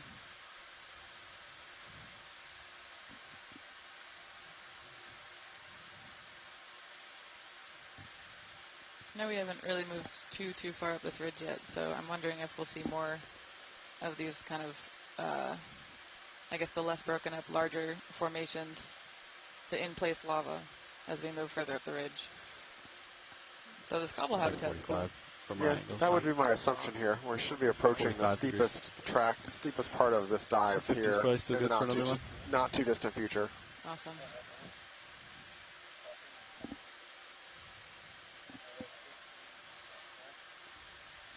Yeah, it's pretty dry here. Okay.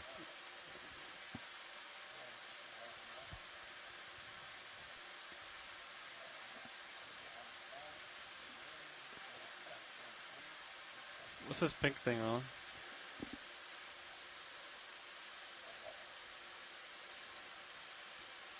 What is that? That, I believe, might actually... Oh, Hawthorne. Alright. Got his little feeding appendages visible. Oh, there's a lot of current here. Sorry, guys. Let me land. Take more zoom if you got it. He's on the deck, isn't he? Hawthorne on the ground? Or am I mistaken? They call them sea pigs. Sorry. Okay. You come out.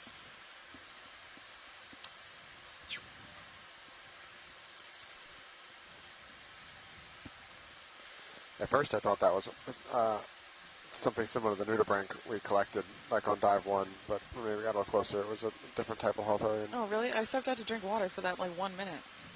Gosh dang it. That was so cool.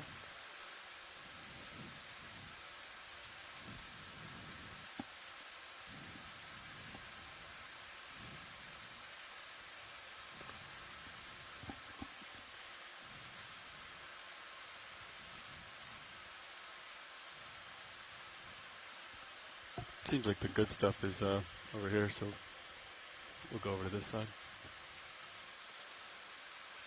When you say the good stuff, Levi. See how large these colonies over here, yeah. Where the current comes from?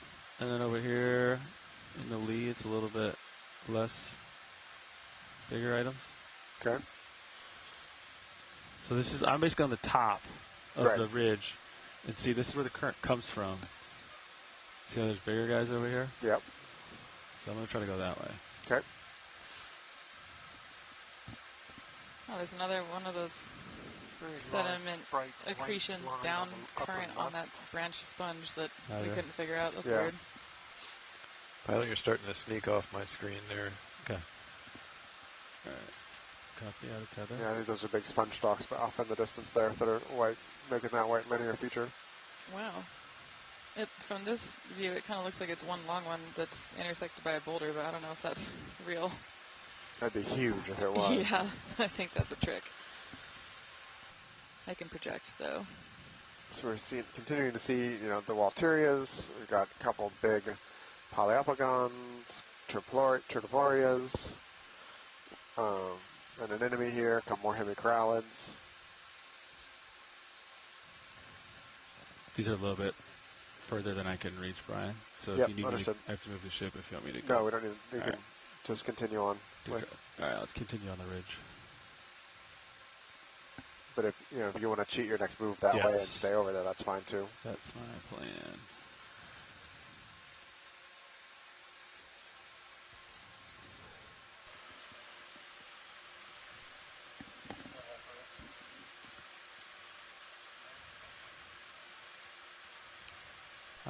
That's a big stock, right? I don't know. I'm again sorry. Oh my You might God. be right. That might be Oh. one continuous stalk. That's crazy. That's wild. That is crazy.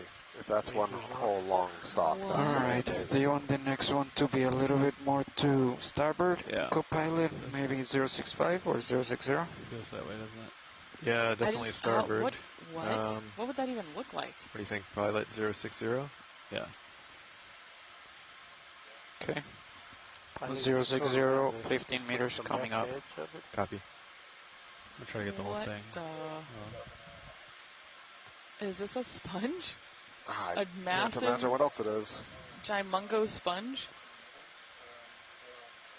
Oh yeah, and maybe its stock is on that boulder. I think we're. Yeah. What? Or no? Pilot, you're getting Oh, I to the can't end tell. there. I'm at 23 degrees. We need a little more tether. Yeah. Yeah. We'll remain a Sorry. mystery for another moment. Mystery sponge. Stand by. Wow. Maybe. Oh, good view on that stock thing though. That's huge. That's a big sponge stock there. Yeah, at first I thought maybe the stalk was angled more with the slope of the hillside, so maybe it was just kind of growing up along the hill, but it looks, if that is the stalk, which I guess we'll find You can out. see how big it is compared to D2. I mean, It's that up. thing's like Oh my 8 gosh. feet long, maybe? Right? Zoom to Yeah, if the you look edge. in serious view for folks streaming in shoreside, there's a good size comparison, D2 to giant stalk of Yeah. sponge. Yeah, it's like... Can we zoom on the end of it? Yeah, go for it, Will. Let me just sort of throw it on here. Yeah, look at that thing. Whoa.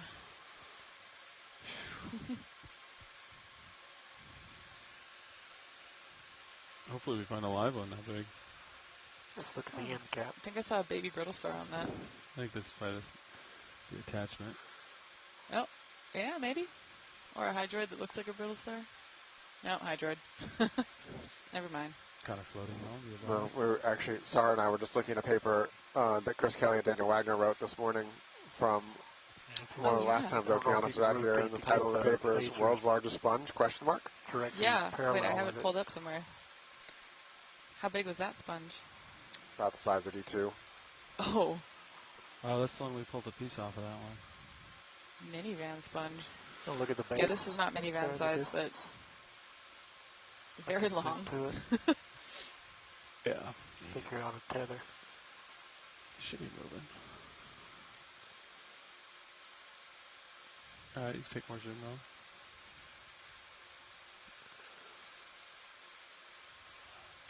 Oh, it's where it So I broke think off. that's the base, and it broke off. Oh yeah, That and makes sense. the angle of that. I mean, I don't know which way it was oriented, but it seems like it was growing up and then, based on the curvature, maybe a little bit back. But that must have been really tall. Oh, another barnacle next to it. Nice. 2 barnacles. That's wild. That's a huge sponge. Yeah. Well, it was a huge sponge. Yeah. pour one out for sponge. Though now it's substrate and habitat for What was your last other move, organisms. Fernando? So,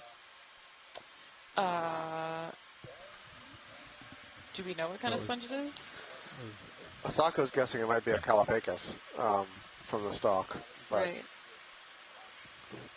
Which would mean that it at one point had a large it's almost guaranteed it had a large at the top head. of it. Yeah. I see that. Yep. Wow. Alright. I'm going to come back more in your view, co-pilot. That's Copy. You can turn your heading to 060. Copy. I'm already there, I think. You're at 50. Oh, no, I'm at 50. Yeah. 50. I'm trying to think through the life history strategy of growing that tall. It's a lot of energy to put into stock development. Yep. But cool. But getting up in the current Yeah. provides a lot more nutrients too. True. Maybe it's a... Hundreds of years. Yeah, maybe it was hundreds of years of growth. What's the name of the... Is it Okay, Icarus that move flew too close complete, to the sun? co-pilot. Icarus. Copy. Icarus. I can't remember how to say words. Icarus. Yeah, maybe the sponge Should flew we too keep close going to the current. zero? Because you keep on moving towards that side of the ridge. Yeah. Okay. Do you want to keep 060? Yeah. Okay. Do another. Yeah. 15 meters, 060.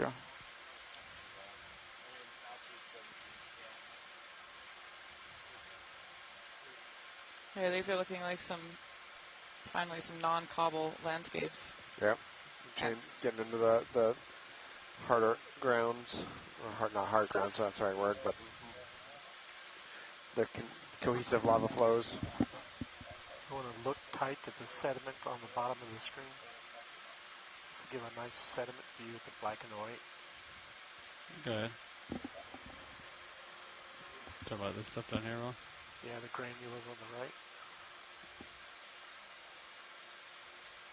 I think I'm going to go for the sponge, Ron. Sponge husk. Cool. I think that's more evidence of dead sponge. An awesome view of the sediment. Look at that. Oh, isn't it beautiful, Brian? Brian's like, thanks, Ron. I think Levi said it. Yeah. Let's go look at this guy up here. There he is. That one. Ooh. That one. That's Pharrellid? Pharrea. Ugh. I need to write these down and have them in front of me. Pharrea sponge. But I'm not 100% sure that is, but that's the word you were looking for. Thank you.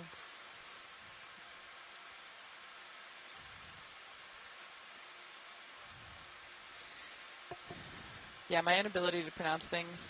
I learned a lot from reading, not from saying. Yeah.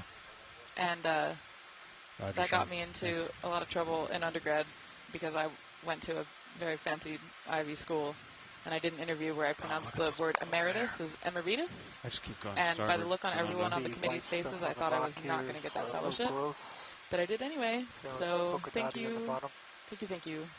And we try. Those of us that don't have parents that have been in the sciences or gone to college, a lot of times we learn how to talk from reading books and don't hear people say it until we're trying to talk with actual experts, and then we sound goofy. So appreciate the patience and the corrections.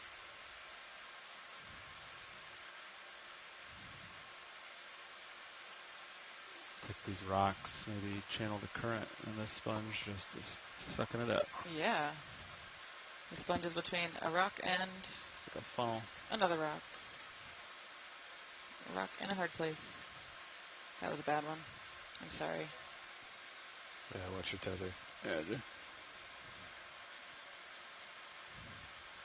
Cool. Alright. Great example, though, of how habitat, or I guess substrate complexity, like the benthic substrate complexity really drives what lives where, or can drive what lives where. Chris Moss says you may have seen a star on the sponge if it's possible to pan back. Oh. Sorry. Where? I don't know. I didn't get an eye on it. I didn't see any stars. Did you guys? I did not see the stars. Perhaps not. Okay. Negative. We'll keep going. No worries. We'll try to find more stars Delta's in the a future. little low. Go by it. Coming up? Yeah. Just trying to give you a little bit more tether there. Roger.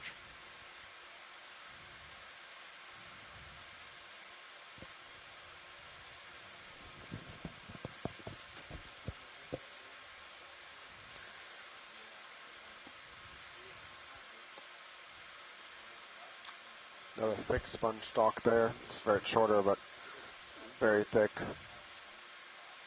Yeah, looks like kind of a similar form. A relic. A relic. A fossil. Fossil. A different time. Huh. Yeah, I mean, paleontologists, or at least the paleontologists I work look with, at that big one define anything that is dead as a Yeah. fossil. Yeah. So, count it. Oh my gosh, another one. Holy That's the moly. one he was talking about. Going for the long stock next. Gimungo sponge. Spongus giganticus. Spongus giganticus. Oh, Or gigantea. We were having a discussion in the chat about how many What's purple species have gigantea. center low? Rogers. Ooh. Snap. Thorian, right? Holothurian. Oh, Is that the same kind that we saw when I was drinking water? I think so. Oh my gosh. Do we know what it is? Sea cucumber? Okay, I'd yeah. have to go look it up. Blobby sea cucumber? Do you need a closer look? Nope. Alright, for the next one, do you guys want to keep going 6-0 or what bearing do you want? To the distance. Maybe a little port. Yeah, the ridge looks 4 or it's a 5. synallactid holothurian. Seems like the sponges are sort of Yep, on the that's where we're headed, Roland. And Val starboard Finlayson side. says How that the about we stocks split it 0-5? remind her of some of the 0.55? tall stock sponges that they were finding in the Kuaihelani seamounts further north. I'm gonna have to look those up. 0.50. Yeah, Whoa. the 15 two meters RV coming up. cruises that have gone north of here, Nautilus's exploration of Lulukalani and Okeanos exploration of musicians have shown that it is a massively diverse and abundant You can turn to community 050, up there. Copy. Okay, I'm just doing some like hand scaling, and it looks like the stalk might be more than 2 meters long. If I got that hand to laser. I mean, it's wider Right. than D2. I can see the sponge on either side of D2. Oh, wow. That's pretty big. That's very big. I'd really like to have seen the head on these things, if they are some type of Caulophacus. Yeah. Huh. Long boy. Yep. Cool. Val, agree. Onward and upward. All right, so you're looking 50. That's our direction of movement. So I will stay in the center of your view there. Copy. And take us to that sea star. Oh, eyes on. Oh, yes. A shining symbol in the distance. Shining beacon in the night. Might check out while I wait for some tether, this pink coral thing. Oh, yeah, this is another weird Walteria sponge thingy on the left. And then there's this coral, a hemicorallid in the middle. Too soon to tell. Okay. All right, come in. My favorite game to play with Brian. I haven't seen any sea pens yet. Come What in. dis?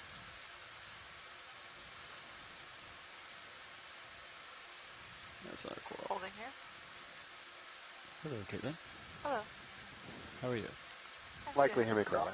How are Okay. you Yeah, the Good. stock A lot of feels wind like here, a lot of current. it, maybe, to me, in my very Can I come in unexpert further? opinion. But the polyps look different. Maybe it's just the angle. No, that remember, would throw me. there's several species within Hemicorallium, too. Oh, It's right. just a Oh, genus. there's something. Yeah. There's like a little. Got a stuck radiolarian on there. Oh my Well, gosh! like there's something. It looks like, kind of above empty it though. That's like transparent. Oh, yeah. That's cool. We saw so many yesterday. That was so cool. Right. We're good here. Thanks. All right. Okay. Video's clear. We're looking for a star. Looking for a star. I should have enough tether. It's up here. I'm not 100% Yeah, I've got sure if you it's at actually a star or about just a 30 base degrees. of a dead coral. Consider that. I'm gonna come We out. can manifest. So maybe it's a star. Oh, wait. Oh. Oh. Maybe it's the base of a dead coral. Yeah. We tried. That don't look like a star. You snap it. Great rocks here, This though. one? In the Yeah, middle? yeah. I thought it was a star, but Yep. it's not a star. Coral base. Sorry, Chris. All right. Okay. Coming Oh, out. just a coral. I know how much you Something looks despise dead. corals, Brian. That's a cool dead sponge, though. It looks like a flag.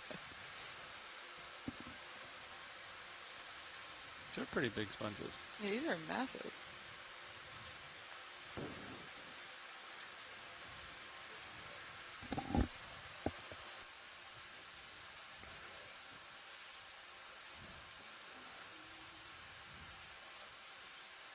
Coloration's a little strange here on the rocks. Yeah, you get the green and energy.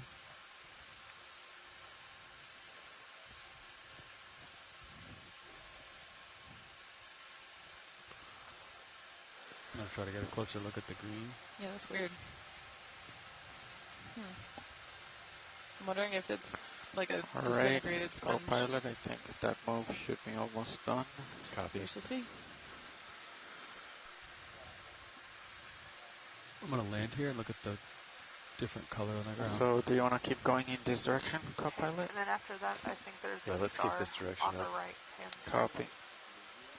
Coming Yep. out. No, stand by now. Coming in? Yeah, blue view seems like it's turning quite a bit up there. Oh. Oh, copy. Yeah. Okay. Gonna hold here. Well, we can change it to 020. Geologists help. Yeah, what, Val? Is Stay this here for a minute. mud? Don't, no. What is this? Gonna zoom in more, pilot. Yep. Let's Try to see. land better. Gonna pan a little bit. This is with where the we view. need the hard rock Sure. geologist. Okay. I'm getting some, like that in the center now looks kind of like a bit of sponge. Bit of what? That is Like a, nice zoom. it looks like a piece of a sponge that is Yeah, like broken apart, right? And then this, HD2, you can in the clearly middle see now, up is I mean, that way. it looks like maybe Yeah, something that's roger. encrusted with Okay. manganese below it. I don't know what's But on he top. keeps on shooting to the Oh, right. Dal says it looks like hyaloclastite. What? Huh. I don't know what that is. Let's go see. Once we're done with this That's how you know I'm swing, not a hard then rock we'll, person. we can line up Can we follow it uphill up? next. Yeah, zoom out. Oh, Coming out. Now, did so you want to put in and move hyaloclastite's a now? volcanoclastic No, let's wait here for a accumulation, minute. Copy. which is also So like wide. a breccia that has a bunch of fragments of glass. You might want to put HD2 Whoa. back in the center. It's a nice That's view from very Sirius. cool. I want to look at the, kind of the rocks on Yep. the right Whoa, there. look at that Right sponge there. up there. Oh, no, that's not sponge. Where, Brian? Right here? The behind the boulder, kind of see Behind if the we can boulder. follow the discoloration up into that crack.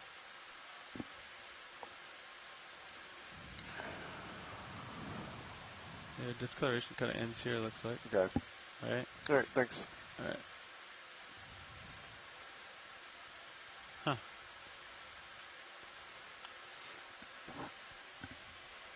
All right, so Sirius probably has a little bit of swing left.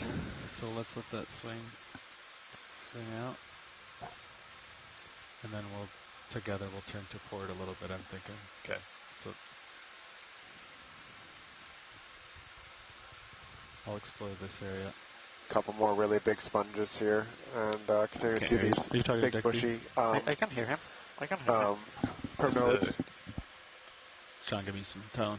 All right, I got you now. You're real soft. Wow. So hyaloclastite is Thought your really radio's interesting broken. because it forms when volcanoes interrupt underwater. I've heard you. So I think there might be some examples of those formations. Copy. Well, it's probably on the dives on Big Island. But yeah, on Big Island. And that was very cool. I'm going to look back at that video. I don't know that he's going to move. Well, I guess he's moving a little bit. We're pretty far though. Yeah, so it's basically a type of rock that you get when lava hits water and quenches, and so the like thermal shock causes it to cool really quickly and then form those large glassy fragments of minerals. Look uphill. That's pretty sick. I'm basically looking northbound. Let's see.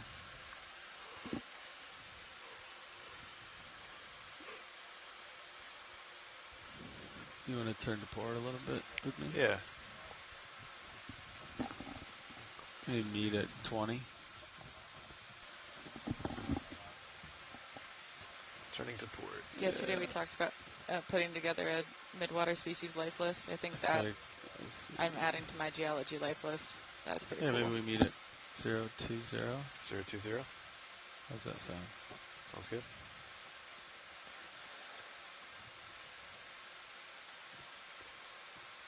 I think my underwater geology life list, #1 thing is watching pillow basalts form underwater. Wait, what? I You want got to see do that? No, I have not. Oh, I was about to be so jealous. I would love to see that. I think, to my knowledge, it's only been recorded by video by an RV once ever. Coming oh up. my gosh. Okay, one more geology fact about what we just saw.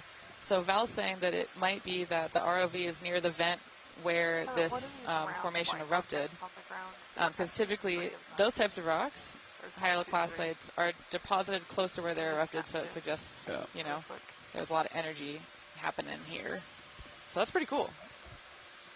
Talking about these video. Yeah, there was three. We're seeing different like expressions of the flows that formed this seamount. Oh, I think it might just be an old. I think it's an old hold. Maybe. Ah, yeah. Okay. Oh, barnacle. Oh, barnacle. Barnacles. Okay. Yay. Oh, thank you. I like them. They're like little shrimps that sit on their backs inside their shells and stick their legs up and eat. And never move again. Yeah. It's kind of a vibe, though. They're just, like, coffining it out while they eat. Have you ever seen someone do a coffin on a surfboard? It's my favorite surfing move. No. What is that? Yeah, you just take off on a wave and then you lay down. At the base of It's great. sponge. Put it on your back. I see that snapping in. Oh, close an enemy. Yep. Got it. Anemone. So cool though to see that part of it. Come out. Keep going.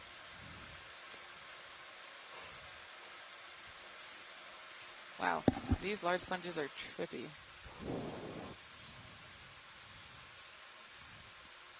Yeah, we've definitely moved seriously out of the rubble and are shifting. We're still Walteria here, but are shifting out of the Walteria, and the polyopagons are getting even bigger.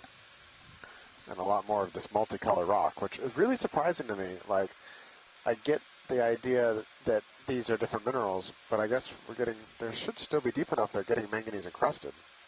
So I'm surprised we're still seeing coloration differences after all this time. Yeah, I wonder if what we just saw was something that had been manganese encrusted and then fragmented, because there was one piece of it that the front of it looked like maybe that discolored, like the hyaloclastite potentially. Yeah, and the back of it looked like it potentially had manganese. But I don't know how that would happen unless there's like a boulder fall that came and snagged it. Zoom on this sponge. Yeah. Which is totally possible. Yeah. Yeah, because the boulder field we saw, or the cobble field we saw below. Okay. So maybe. That'd be kind of cool. It's like cracking open a geode and we just happen to come across it. There's a sea star. That's cool. Oh, I missed the sea star. It's a baby Ophira just down the rock. A little baby brittle star. Roger. Yeah. Good sponge. Just holding here for a few seconds, and then I'll zoom in on the black. Okay. Okay, zooming in on black. That's max zoom. Okay.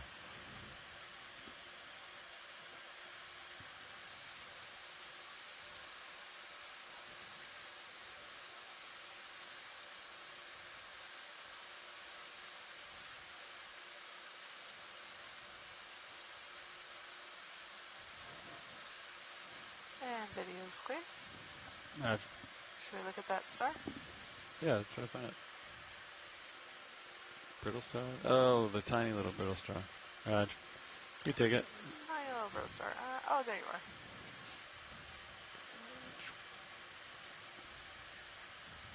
Yep, little baby brittle star. Okay. Well, not really baby, but small. Thanks, video. Okay, coming up. Very fine-armed. Very, yeah, a delicate. She's a lady. Okay. Sorry, to avoid gendering. They are a gentleman. I don't know. Yes. These sponges are pretty good. Copy. Yeah, they're I think we giving, could. like mega sponge vibes. Rogers. Lagging behind here, I think the current's got a lot to do with it. Yeah, I feel that too.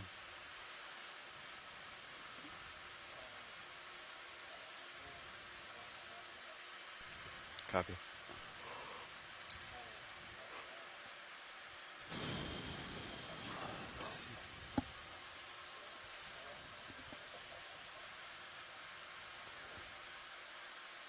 Looks like probably some of maybe that thicate hydrozone we were seeing earlier. Oh, at the base of the sponge? Yep. Are we I was going to look wondering. at this middle one, Pilot? Yeah, the big one. Yeah. This is about as out of the light pool. Yeah, I agree. And we're about to get some dust. All right. Would it be possible to turn to the one on the left? The sediment gives it spooky clear vibes. some of this sediment real quick. My right toe kind of stirred some up. Let it clear. What's nice about the current is that sediment will clear fast. Very true. Yeah, no kidding. Yeah, that really gives a good visual on how quick the current is whipping through here. Oh, that's an interesting coral to the right of the sponge too, in the bottom right of the screen whenever we're done with sponge. Roger. Thank you.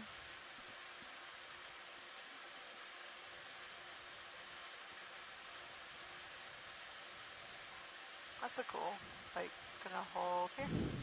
Do you think Sirius is done moving, or do you think Sirius is still moving? I think we're still moving here. Okay. Okay, here we go. Roger. Shot starts right. The shot starts right here. Okay.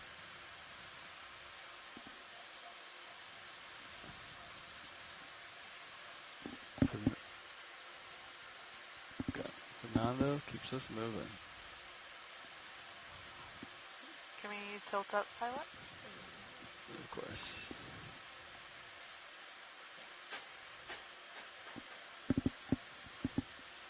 They're huge sponges, aren't they? They are.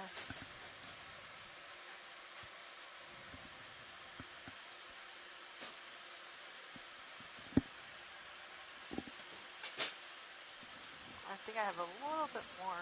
There we go.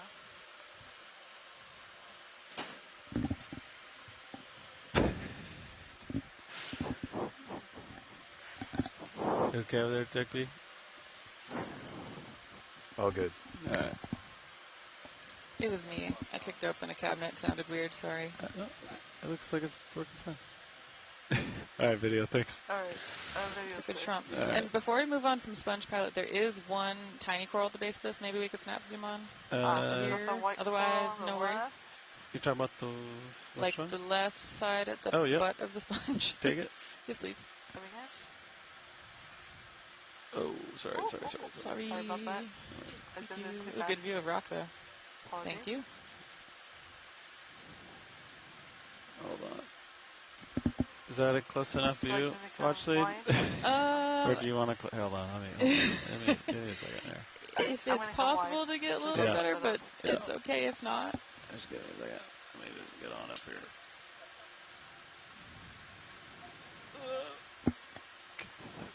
Okay. We're getting cozy with Sponge. Okay, that move has been completed. All right, come in. Okay. Copy that. Thanks, Sam. Ryan, is this a baby bamboo? Yeah. Yep, I think so. Oh, awesome. I don't see a definitive. Oh, wait. Well, maybe not. Maybe not. Maybe I got psyched out. No, those polyps look more primnoidy to me. Cool. There's a lot of current right now. Yeah, that's good for science. All Thank right. you so much. Come Sorry. That was hard. I'm coming up. Beautiful. That's full wide. Yeah.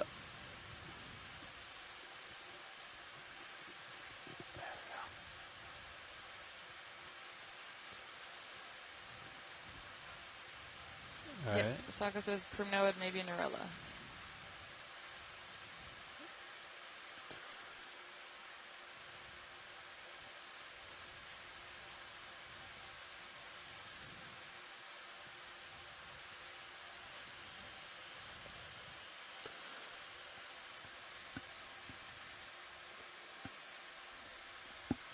It's interesting also thinking about size classes. So we've got these hemicoralliums here, and they've been a consistent presence on this dive.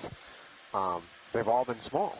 Can we zoom Sea Star behind? Oh, maybe not behind this sponge, if possible. Right below us. Yeah. Oh, the. Yeah, is that Brittle? a Sea Star? Or Brittle Star. Yeah, give me a second. Thanks. Yeah, the size class thing is kind of wild. Like, why are the sponges so... Well, the sponges are so big, and big. the hemicoralliums are so small, and hemicoralliums get big. Yeah. And so it's... All right, come in. Okay, coming in.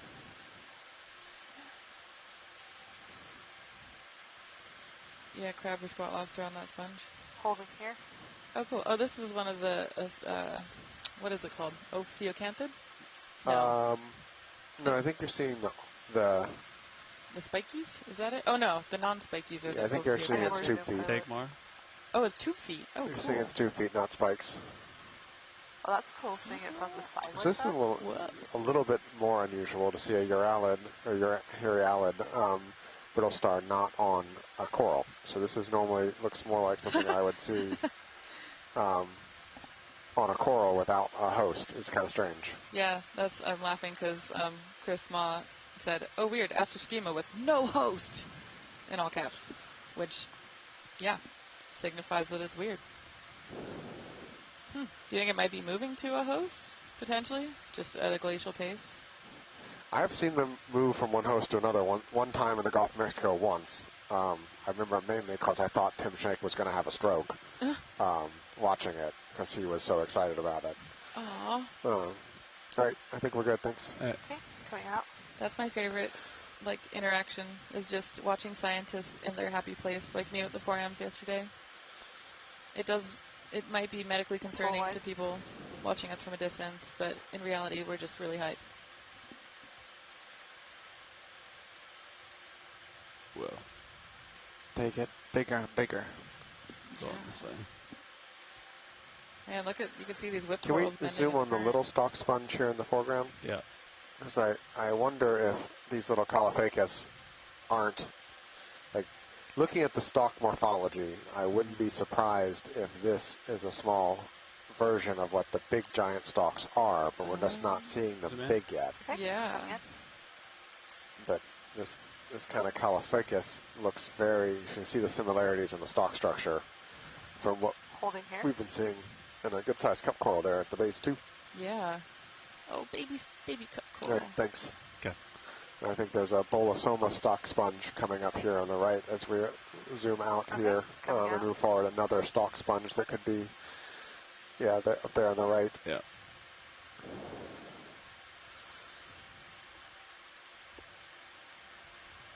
Whoa.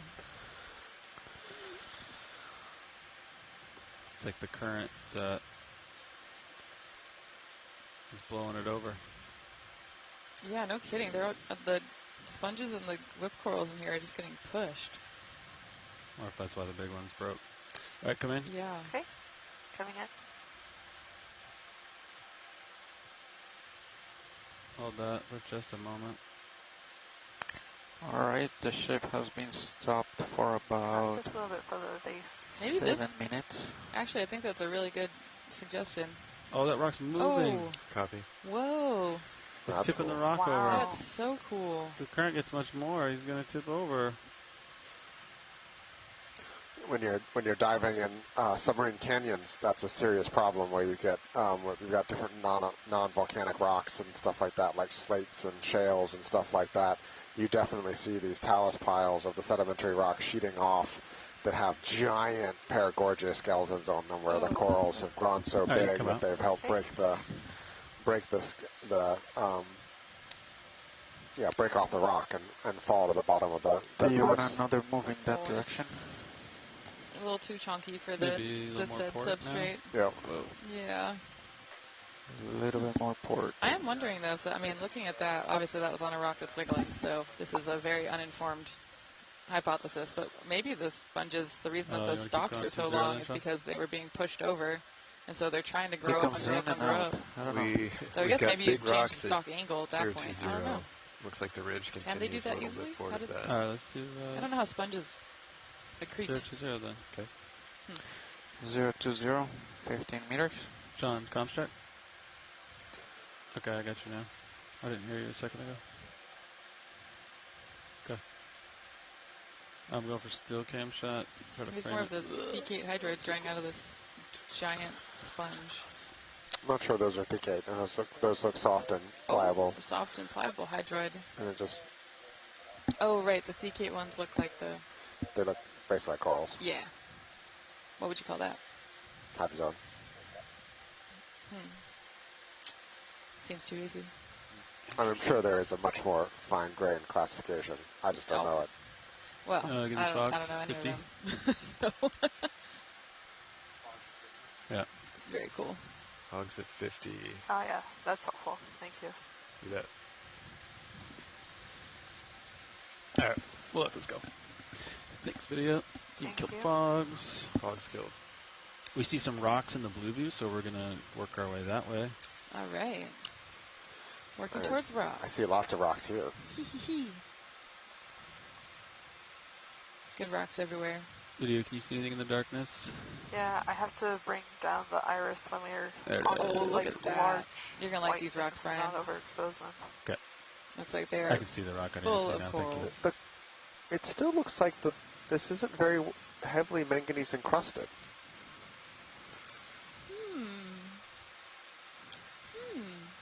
Which is surprising to me. I wonder why. I don't know. Yeah. That's cool. I like rock mystery. Can I kill it then? I kill the F-bar? Can you just secure power to it as well? Hit the little green button at the top. We might have got a couple of nodules.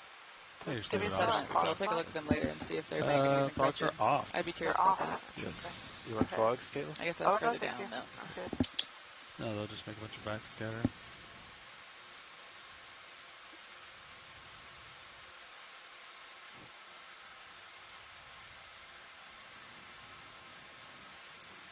I just back here trying to figure out how big some of these sponges grow, and I pulled up a 3D mosaic I made of about a 2 meter tall stalk sponge in the Phoenix Islands a couple of years ago, and they get pretty big. Where are the Phoenix Islands? Howland and Baker, the U.S. Phoenix Islands are Howland and Baker. U.S. territory is about 2,000 miles south of here. Copy. There's it's on the Tokelau Ridge, basically group of seamounts that runs more or less from Samoa all the way through Tokelau, through Kiribati, and then ends at Howland and Baker. Copy. Look like happy corals here, don't they? Yeah, bunch of primnoids here. What is that? Is that a big old sponge? Another one? Oh, wow.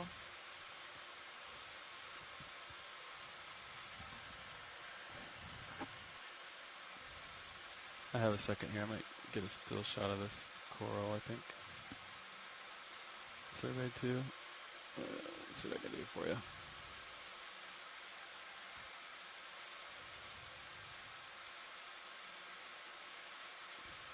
This one right here.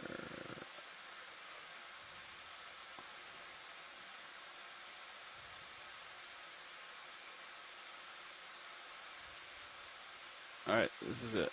I'm trying. I'll hold you right here. I'm trying. Okay, okay.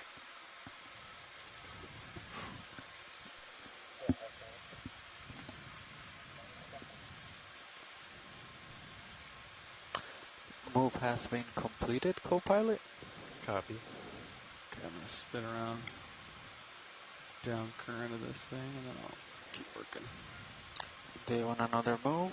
I don't know, how far have you moved? I'm still moving a little bit, but I think we could put in another just the rate that we're going. Sounds good, pilot? Same direction? Sure. Copy. Yeah, I don't see anything crazy to do. I want to make my way over those big ones. To what, 50? Alright, so I gotta just watch my starboard swing arm on that rock. That Say looks again, vaguely pillowy to me on the right. I thought the pilot said range out the blue view? No, I said I don't see anything in, like, I think we can call another move, is what I'm saying. Yeah. The blue view is clear enough to call another move. Yeah. Copy. Yeah, center left, Levi, do you see the dead section of the center coral? Oh, yeah, got it. Take a look and see if there's anyone eating it. Yum yum. Roger, dead section.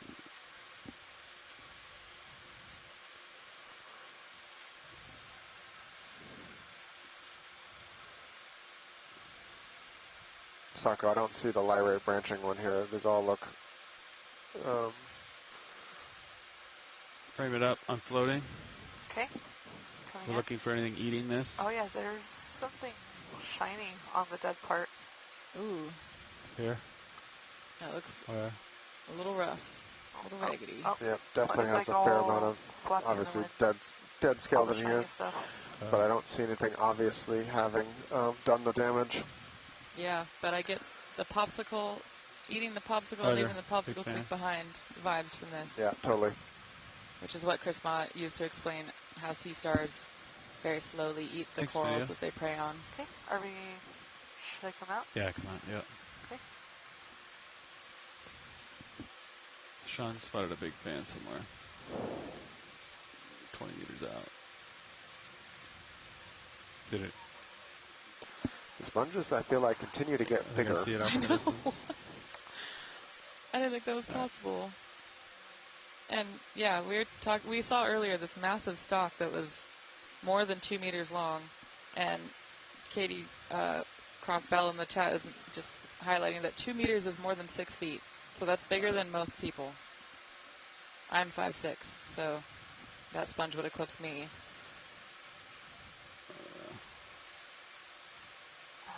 They're big sponges. These are big getting sponges. bigger and bigger.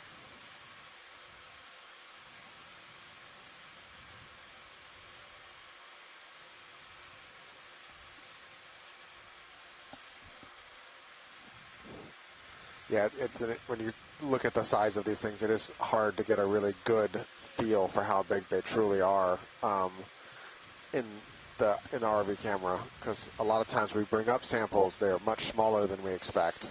Yep. But also we still see things that are huge down here that we just can't bring them up. So certainly I get, sometimes I feel biased thinking that things in the deep sea are smaller than I expect, because when we collect a jellyfish and it comes up and it's incredibly small, like a couple of the jellyfish we picked up yesterday. We were like, I don't even know how to pick that up. It's so fragile and delicate. Yeah, or the forearm we sampled. Yeah. Like we just kind of drove the suction tube into it. Yeah. What's your tether? I can't even. Yeah, that's as far over as I could pirouette. Oh, okay. So my tether's being pulled so hard. Yeah, that's the issue. On the other side. I see that. That I gotta like. I'm trying to get face on with these subjects, but because the tether's and the current's going so much, that's kind of like as far over as I can get. All right, I'm going to continue co-pilot. Okay. Copy. I'm going to bring up the background now. All right. If I bring up the foreground, then it gets, overexposed because everything is big and white. Roger.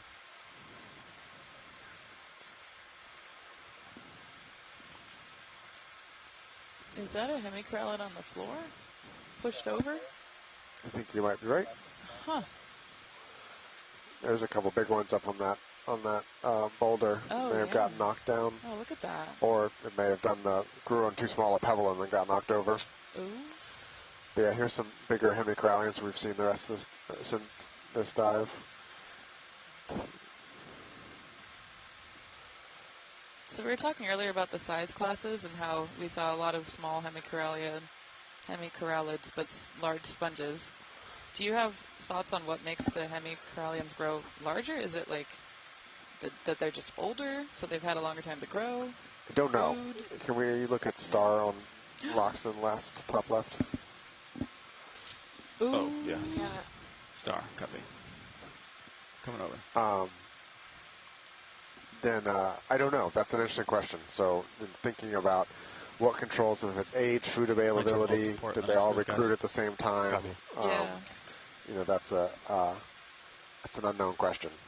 But this dive particularly has me thinking about it because we've been seeing so many of these little, similar size class hemicoralliums in a part of the world that we know they get way bigger. You see those couple over there that are bigger. Yeah. All right, video. 1 second, video. We'll try to land something here. There we go. Come on. All right, come in partial. Okay, coming in partial. Try to get an ID on this. I'm gonna hold here. You can take more. Okay. What disc? Coming in. Is this... When I first saw it was coming up, I thought it was arched up over something, not just that hollow in that rock really really messed me up when I was first zooming in on what it was doing. Hey, more zoom, pilot. Okay, you can take a little more. Is this similar to the one... We saw one that that's Max. somebody called Patrick earlier. I'm wondering if it's... It might similar. be. It also might be a little bit different. Certainly a different perspective looking at it. Chris Moss says it's maybe Henricea that eats sponges. Well, that makes sense. You picked a great place to live, buddy. All right, we're good. Thank you, Levi. This is the first Henricea that we've seen. Cool. That's so cool. Full wide. Roger.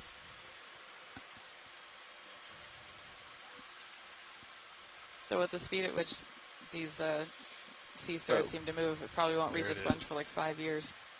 You're going to turn forward a little more. Yeah, I'll come to forward hopefully, a little more. hopefully shorter. The sponges just keep getting bigger. Yeah, what the heck? This is massive. It's as big as that boulder. That's crazy.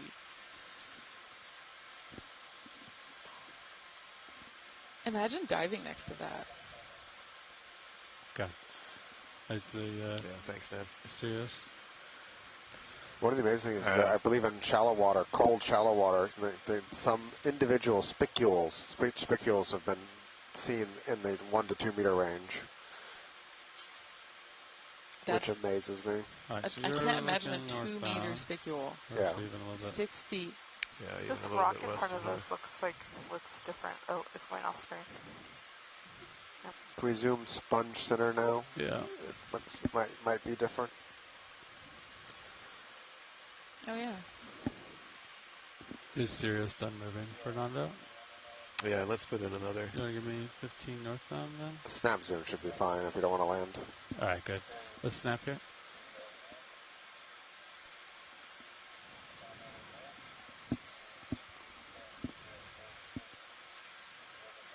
Great, thank you. All right, thanks, video. Video's clear. Let's take a look around, see how right there.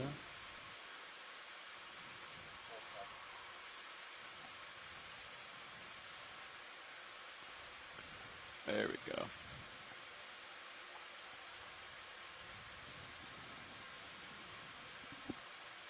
Wow. I like that this angle gives you a really cool view of the... I mean, I know that they're all different species and even phyla, but like the morphological similarities between the corals and the sponges, they're all kind of making that fan shape facing to the current. Yeah, they're all lining up. You get a pretty good sense of the current here must be relatively consistent. Yeah. In the direction it's coming from, because everything's lined up the same way we're seeing the current now. You can look at my laterals. Oh yeah. Oh yeah. Well, actually, the current is increasing, just so you know. It's still stronger. Like just for Cirrus to hold heading is 30%, or if Cirrus is thrusters, just to maintain Cirrus heading. So that might be a problem if it gets too much worse, but we'll keep working with it. Copy. Thanks, pilots. Yeah.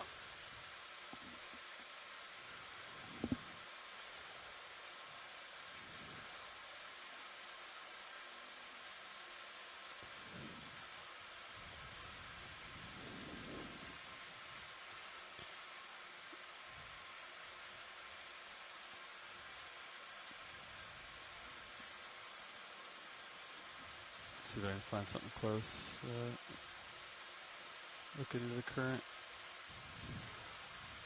until I get some tether.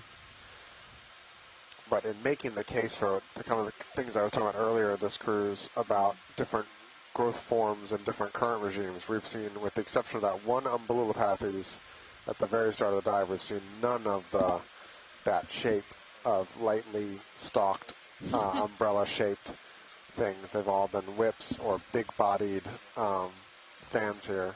Yeah, I mean, I could imagine the umbrella-shaped things that just get ripped apart. Yep.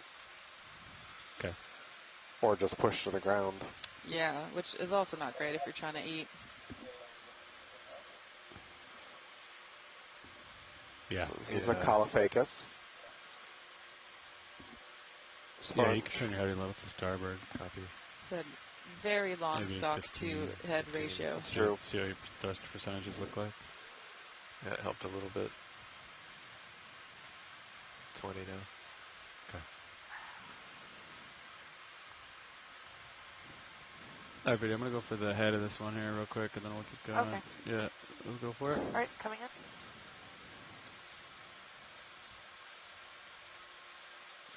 Gonna hold here. I do have more zoom though. I think that's good. I'll kill lasers.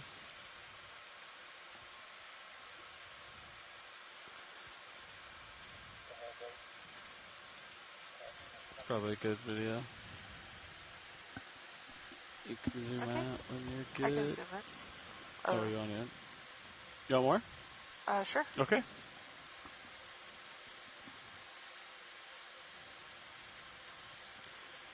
Alright.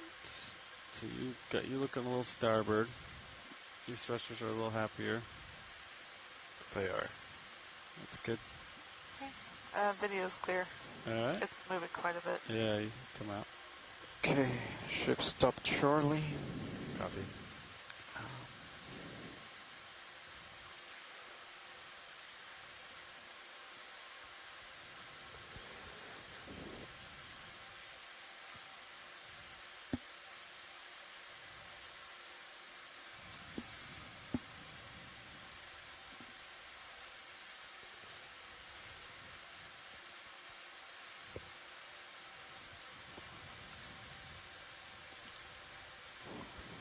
These might make a nice pirouette to the left.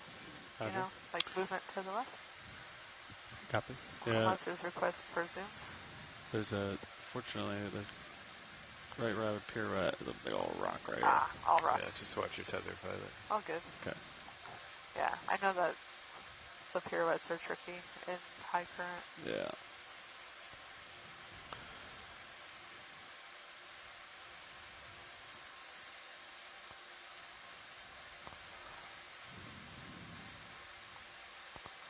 All right. Wow. Yeah, let's put in another nav. Copy. The giant So sponges just 0, keep 0, going. 0, and you're gonna go up at an angle. Honestly, like looking at my blues, let's take a look. It's hard to tell. I mean, It is. I see something right there, and you're facing what? 3, 3, 1.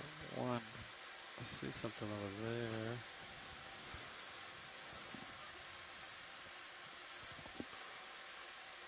Maybe So 3, 4, 5. we're just looking around, pointing the sonar a few different directions to try and get a sense of the lay of the land on which way we want to move next. 0.2 knots. Okay, 15 meters, 3, 4, 5.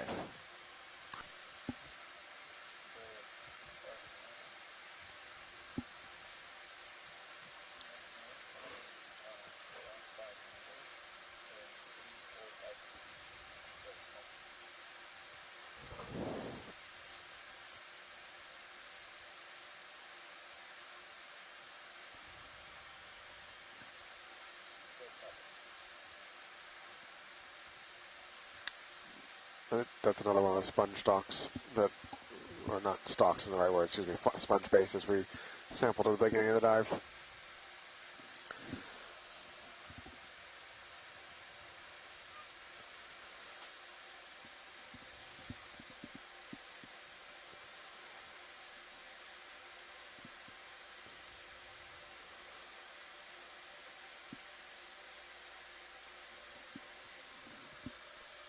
Have we gotten nice whites of these large sponges yet? I hope so. You can grab one here.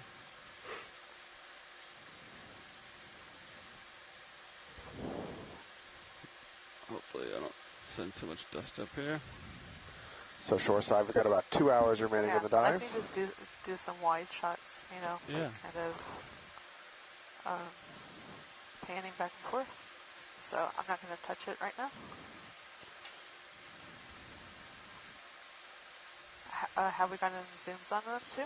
Yeah, you can take zoom if you'd Okay. like video. Wait, just a little bit of tether here.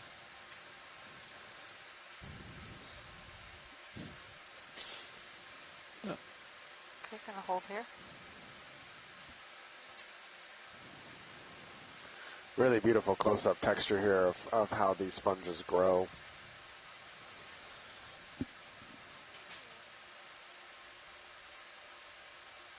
These are glass sponges, right? Yep. They're all little glass. Yep, this is a hexactinellate or glass sponge. Can we tilt up to the edge? Yeah.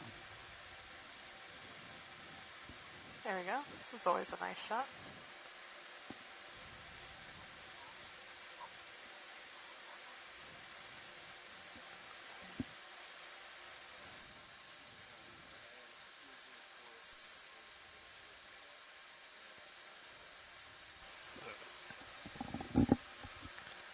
You can zoom out video and I'll keep playing. And Pilot, I'm losing you to port There, off hold on, screen. just a second. We In had this a area request there to look at the is, hole in the middle of the sponge. I think but the stalk just to the right of the other big sponge in the background.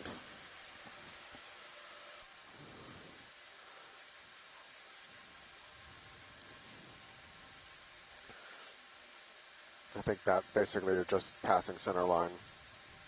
Alright, snap in. Okay, snapping in. You look at this other sponge So stalk, Chris? these corals or the sponge? Ooh, there's something on the left-hand side. Okay, never mind. I think it's this. Alright. Am I looking at the right thing? I think so, Alright. but I'm not 100% sure either. Chris, is this what you wanted? I have more zoom to Pilot if we need to go in. Okay.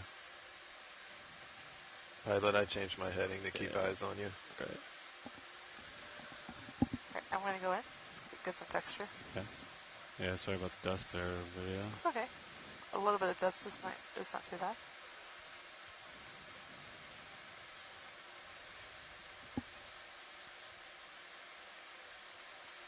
Can we tilt up to the top? It looks a little bit different. Thank you. And we'd like to keep our eye out for the same growth form, but alive. Roger. You can see when you want to zoom out. Okay, coming out. It's right there. That was also dead. Ooh, actually, sorry, Levi, I might be imagining things, but just out of frame left. I don't know if you still have time here if we need to get going. What is that purple pink conglomeration right there? I'm not even sure what it is. It looks like Sea Star City from here. Hold on, sorry. I gotta watch my tether, Brian. Zoom out. I am out. Yeah, This is full wide. Got it. You know the pulse swing arms in.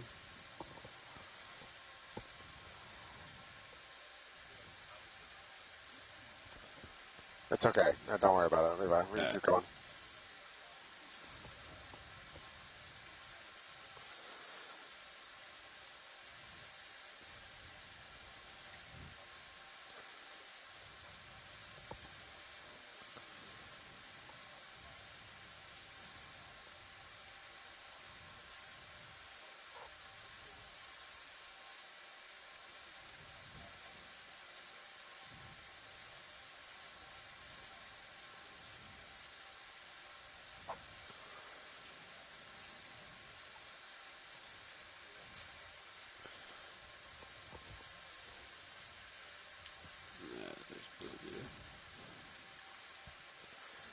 Wow. Brian, I've been chewing over your comment earlier about how this looks less manganese Do you encrusted. want to keep shooting I don't know, northwest with Sirius? Or? Curious. No, I think the next move would just be north. Copy.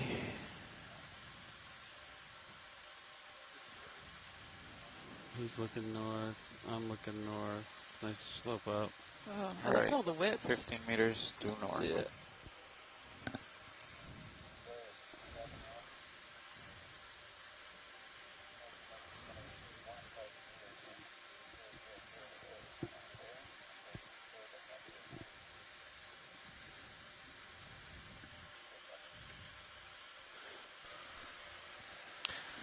How the fiber numbers doing, Sean? Pulling pretty hard on the tether all day, huh? They look okay. I think that's Can Yep. Yeah. Oh, some of the fish. Snap fish. Snapping fish, but I don't have visual on it. Oh, there it is. Rat tail? Yep, another little rat tail. Nice. Squat lobster in the background. Come wide. Coming See if something else you want to. There's a potential primnoid on a rock that's tipped over, I think, just below us right now, center.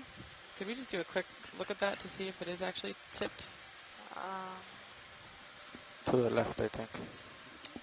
Coming in the center, dead center right now. Oh. Come in. Yep, that one. The light branching. Yep. Come in. Coming down, coming down, coming down. Beep, beep, beep, beep. I'm in for landing. All right, come in. Okay, coming in. So this coral? Yeah, I think so. It's a little bamboo. Oh, cute. Could take more if you got. Try to get the. Okay, I'm adjusting. Okay, I have more. Looks like the shilling fell down against the box. You can pick that up a little bit. Help out. Oh, copy. That's max zoom. Roger, max zoom.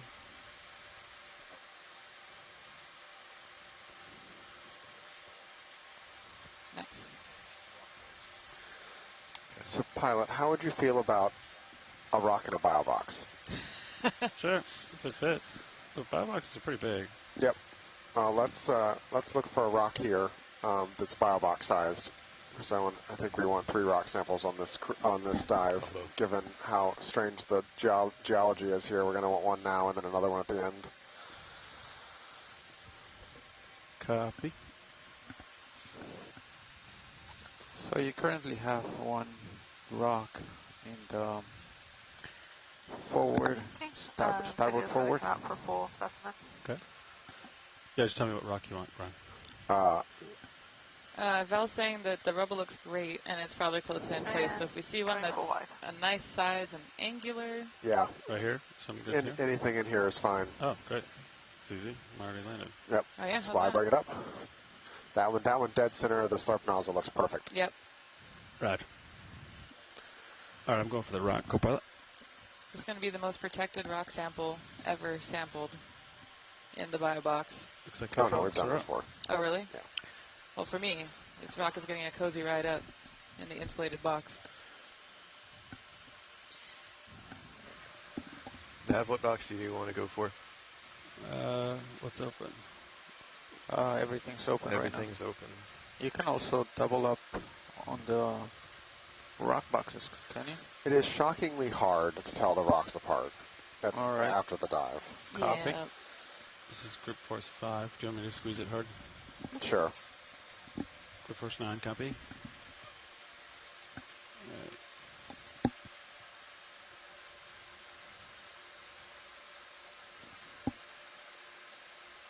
This is a nice little one. Is this Yep, that one looks real nice. Beautiful.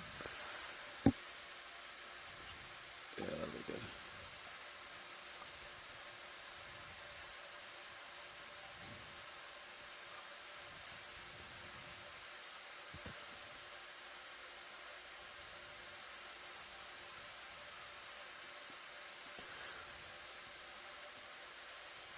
There we go.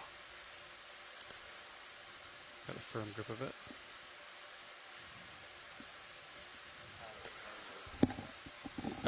Port side's open. Port side? Yeah. Okay. Come in. You want to come inboard? Yeah, bio. Oh, Port Bio. Okay, copy. Great rock. Yeah, I just want to leave the bigger box open for pins. in case we need a bigger rock later or can't find a small rock. Yep, and short side's happy with that. Just open both starboard and port. Yeah. Okay. They're both open. Oh, great. Yeah, I'll just do starboard inner because it's the smaller one and it's harder to reach, but a rock is easy to drop, so. Copy. I'll just go starboard inner likely. Sure. Yeah. Let me know when you want drawers. Okay, yeah, you can draw out. Okay, drawers coming out. Should be able to be clear of that. Okay, coming out.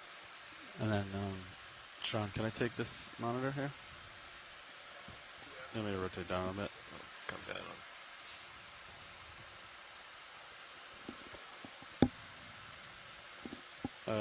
Get off the stick for just a second on that one. Off. Yeah. Yes. Sorry, Levi. No, it's because I changed it while you were commanding it. That's my fault. Alright, so you can tilt. Okay, we're good. Alright, so you can bring. Yeah, you can draw out, and then I'll get it in the box. Okay, drawer coming out.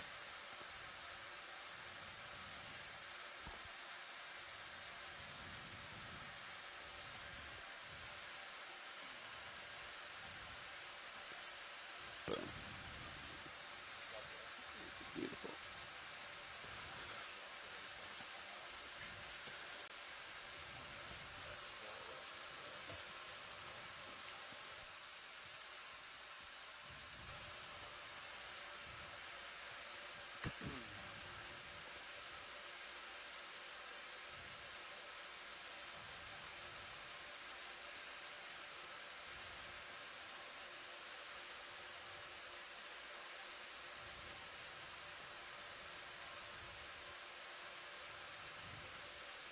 There we go. I should land in, hopefully. Dump it in there. Rock in a box. Rock in a box. Rock in a box. So that was 05G in the starboard inboard bio box. Okay, drawer coming in.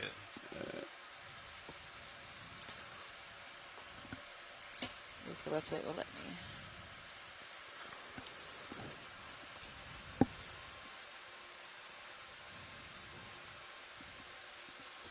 Okay.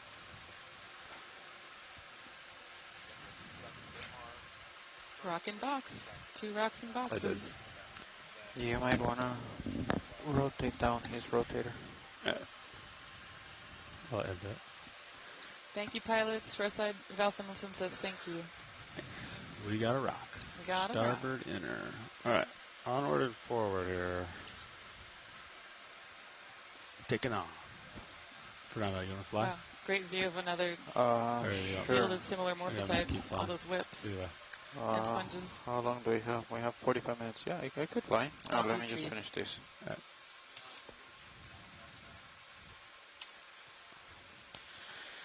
Okay, so we did call sediment early, though. We are out of the sediment. Yeah, great call, Brian. Yes, I mean, especially with this current, I cannot imagine sediment accumulating here without some nice protection. It's really interesting. This is one of the highest abundance dives we've had so far, but it's really a pretty narrow number of species, or not a lot of biodiversity. Yeah. High abundance, low diversity dive. Which is we've had a lot of kind of one singletons, though. We've had one or two different bamboos that are kind of just one singletons and whatnot. So ecologically, this has been a pretty interesting spot.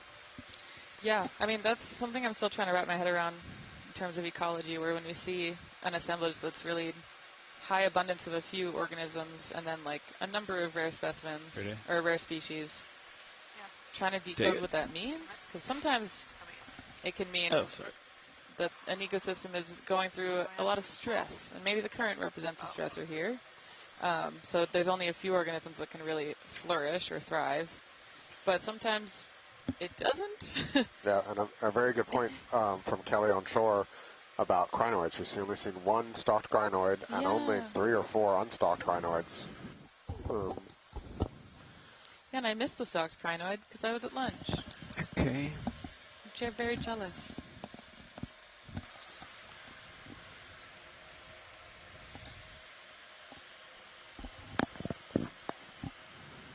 Lifting off. Yeah, there's also something to be said about habitats that are relatively extreme, which, this represents extremity in a number of ways. It's deep. It's deep in the sea. It's cold. No light. Strong current. The substrate's kind of weird.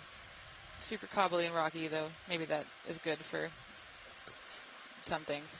Anyway, when you have a mix of extreme conditions or edge case conditions, according to HYPAC, uphill should be like you tend to have a couple of species dominate because they're the ones that can hack it.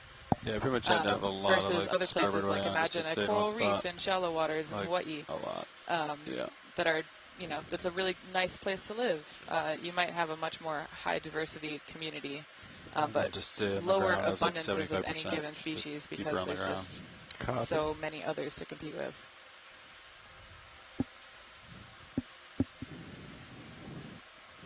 Sean, thanks for telling me about my tether. It was like super close to the upper swing arm at one point. Yeah, it was going right back to us. Okay, do you guys need another move? What are we doing? Let's see. We've been stopped for a minute. We were going north most of the time. Your heading is north. You want another north move? 15? Let's do it. All right. Sure.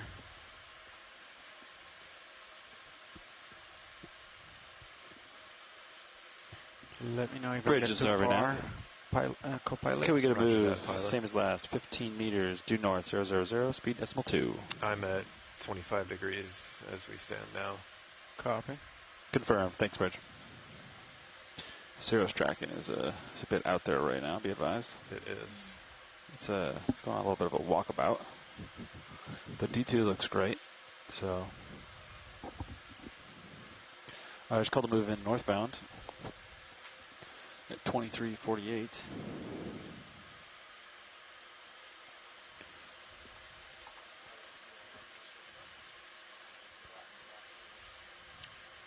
Sure.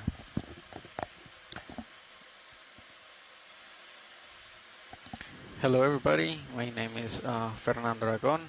I'm currently sitting in pilot. I'm here with my colleagues. We are a group of engineers and videographers that work for the Global Foundation for Ocean Exploration. We are in charge of maintenance and operation of the vehicle I'm currently flying, D2 and Sirius. On board we also take care of all the video editing that you see on shore, the computers, network systems, and the VSAT. And then to my left we have our navigator, Levi Unema. To my right we have our copy. We have our co-pilot, currently David Rader. We also have Sean Kennison. Then on video we have Caitlin Bailey, and then in the back we have Olivia Andrews. Enjoyed the dive. Let me come back. Thanks a lot, Fernando. And now that we have David in the control, we need some fish. Fish, yeah, because we got a bonus scientist here as a shark biologist or a fisheries biologist. Yes. Oh, thank goodness, because Brian and I are not fish people. Hopefully we'll see one. Oh, good shrimp. Woo. Oh, how'd you get a camera view over here? Video routed it through Sci Video. Oh. I'm not sure what's the name of the KVM.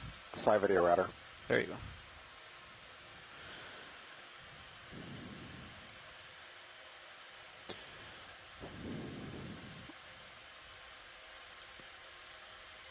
Feeling the current, Fernando? Definitely. Yeah, it's ripping. Yeah, the current is going. I'm noticing a lot more of these like whip morphotypes here, and the fan ones. I mean, maybe this is anecdotal, but you cut out Sean. Fan morphotypes not check, as large. Check. You there with Sean? Okay. Where are we at? You're there now. No, you're good. You want to turn that light bar on and see if you see. What did you see that made you think that one light was out? I saw one like flashing or something. We're turning it on. That's on. It does look like it's back on. So just visually. Hey, Bridge. Move complete. Thank you. Yeah. So we suddenly just moved out of the big giant sponges and everything and left that into this kind of smaller cobble rubble as we moved over here.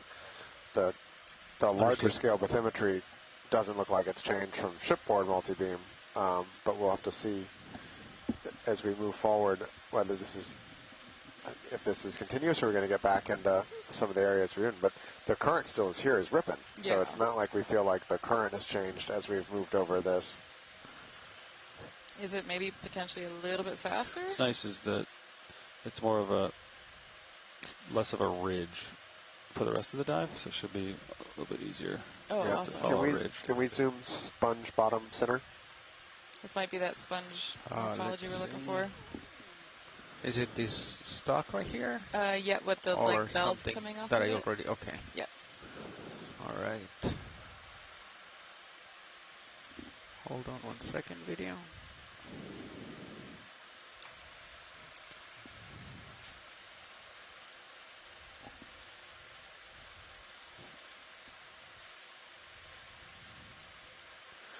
Hey, Chris, this doesn't look exactly like what you were looking at earlier, but it's close.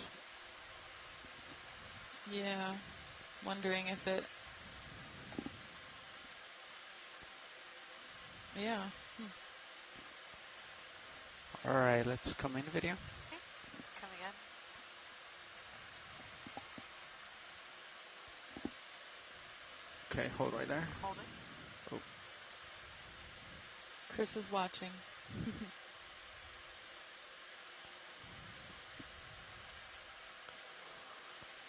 All right. I am on Zoom, but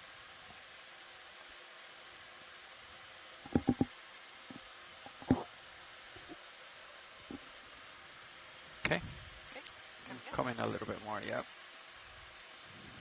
And hold here. Can we sample this pilot? Yeah. I think the ship stopped. Correct. Yep. Ship stopped. All You'll right. probably swing a little bit, but Sounds should good. be fine. It was a short move, 15 meters, so. Copy. You gotta get close. You have to get real right between the toes. All I'm right. going to come in just a little bit more. Go just ahead. To get more detail on it before it gets sampled. That's back soon. All right. Do you want to get the base or the top before we sample video, or we're good? All the above for us, please. Copy. All right. When you're ready, video, let me know. I can tilt up. Copy.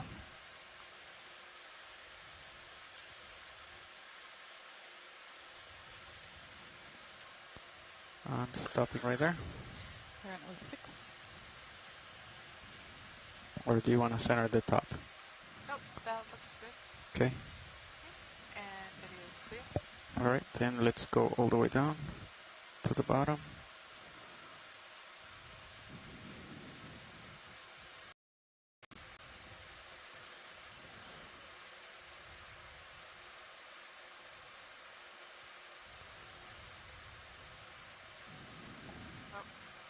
Gonna rotate a little bit. A little off screen. There we go. Perfect. All right.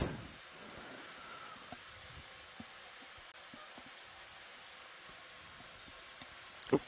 Sorry. Is it okay if I take that monitor? Absolutely. All right. I'm watching over here. I can put it up over here. Let's see, monitor 12. Copy video. CPHD. Tilt up just a little bit. Keep an eye on you. Tilting up. Thanks, Ned. Yeah.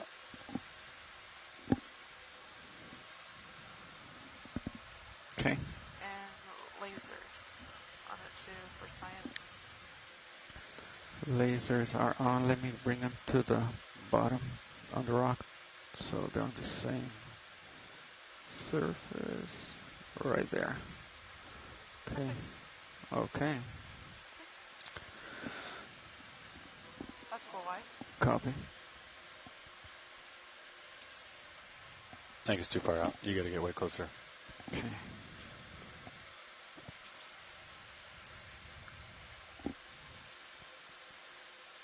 Okay, so shoreside, we're moving into position. And for folks tuning in, when we are sampling out here in Papahanaumokuakea, we're often doing it because we're seeing either a new species, there you go, an undescribed species that needs a description, an unusual morphotype, or we're seeing things that might represent range extensions. So basically confirming that species that we find elsewhere are also present here in Hawaii. And so I think this is one of those cases where this might represent an individual from a genus that may or may not be here, and we're trying to confirm whether that's the case.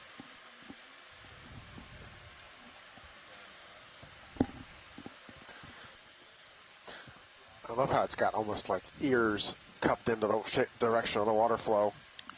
Yeah. Now, Chris Kelly's noting that it could be a range extension, but it could also be a new species, and it's hard to say without looking at the sponge under a microscope. All right. So we have hydraulics up. We really got to figure out better ways to tell these things with microscopes.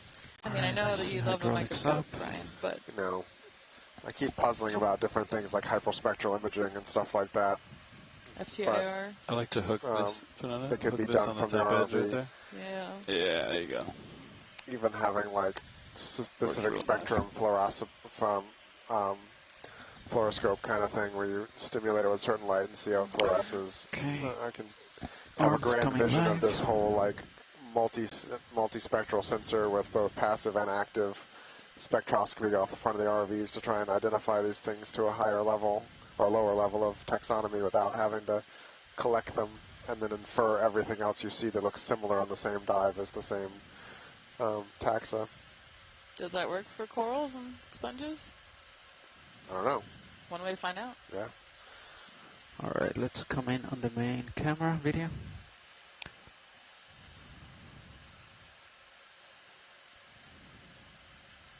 All right, that's good right there. So how far down do you want me to sample? Watch lead? Basically the bottom of the screen right now would be fine. Copy.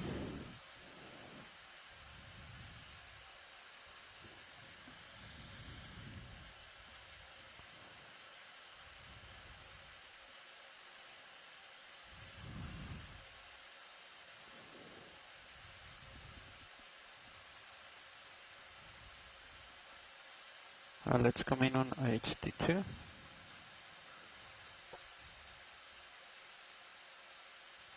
Alright, so the cutters are on the underside of the claws. If I close right there, that would be good, or do you want a little bit higher up? That's fine. Copy.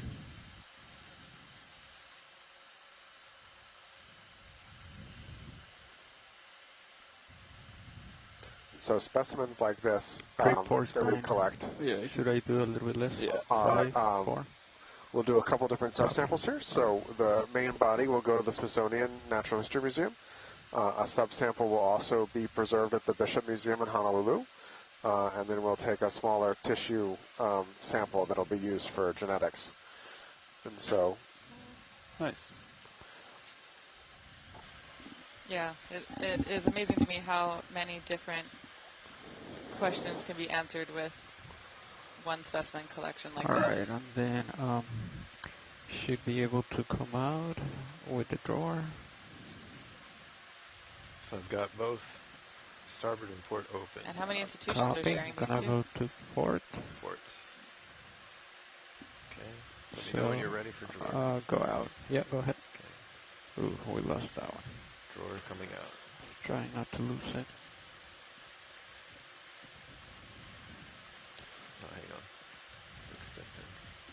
These farades are very brittle sometimes and fall apart. Drawer coming out. Copy. I'm always surprised how much variation there is within the hexactinelids in terms of texture. I always kind of assume that being glass sponges, they'd all be brittle and kind of glassy-like, and some are pretty spongy, and some are more like this that live up to the name glass sponge. Copy, yeah, that's good. Okay. Yeah, and I can never predict, because I don't know the sponges at all, until we pick it up, and then I go, oh, that's way more brittle than I thought. Well, but the sponge we collected the other day, we were all like, oh, it's soft. Yeah.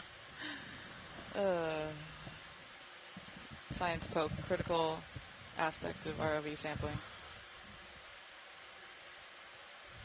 I think you're hitting the top of the box there. Be advised. Copy. There you go. You're off it.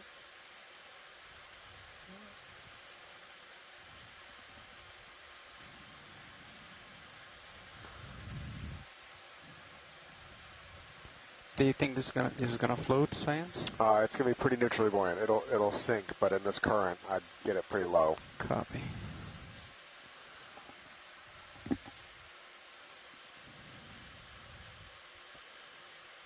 It's about as far in as you can go. Otherwise, the wrist is gonna hit the edge. Oh yeah, I'm already hitting. Okay. Yeah. Good shoulder left a little bit. Wrist right. Oh.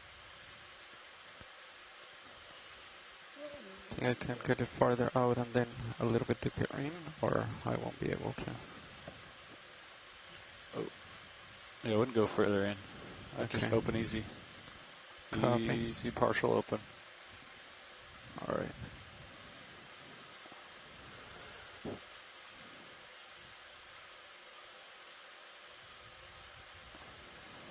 Good shoulder left, wrist right a little bit.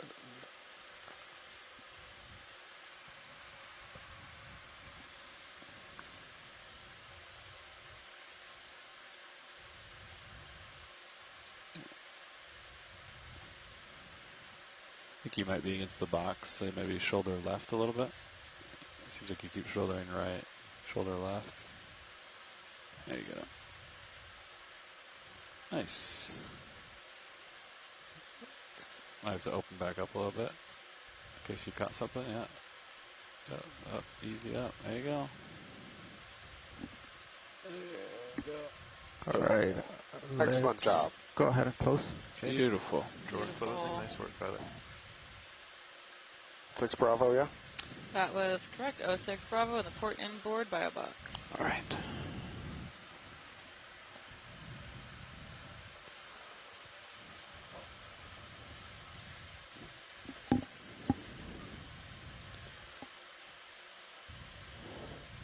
pilots.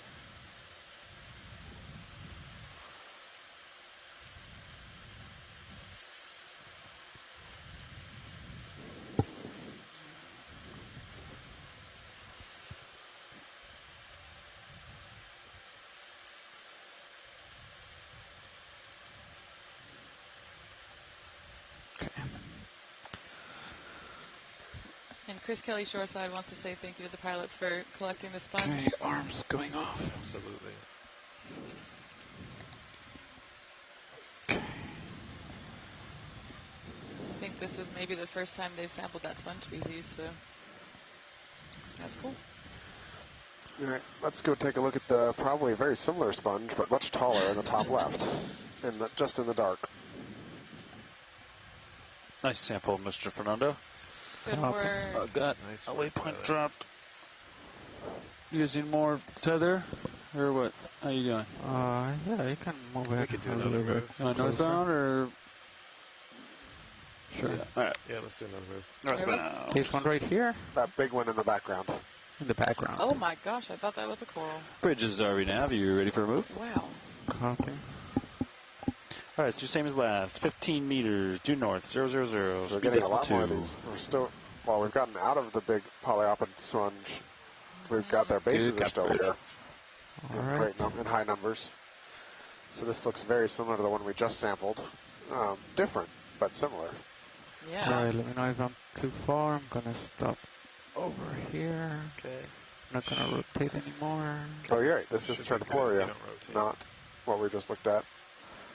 All right, let me just get a little bit closer video. I'll come down just a little bit. Oh, and there's, yeah, good eye, Olivia. There's a squat lobster at the base.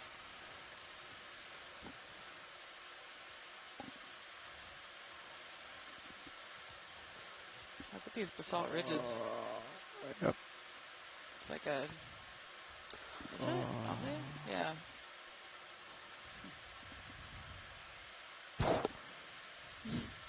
Chris Kelly, again with the ID.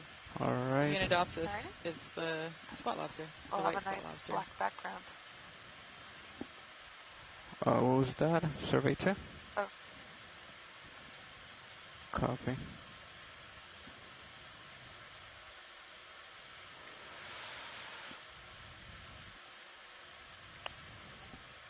Sorry, video.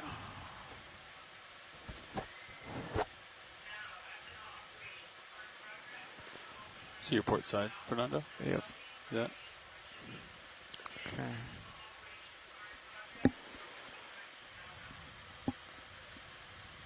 All right, let's try to do this from.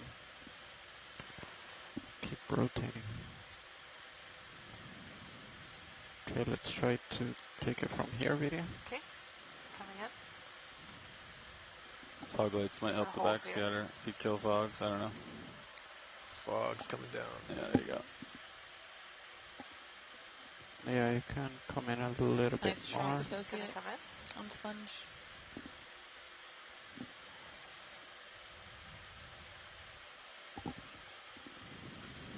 Holding here. Copy.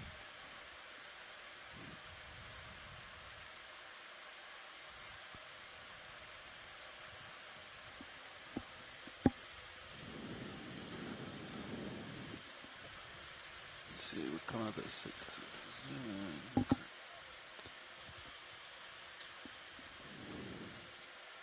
Hour and 12 minutes left on bottom. Looks like. And can we tilt up to the top? Roger. I'm not seeing them. There's some hydrozoans here, but I'm not There we seeing go. a lot of associates here. Yeah. I'm wondering if the current's just a little bit too cranking for them to want to live on this. Yeah. All right, I think we'll probably go with the sponge. Can we look at the white squat lobster that's on the rocks near the base? Okay. Video's going to come out. All right, squat lobster. Okay, that's the whole sponge right there. Right. Is that a white squat lobster? Yep.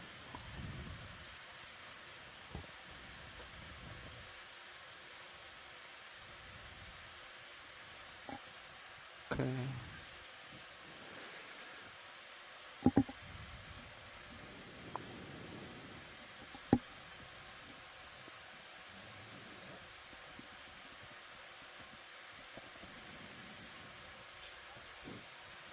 Hey, Bridge. Move complete. Thank you.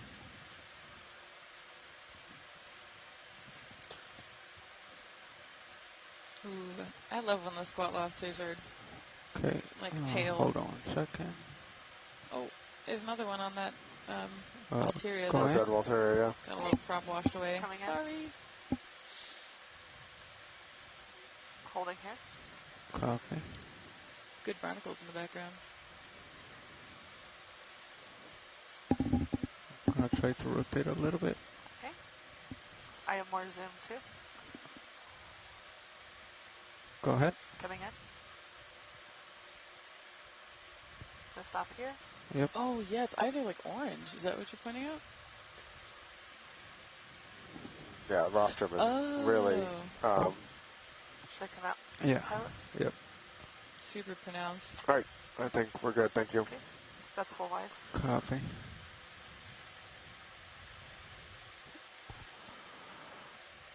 That's awesome.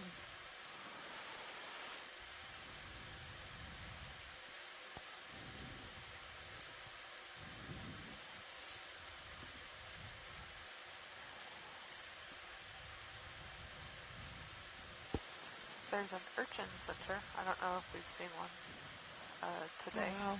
Here's our first anemone. Excuse me, urchin. Look, Urchin! take a look at that, please. Let's zoom in a little bit from here. Okay, zooming in. Holding here. Yep. Oh, I think I'm just moving way up. Well, then I'm going to change my heading just to keep you Has on this got screen. boots? What do you mean it got boots? I was asking if this one has boots. Boots? Boots. Is that how you identify them? Some of these pancake urchins have little white boots. Really? Yeah. Oh, Brian, these are the things you gotta tell me. I'm in the process of telling you. Oh, thank God. But not sure I'm seeing any boots here. The big Oh, sponge no, is look at all these barnacles. right behind you, just so you know. See, yeah, seriously. Coming out. Whoa. Oh yeah, those are all Just so you know. barnacles. Oh, whoa.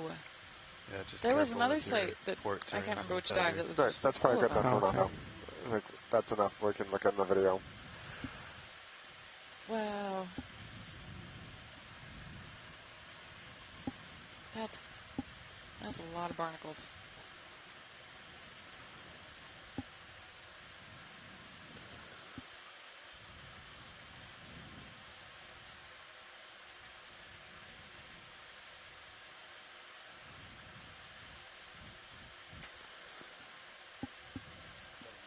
Slipping off the screen. Yeah, starting to slide off my screen, pilot.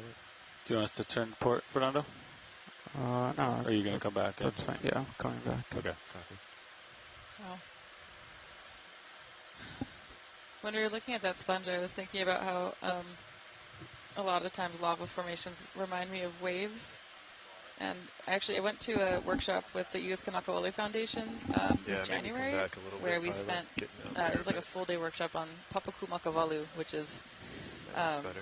I guess, I'd kind like of follow my a way lights of right doing now. Hawaiian science, Turn- where you look turn at into it. Turn starboard. chants and songs, Oli and Mele. Put your bow into the and current, and then you should these move people that forward have to been us, just be able to studying push you better. Hawaiian Less surface area for the current to hit. phenomena in Akua for like decades now, we'll break down the chants and talk about what each of the Akua that are Yep, mentioned less serious, mean. yeah, we did. And I realized that a lot of the Akua associated with lava phenomena Mike, actually reset have wave that names. Sirius camera. And so you can use them for lava, and you can also that use them when Sirius you're out on the camera's open ocean. Yeah, we lost depth too. So like Roger. Hi'yaki Ka'ale Sirius Moe just is like Depth is back. the lava that like lays really flat Copy. and low. Great. Do you guys want another move? Yeah, let's do another one. And yeah, You like it's just cool northbound to still? think about the connections. Pilot, you like northbound? Blue Sure. looks pretty good. You see that right there. All right. Pilot, there's a star in the upper left. Also, have you ever listened to a Bridge. video of This is RV Nav. forming? We'd like another move. Brian? 15 Listen meters to? due Yeah. north. No, Decimal I don't two, think I've same ever as last. listened Thank to you. it. Okay, I'll show you after. But the sound of a'a when it is forming and breaking Roger out that, of the thank you. lava sounds a lot like shells when they're sifting back and forth in the shore break. Can we look at this sponge coming bottom right? Ooh.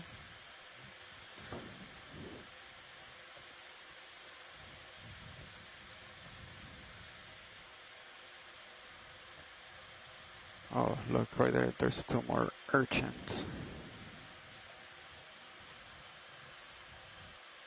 Okay.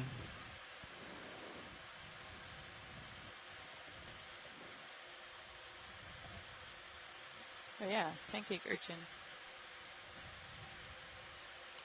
And a paragorgia, maybe? Where is the urchin?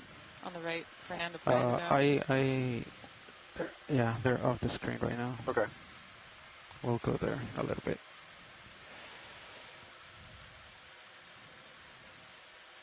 This looks like another paragorgia with all its zoanthids too. Yeah, let's do. You wanted to look at the sponge, right? Sponge. Yep, sorry, we're distracted. Let's go in video. Okay, coming in.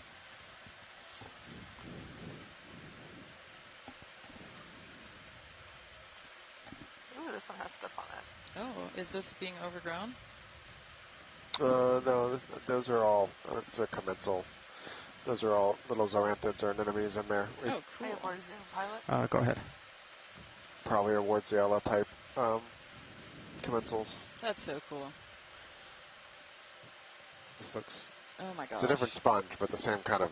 We collected one earlier this cruise that had this kind of commensal symbiotic relationship. Yeah, this is so cool. Do you need fogs video or you're good? How about 30%? Copy. That's 30 Is that there. max zoom? I believe that. Okay. You want 50? That's max zoom. Are you good with fogs video? I'm good, yeah. Copy. You good, Chris? Is all you need?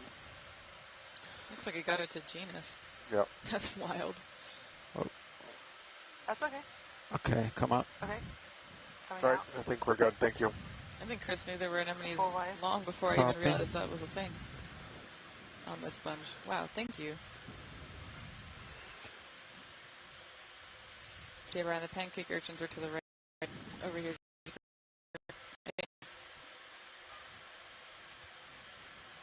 Oh, yeah. Yep. Yeah, they are. Cool. Buddies. We don't need to settle on those. That's Yeah. fine. Thanks a lot, Chris. Have a good rest of your evening. We Yeah. appreciate your insights. Enjoy dinner.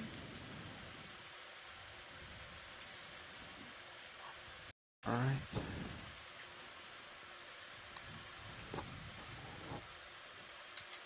There is something underneath this urchin, I think. The second one? Unless it's, no, like this one that's in front of us. Unless it's just the water Hey, Bridge. moving. Move complete, thank Are you. you talking about this one or the Yeah, bottom one? this one. It's moving. You can. On the left-hand side right there. Can I just snap yeah, into go, it? go ahead. Quite a bit of flow. I think it's just the... Yeah, that's the current just going. tubes on it. Okay. So if we look for boots, it would be white at the tips? You'll know They them. have more Really? zoom. I do. Oh, I Go can't ahead. wait to see a boot one. It's kind of a boot. Oh, it but- has boots? But barely. Wow. The frosted tips. Frosted tips. This one. Boots is better. Yeah, they're more There's a of scale worm under there, too. Let's come out partial. Okay. It's got like Coming out opposite of partial. frosted tips on the tube feet. Low late's coming back in Come out fashion. full. Yep. Alright, I think I'm stable again, but if we had enough, or do you want to come in again, video? It's up to you. Okay, just briefly. I was on a dive in the Gulf of Mexico out over sediment, and there was some similar ones of these, but the boots were bright white. Whoa. And the whole seafloor, there were thousands of them all running. What? And it was the whole seafloor was just alive with these things, like one, about, not very dense by like big standards, but like one every 2 square meters Alright, or something. video. Just When the you're whole good. seafloor. Just like skittering? Skittering. Oh Yep. my gosh. Do you have that video? I mean, it's reserved in the archive somewhere, Yeah. but I'd have to go. I don't remember even what cruise it was. And we're good. Been on too Alright, many. let's come out. It's Brian either Kennedy's seasoned ocean explorer. That's full wide. Copy. That's awesome. Tilting up. It's really easy to get I can rotated. imagine it though. That sounds so Yeah, cool. right here. I don't know if I just do it unintentionally or the current. Not sure. Anyway, Okay, let's keep moving forward. See what I mean with the lava waves, though, here? They're like... Yeah, I can kind of see that. Yeah.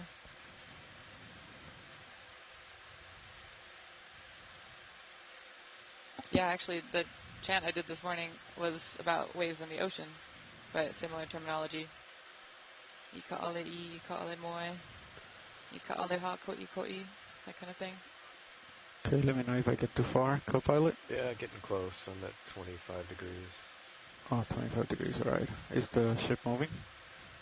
It just stopped. The ship So we has stopped. basically I completely still might lost be the big moving a little bit. polyopogon. Do you want to call another one? Let's call it another one. Sponge. Roger, Sponges. 15 meters to north. The Walteria is still very present, but lower density than we were seeing. Yeah. Bridge is RV nav. How far? Can we call another move? Same as last. 5 meters due north, 000, speed decimal 2. So come a good little ways up the hill. Good copy, Bridge. There's a fish. Okay, let's come in. Can I get on fish? Partial, yep. Yeah, wow. Oh, rat tail. Probably a little Kumba or something. Where is it? Yeah, it's still a pretty high oxygen environment. Yeah, I've been kind of monitoring that. Yeah, it's 2.8. Yeah, it's moving way too fast. To Bolivia. Interesting. Nice little rock out there. That'd be fun. Okay, let me come back I to noticed screen. on the descent there was a pretty pronounced Did you turn? OMZ, oxygen minimum area. No, he's above looking this. north. Copy. We're calling moves in north. This little ledge, hopefully there's something cool on it. It's ways out though.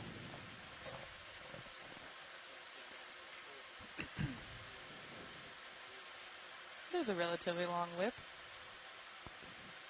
Feels like we haven't been seeing a lot of those.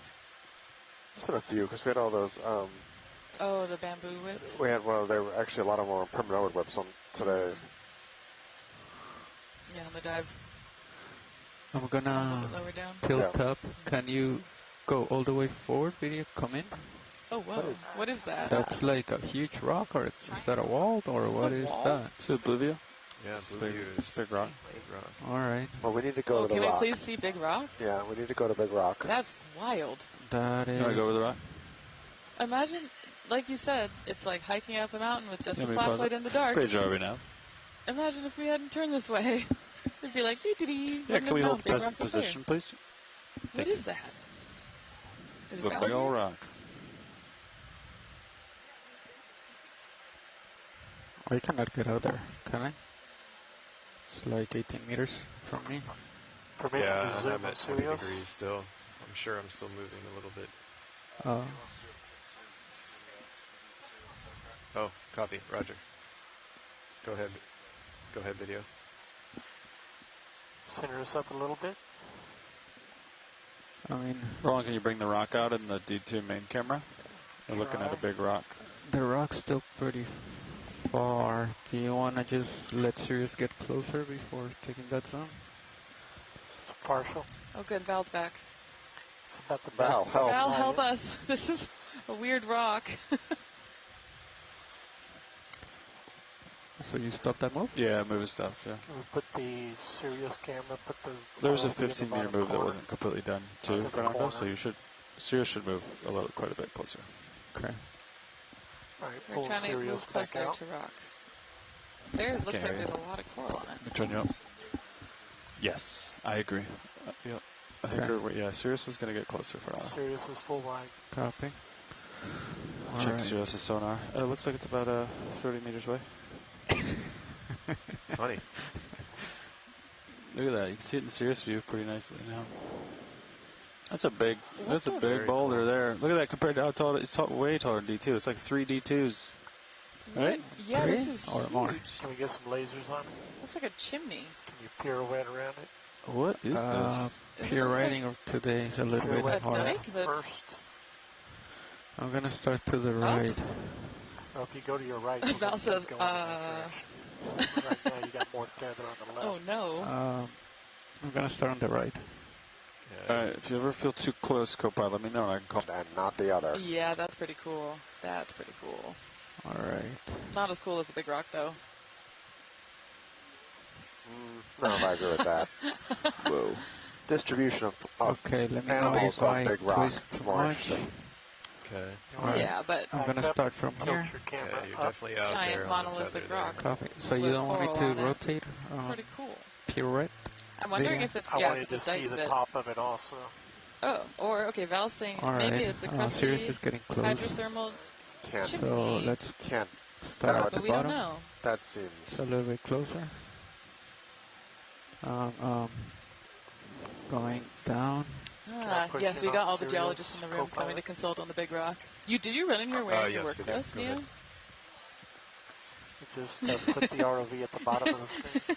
One of the other geologists on the ship ran in wearing the work vest tilt the from being Sirius outside to camera look up. at the big rock. By work vest, meaning inflatable life Life vest. vest. Yeah. I'm going to drop a target where Yeah. D2 is. Yeah, Sorry, I'm I fighting think the surge a little bit. Big rock. we are that? potentially getting towards thinking maybe this is a dike.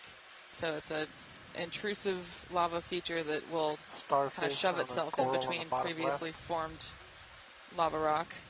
And oftentimes they're of a different composition of the rock that they're in, so they tend to be slightly more resistant to weathering. Sometimes, when you see them exposed like this.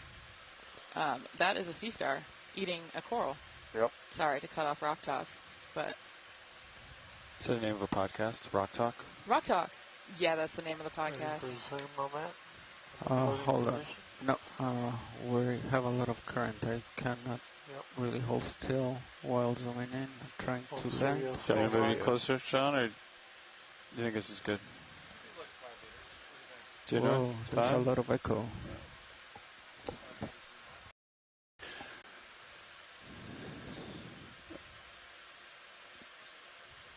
From Sean. Seems like Sirius doesn't get any closer. Yeah, Do you it's agree? probably from Sean. Bridge, this is RV-Nav. All right. Yeah, I know I'm a little bit far. Video. Hey, like a short move Yeah, of we 5 don't need meters. too much of a Due zoom north. on that. We just a snap Decimal zoom 2 knots. on the sea star is plenty good.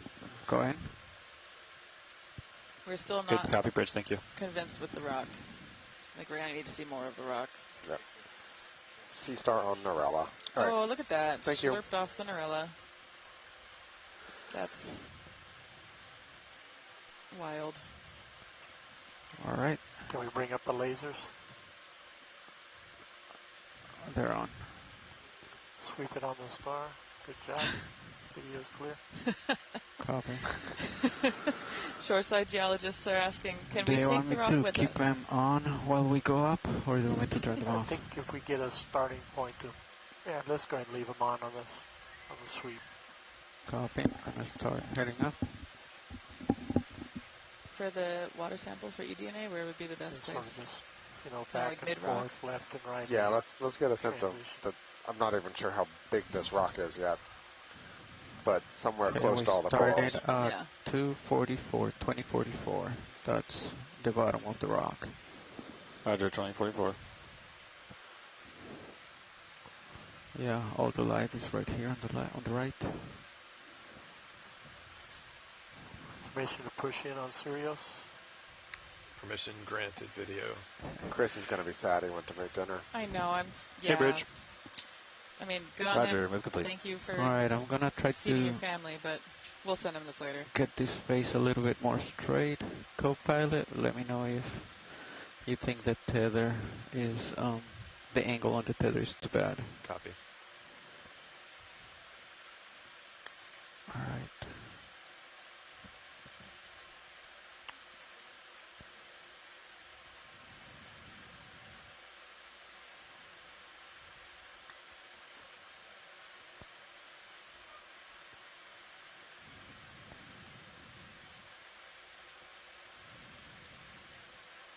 Okay, video, you mind zooming back out?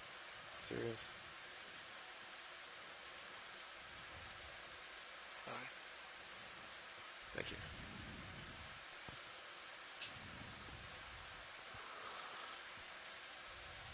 This is really an amazing community, and look, and then we've hit the big hemicralliums. Oh yeah, we were wondering where they were. Yeah. It was spectacular. Oh, and there's a sponge. Yep, there's some sponges and stuff mixed in here. There's some Narella. There's, I think, might have been a bamboo in there too, but but here all the hemicrallium is much bigger than we've been seeing elsewhere. Survey 2, this is Nav. Ox 1's pretty cool. Wow, this is such a beautiful view. I just love when we come out of a cobble Probably field kill the or fog lights, right? Or kind do of you a want 'em? sparse area, and then we happen upon these See what's beautiful better. vertical features with these forests of poles That's on fogs all the them. way off. Yeah. It's so pretty. They were about 20-30%. We encountered a feature somewhat similar to this around Howland and Baker, and we just nicknamed it a Wall of Awesomeness. Wall of Awesome. Sorry, that took a while to sink in. That's amazing. It was a very different community. It was madrepora and sponges and so that was a very different community, but a somewhat similar kind of environment. Come around the knob. Yeah. Are there parasites on these hemicorallids, or are those the anemones we were seeing earlier? My guess is anemones, but I can't tell Nice. from this angle on them. Yeah. Gonna go to the left. There's like a huge coral right next to my Back off as you come to it. copy.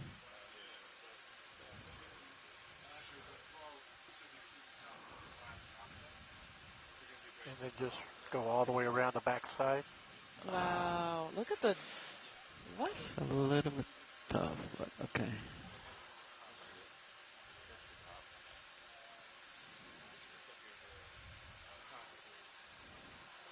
Oh, Steve says what we're Amazing view seeing. on Sirius.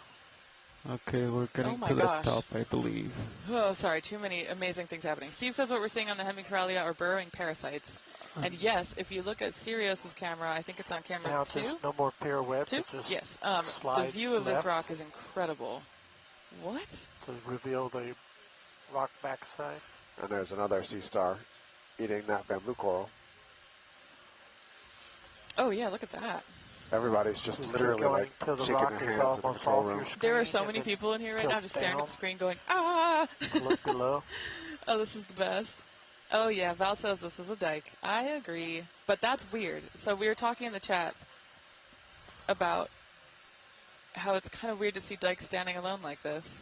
Now look down towards the base. Obviously, I don't have a lot of experience with seamount geology, so I don't know how common these are, but it seems like this has surprised Val Finlayson, who has been studying these places Back for a off a while little bit and was more, 'cause a lead that scientist rock on an that's on your expedition lower out here. left drops off I think further. last as year or you the year can see in before. Sirius view. So if she's surprised by it, You're lighting it up very that nicely makes me for feel like it's Sirius. weird. But yeah, what a wild thing. It is. And look at the change in growth forms on Pilot, this are side. you It's good all if whip Copilot corals shifts out? and little Yeah, go spindle ahead. things. On the other Roger side, that. it was big Nice fans. work. Yeah. Okay, I'm gonna Oh, tilt yeah. up. Now that we're not on the side with all the coral, you can really see the jointing. So Val pointed out that you can see the columnar jointing of the basalt. Tilting up. So it makes these like big, tall columns.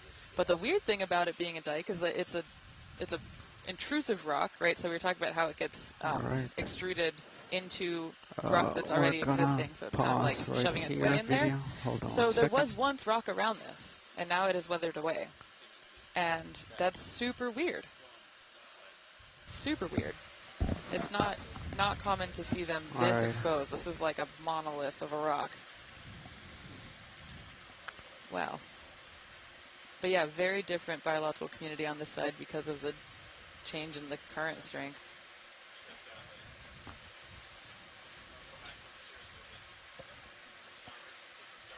Wow, this is a good rock. This is a good rock. I was dive. trying to hide a little bit from the current to. No, I see what you're saying.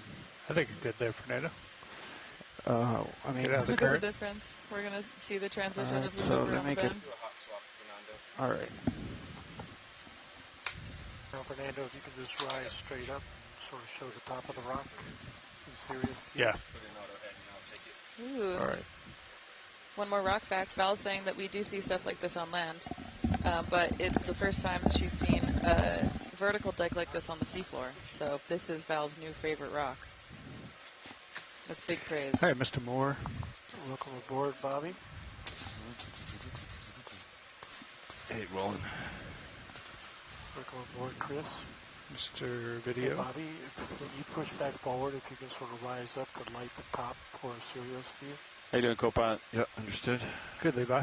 We called a 5-meter move in just to tickle you closer to the rock. Okay. I'll let John get you closer if that's what you want, but we'll stand up, Chad. We'll trade off here. Put your camera down, co-pilot. Let's get. We were going northbound. It's just heaving. Yeah, we're just trying to get a few minutes of the whole thing there. Okay, I'm gonna come up.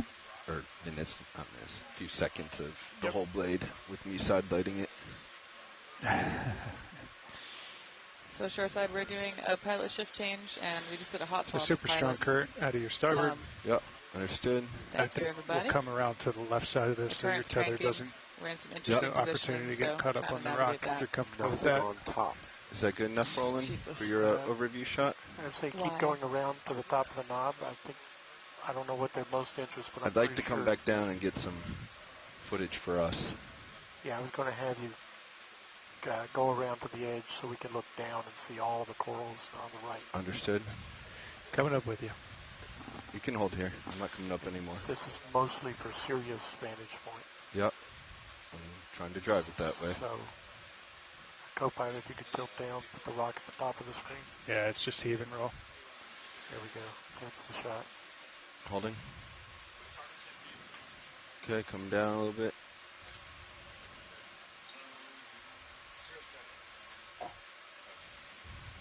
Coming down with you.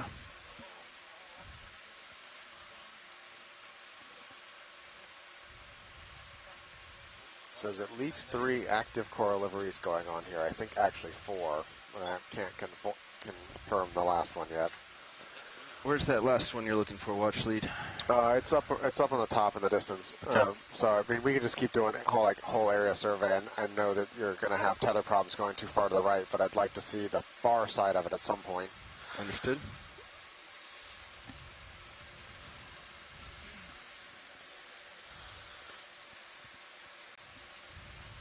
But wow, this is great.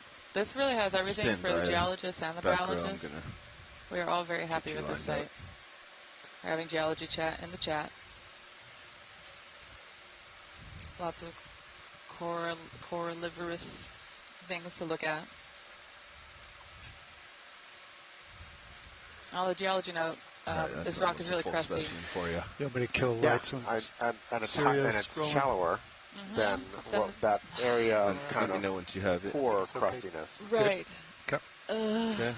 Do you want to close I up? will never understand manganese I'm incrustation. good with any of the above. We can keep surveying or get close-ups. So, talking to back row, watch lead. By back row, you mean Oh, sorry. survey 2? Yes, survey 2, sorry. Got it. I get you still on there, Bobby. It's up there, I got it. You good with that? Yeah. Okay. How do you feel about your lighting, survey 2? Do you want fogs? Okay.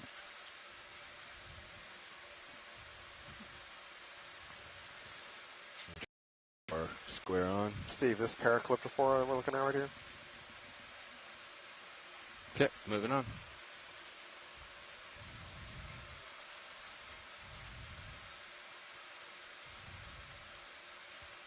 There's a couple bare bases here in this little patch that look like we've lost what used to be there.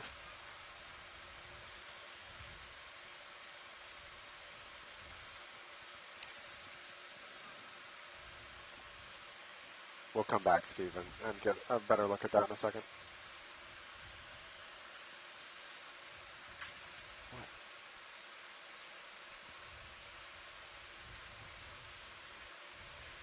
What do you think about bringing Sirius a little closer?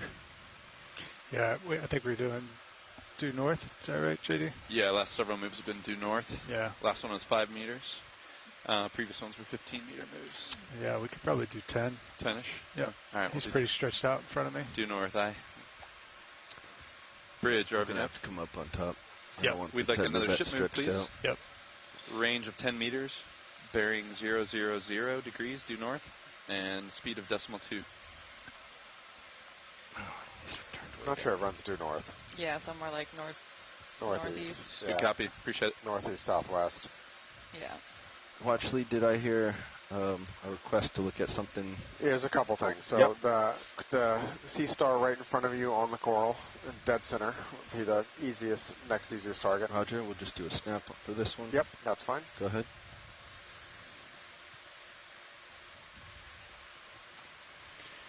Eating away.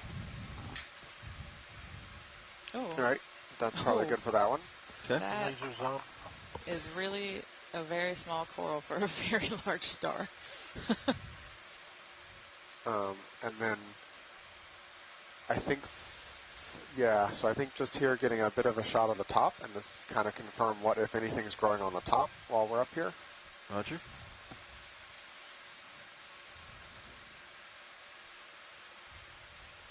And you I don't need to come up, co-pilot.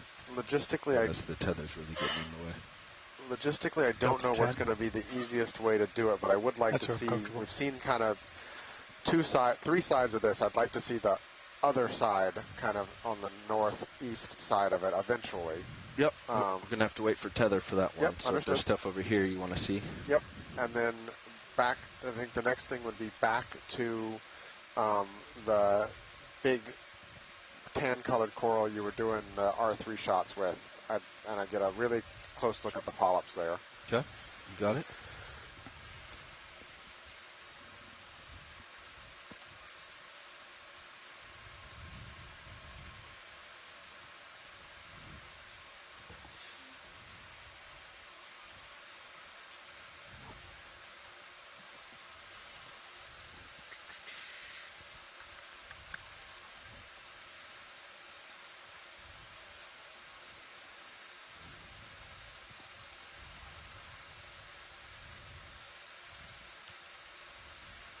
Just for awareness, pilots. Looks like we have about 40 minutes left of bottom time remaining today. 40 minutes. Go ahead, Roland. Aye. Aye, Captain. Sea turtles. Sea turtles. So upward-facing polyps, Steve. Look at those giant spiky sclerites coming off of those things. Oh, wow. Yeah, let's come back out, Roland. I can do better, but not the way I currently am set up.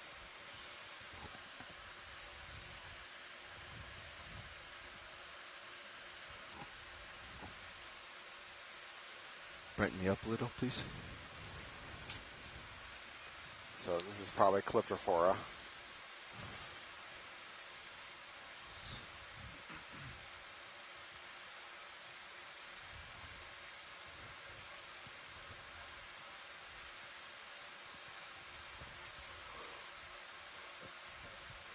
All right, go ahead. Partial.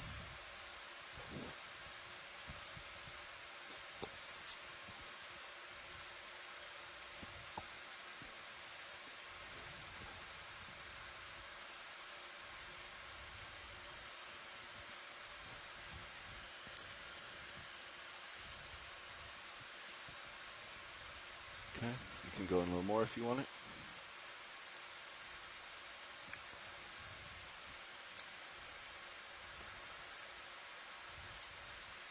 Looks like that ship move should be complete. Pilots, did you, are you close enough, co-pilot? You can go a little more if you want it. Honestly, I'm not sure I've moved a whole lot at this point. Good copy, no worries, thanks. Yeah, we can let it settle for a minute. Still partial. All right, I think we're good with this coral. And then I'd love to try and get... That's good. Okay. Next, I'd love to try and get a kind of a overview shot of as far to the northeast on the rock as we can. I recognize the tether's not cooperating, but if we back off and get kind of a big area shot on it, I just want to be able to calculate the density of how many organisms are on this side of the rock. And for reference, I think I tried to do some math, and from the wide. RV position at top and bottom, the vertical height of this, if you were just to draw a straight line, is about 15 meters, which is huge. Looks like you're funneling the current. Yeah, it's almost 45 feet. I was about to Yep, put that just in. trying to get Nice. some self-cam views of this thing. Yep, that's fine. Okay, and backing out.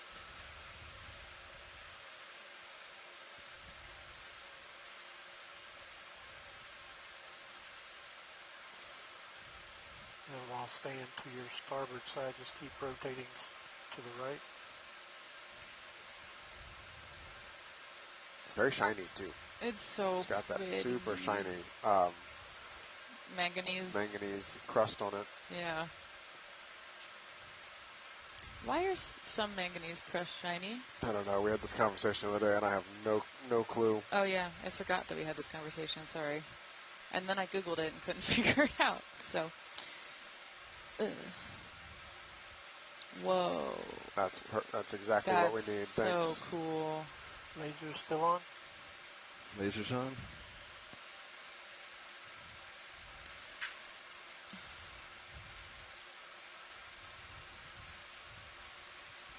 I'm curious, Nav. Up to see the top. Can the Blue View allow you to measure distances? To a degree, yeah. Yeah, we do have ranging on it, and it just depends on the camera and pan and tilt assembly orientation to the object we're looking at. Any chance you can measure the length of that face for me? Yeah, pilots, you want to try to give an estimate of that? With do you have? Can you point the camera at it? Yeah. So, according to the way the Blue View is looking right now, it's about 10 meters out to the face. Yep. Of that rock. Yeah, but can you draw a strike on the one corner to the other and measure it across? Oh, the width of it, sorry. Yeah. Yeah, give me 1 second. So 11 and a half. Yeah. Perfect. Thank you. Yep. So 15 meters tall, about 11 and a half meters long. Oh wow. That's so cool. All right, pilot, we're going to come around the south side of it. Is that right? No, I'm looking north. We're going to come around to the other side. Just say that. Okay, and turns out, ask and you shall receive. I said, what makes manganese crust shiny? And Val said that she actually got an answer from some colleagues at USGS, and it's that the manganese crust can be polished to a shine by the current. Oh, interesting. So places like here with a really high current, that good to know. Yeah, have that shiny feature. That's really good to know.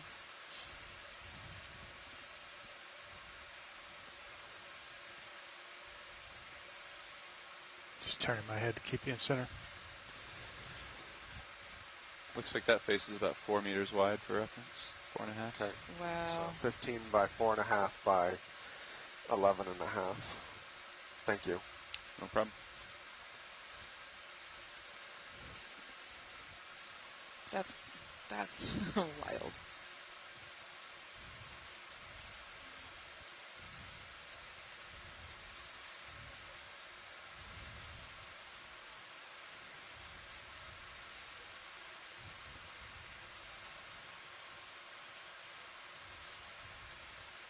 Okay, I think let's get another move on. Put you right on top of it. Yeah, I think what's happening is this current's so strong, anything due north, it just keeps blowing me to the west.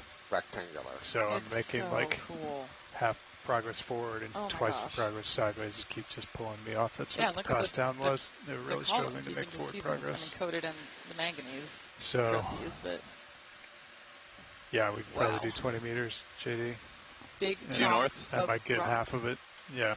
Raj, put that in. Bridge RV nav. Would like to request another ship move, please. Range of 20 meters, bearing 000 at speed decimal 2 knots, please.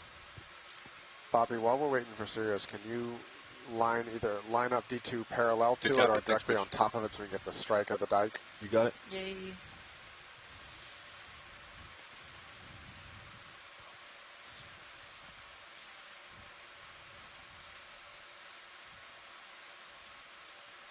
So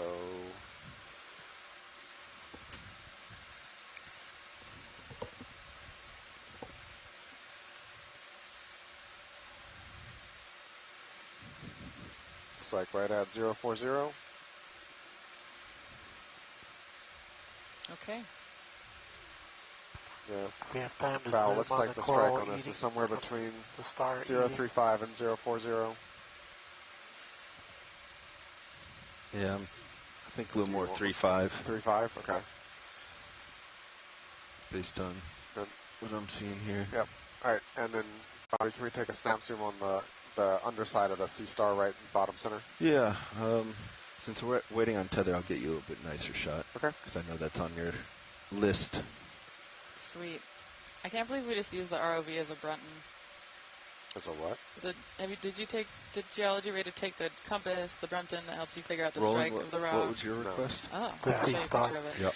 I took the compass. Oh, but it's a fun compass with a mirror. Oh, yeah, okay. Yeah. Very expensive Brunton. Looks like he's doing pull-ups. Oh, look at that. Oh, you could... Whoa! It's like sucking it off like a popsicle all the way down the line. Yep.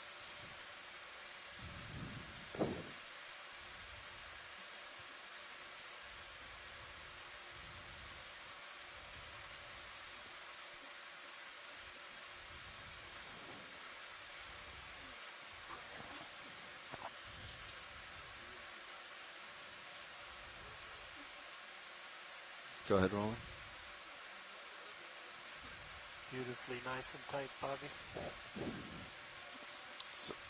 So interestingly, it's not actually eating right now. It has probably eaten its fill and then backed off and is digesting. And Trying then to will bring it come up over a and little. eat a couple more polyps and then take a nap.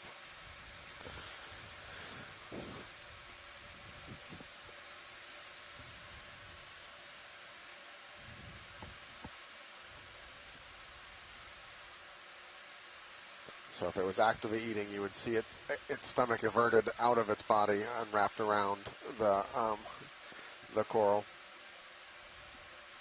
Nice shot, Bobby.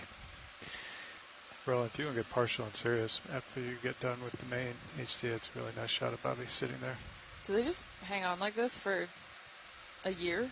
Yeah, that's cool right there. I think longer than years, potentially. That But I don't know. is wild. You know, from what Chris Ma told us earlier about Scott Francis' observations, at least a year. Too much heave. It would not surprise me if it was potentially longer. Those are pretty strong tube feet. Just hanging on for a whole year. Well, they have mini tube feet, so they can take turns. Oh, they let go some. Oh, that's cute.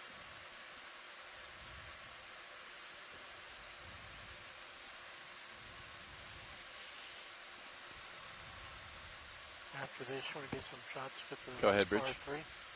They're centered. Copy that. Thanks. Oh, she says she's already got it. All right. Are we Tilt up. wide on Sirius? You are wide on Sirius. No. Go Okay. tilt up on ROV. As soon as you got it, Roland. Whee. Okay, clear. All right. Come on. We're gonna go check out the far end of this.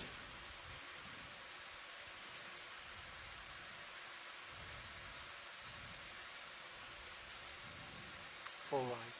Thank you. Wow. Great rock.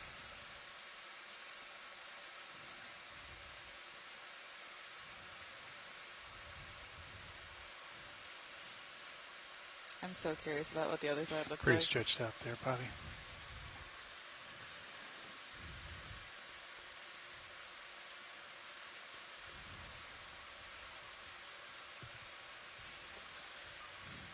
All right, after we get shoreside, after we get the north face of this rock Lasers. here, any other final requests while we're on the big rock before we move on? We've only got about 30 minutes remaining in the dive. Oh yeah, that's right. We want a water sample too here. That's Yep. right. Water sample, and then, if possible, the on the lee side of the rock, if there's loose stuff, Yep. would be fun to pick up. Maybe give us a clue as to what used to surround this dike, if it's less eroded on the lee than it is on the current facing side. Laser's good. Who knows? Stand by one. I'm trying to settle up so we can get.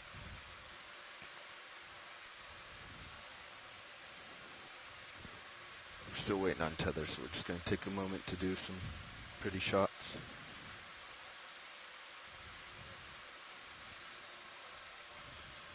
Yeah, I got you, Levi. Lasers coming off. All right, lasers are off. Go ahead, Roland. You can drive while R3's getting some stills. I'll try to bring you right a little bit. It's also been a request if you guys have the capability of adjusting the AUX 1 light. Yeah, I'm looking at down. Level-wise. And once we're done with the shot, if we can trip a Niskin. Are you okay with it right here, or do you want me to go back on the we were literally, coral side? We were literally having this debate, and the coral side is up current, and so we would theoretically be sampling. I think we want to be down current is probably the best way we want to be. So maybe the southwest corner of the rock is maybe the best place to do it. 75%. Southwest. You're gonna have to direct me there. Watch lead. Sorry. So if you the side closest to Sirius? Yeah, the side closer to Sirius. Okay, we can do that real quick after this. Yep. Sweet. All right, Roland, I'm bringing you up to the dark background.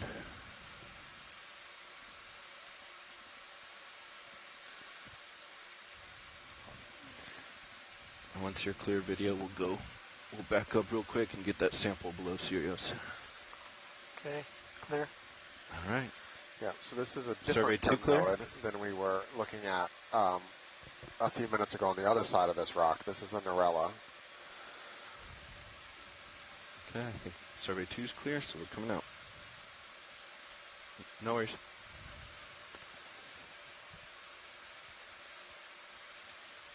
You want me to clear the fogs roll? I'm seeing a lot of small fuzzies. Brighten me up, please. Fogs off. Ooh. Look at that sediment collected in the lee. Nice. All right, survey 2, are you ready for a Niskin here shortly?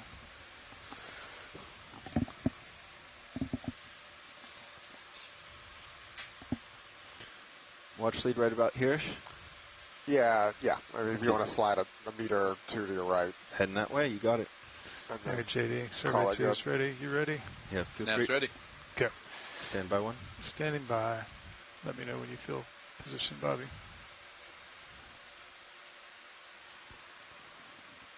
Are you able to tilt down, give them a picture? Yep.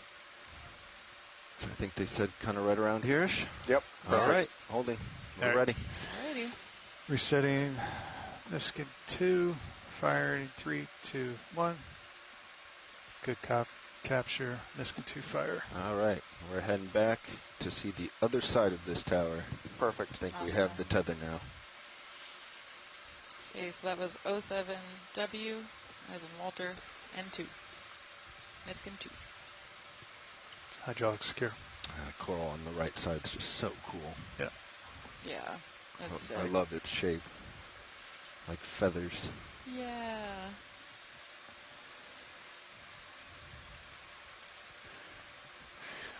When you get over there, if you want to turn left, just so I can look out on your multi-view and see if there's something past that I haven't been able to see so far. Just giving them some shots from Zeus or Sirius for a second, and then, all right, now we're turning left for you. Just to give me a view, and then we can get another move in. Yeah, from cursory look, it looked kind of flat, clear. Yeah, I just pretty high up didn't get a great shot when he was there earlier. You looking more due north? What do you want? What do you need? I just wanted to take a quick sweep out there, make sure everything looks clear. Is my heading good enough for you? Oh, wow. Yeah, there's nothing out there. Okay. Yep. Let me point you due north where we're pointing. I don't there see we go. Much of anything. All right, that looks pretty good. All right, JD, we could probably get another 20 in if you would like, sir. So it looks like we've got a little step down tongue Bridge here. or VNet. And it just drops off. Yeah. Another ship move, please. Range 20 meters, bearing 000 at speed decimal 2. It's a weird rock. A couple small Narella, a couple big Narella. Good copy, thanks. Whoa. Still kind of lower density, so all of those hemicoralliums are just on that one long face on the other side.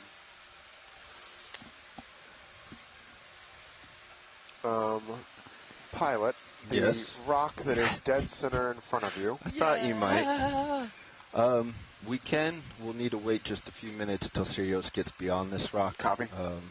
We don't want our tether getting caught on anything. Copy. Oh, wow. Yeah, go ahead. This is going to be amazing for the unraveling the geology mystery. Good shot of cobble. Lasers. Well, not for cobble. when we pull out. Well, maybe cobble. Yeah, cobble. Should I pull up the grain Let's size come chart? out rolling. I didn't think you were going so quite so in.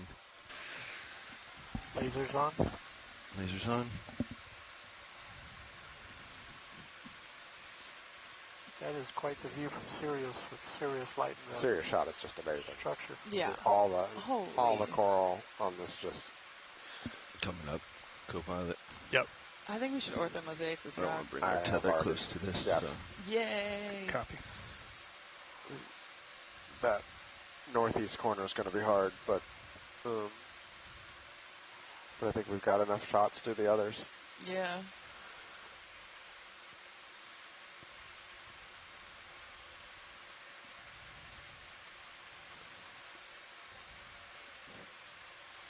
I ortho mosaiced the wall of awesomeness from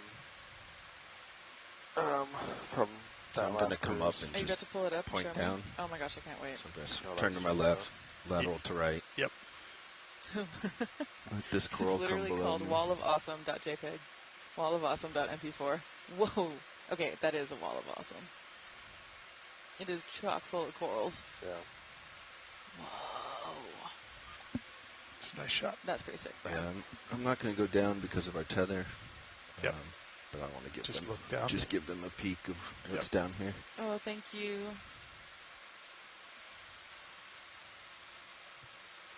Oh, wow. This is so helpful. Thank you, Bobby. Yeah, this will fill in the gap. Thanks.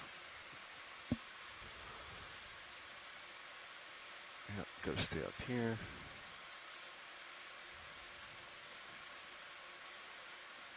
You can go partial, Roland.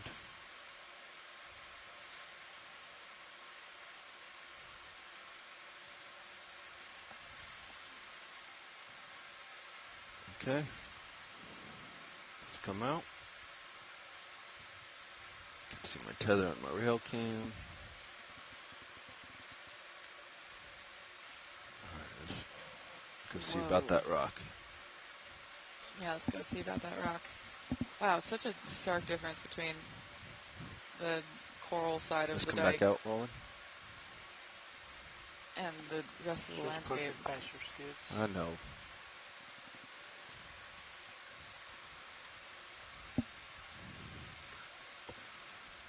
All right.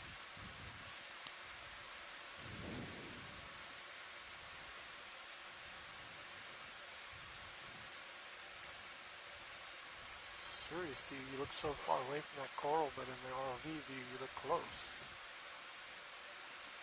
Yeah, from the actual rock, yeah. Tether looks clear.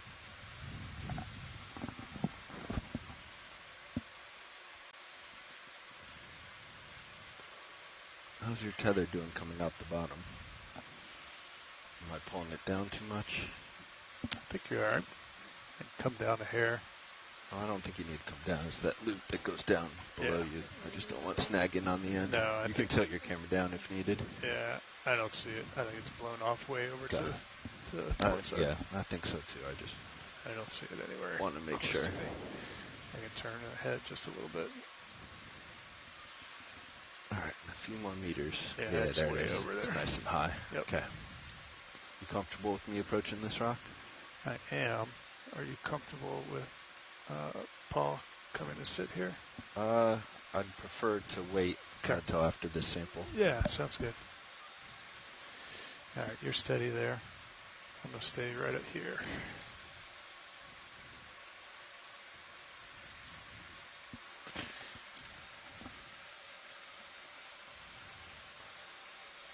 Yeah, looks like you're sliding over. Perfect.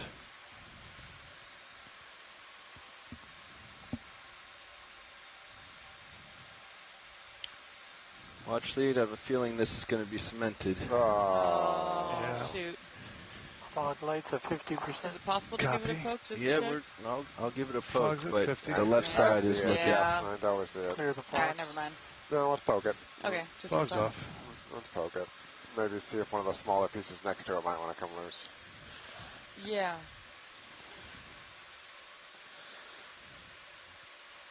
Sorry, Val. The rock retains its mysteries. We'll look. Maybe. We'll poke it and then see if there's anything obvious else around here.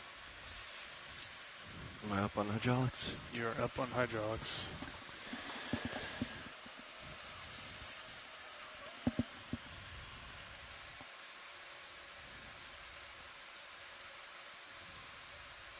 Science poke.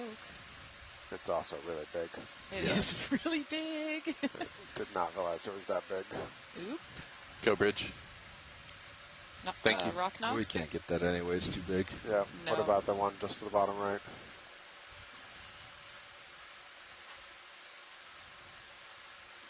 Nope. Okay. It's a little tiny one. If you back the arm out, see that little tiny one there? Yeah. Like an egg shape. I think they're all cemented. Yeah. Either cemented or it's just. very high. Yep. They are. I mean, this stuff might be looser here, but It's very small. you don't want this. No. Can we just kind of run the edge on this side on the base and see if another target? Yeah, you got it. Thank you. Scooch a little close. Not seeing anything in the nips, but maybe.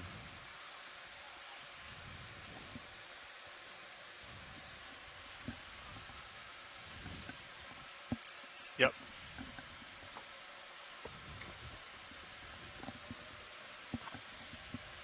Okay. You can bring up a Sirius there. Good.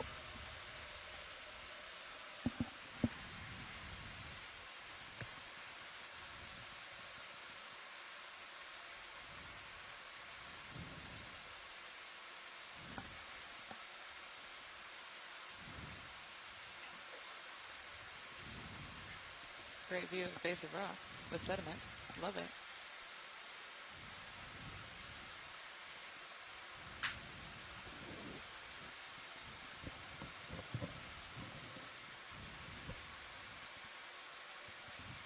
Straight down at you. 9-0. Yep. Not seeing anything. Watch lead. Nothing's jumping out as a. Yep. Agreed. Yep. All right. Last call shoreside for anything else on the dike. The seamount will retain her mysteries about this dike. 14 minutes remaining, pilots. All right, we got 15 minutes left, so we have time to do anything anyone wants here or make a little bit more up the next hill. All right, hearing nothing from shoreside, onwards and Sponge upwards. under your left toe, if you want it, big boy. I had a request from back row to get something somewhere.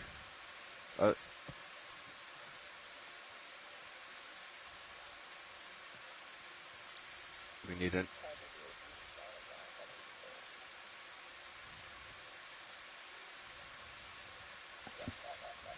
Yeah. Yeah, co-pilot can.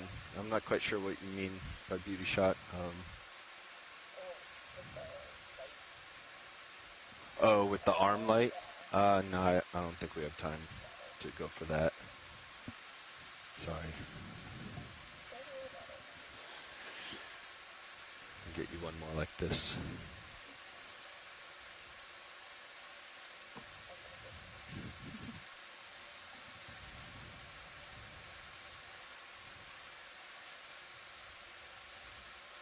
Oh, there's a really baby hemicorallid under the Narella. Looks like two, actually. All right. There's two. And let it go off stage right.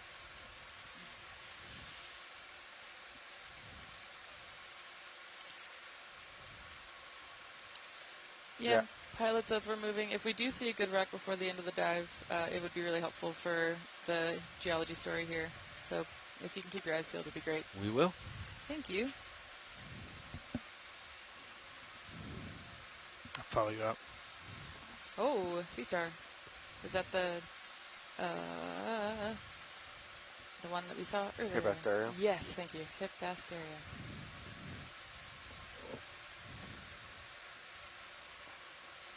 And pancake urchin. That's cool. With mini boot. I'm gonna leave this expedition, Brian, and just have the silliest ways to identify things. That's the pancake urchin with boot. Species name? No. Co-pilot, would you tilt your blue view up when you get a chance? Sure can. Thank you, sir.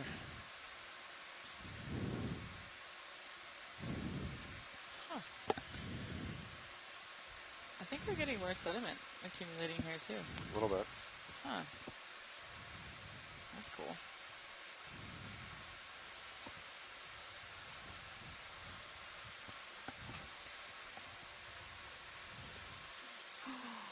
Oh, Brian's showing me a picture of a pancake urchin with big boots. Hygrosoma. Anything loose? We'll try to remember Not that. in the size they want. Yeah. Except maybe that dark one up there. Yep. Ooh, good eye, pilots. Lasers on. Yeah. About 20 centimeters. That has good potential, yep. Got a couple corals on it. Looks like there might be a small hemicorallid on it. Or something. Or something.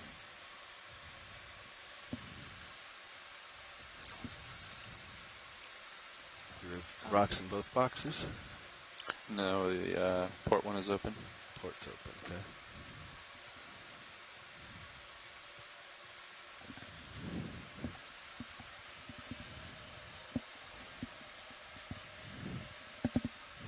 You want to put your hogs camera out there for sampling?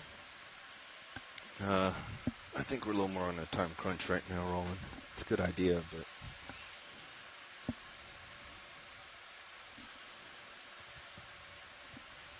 I recall they already put a heavy rock in the right one.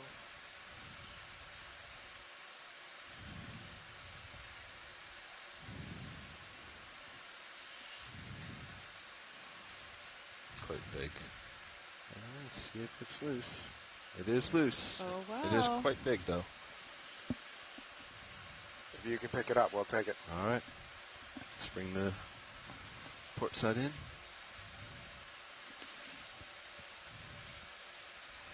Winging in now.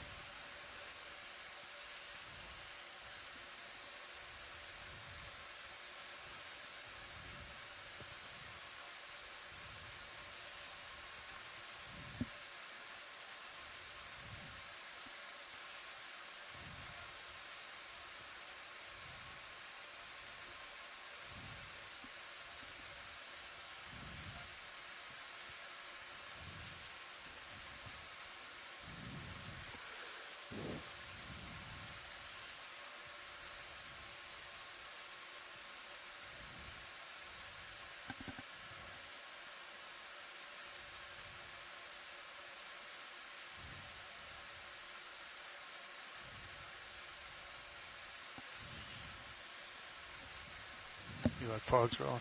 Yeah. 50%. Oh my gosh, there is a sea star. Brittle stars. Brittle star. And the hemicorallid is on this. Yep. Will that survive the ascent? It's possible. See the backside with the Okay. coral. Cool. Looks like a good great rock. rock. Yeah. Fantastic size. Thank you. And Shoreside is happy with that. Tight Ooh. zoom on coral. Wow. Go for it.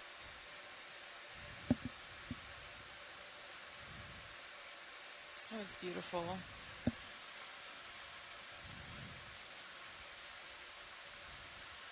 I'll tilt you down for base. Okay. There's your microscope view from D2. Just in case it doesn't make it. Yes. Thank you. I love using D2 as a microscope. This is incredible. Looks great. Looks great. Hope you make it, buddy. One Thank full you. screen. Are those corals rigid or tend to be flexible? They are super brittle. Super brittle. I was just, if it popped off the rock, I wasn't sure if it would squeeze through the venting holes on the box or if it, No, it would be trapped. It'll be trapped if it doesn't just turn into 1,000 pieces. Bunch of pieces, yeah. Yeah. Roger that. All right, going for the box. Okay.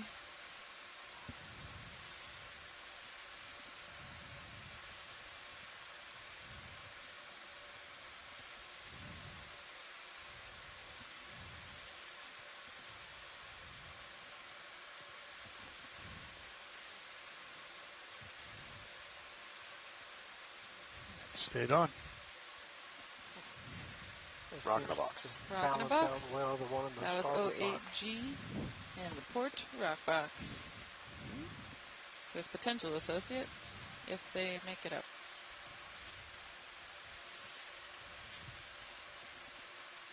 Cool. So we've got, what, 5 minutes left? Yep. 6-ish. Yeah, just about 6 minutes or so. Well, let's make it 4 minutes further away from the wall and then take another water sample.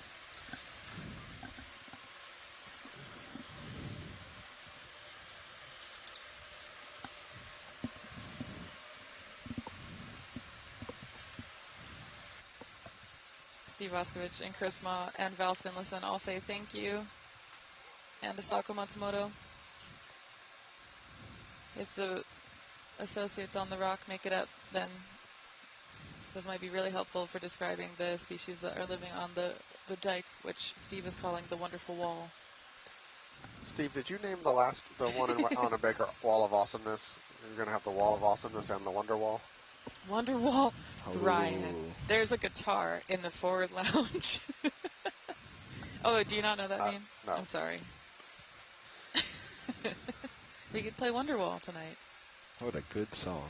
Thank you. Thank you, Bobby.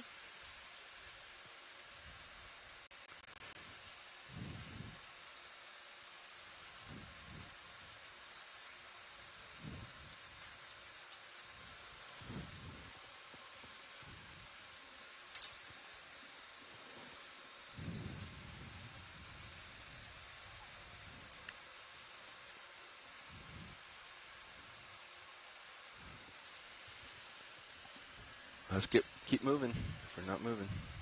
Another move due north. Yep. Raj, 20 meters in work. Oh, another large sponge. Bridge, RV nav. We'd like another ship move, please. Range 20 meters, bearing 000 degrees, speed decimal 2.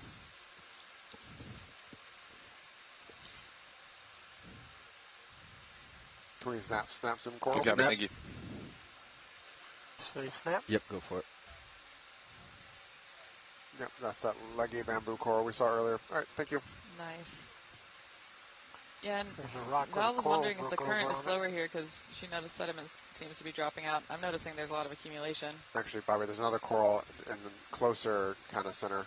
Can we snap on that too? Brownish. Just to the right, lining up. Go. Yep, that's new for this dive. It's a black coral. All right, we know what that one is, though. Thanks. Oh. I heard new, so I was getting ready to. No. to new for this dive, but getting ready to get a better image. But Thank you. we will move on. Anecdotally, pilots, does the current feel a little bit slower here? It's still ripping pretty well. Okay. Not nearly what we were seeing on that tower. But I'm off stick just for reference. So D2 is just floating right now. Gotcha.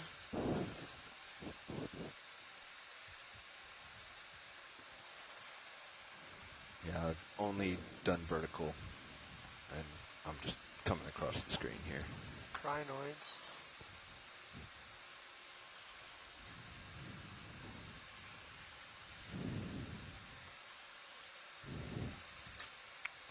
Just another few minutes here, pilot. 3 or so.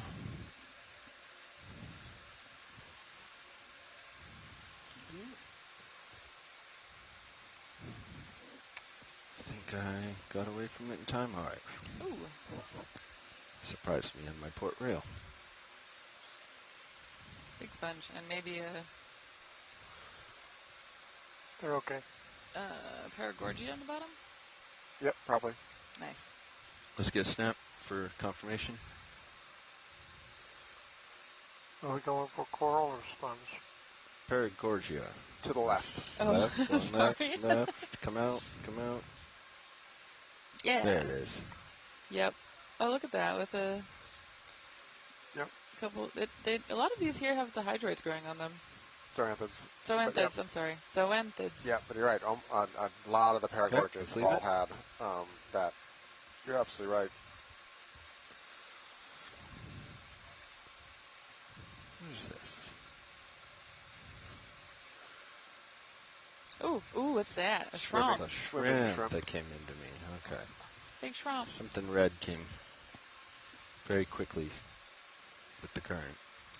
And we're seeing more of the bases of those larger sponges. Yep, and we're seeing more Caliphacus, I would say, these stalk sponges that are here. Yes. It's got a branch. You don't often see branch sponges. That rock was so amazing, I almost forgot that we had seen the giant sponge stalk earlier in the dive. Gimungo sponge. Watch, did you guys say you wanted another Niskin before we leave? Affirmative. Yes. Raj. We'll make sure we get that. Thank you. Of course.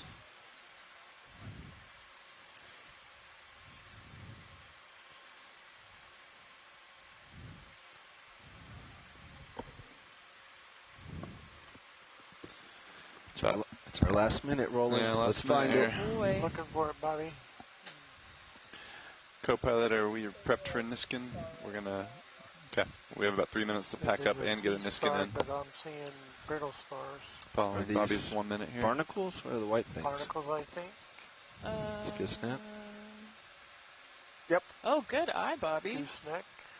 Nice. Oh, we got a minute. Let's get a close up of them.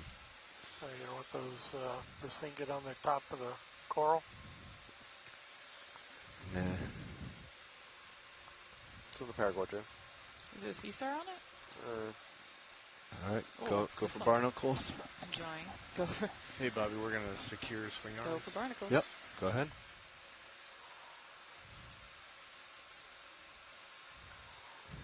Looks like I scared him. Where's like the trunks of the barnacles? Yeah, they're really cool. It kind of looks like a palm tree. Okay, I think that's good. If you want to snap on the coral, roll in with the star, we can do that. That'll probably be our last look here. Yep. Unfortunately. Last look. Go ahead. Fire Niskin and sail away. So it's a Caliphacus Caliphacus stalk and a crinoid. that's been deheaded. Is and that that's a persingid and a crinoid on it. Yay, a scale worm? crinoid. And a scale. And a scale worm. And a scale worm. Whoa. Yeah. Nice And a solitary eye. hydra. The sponge looks like it's cleaned That's off. cool. Wow, good eyes, everybody. I think that's time. All right, Okay. it's time. Clipper ready for a Niskin back there?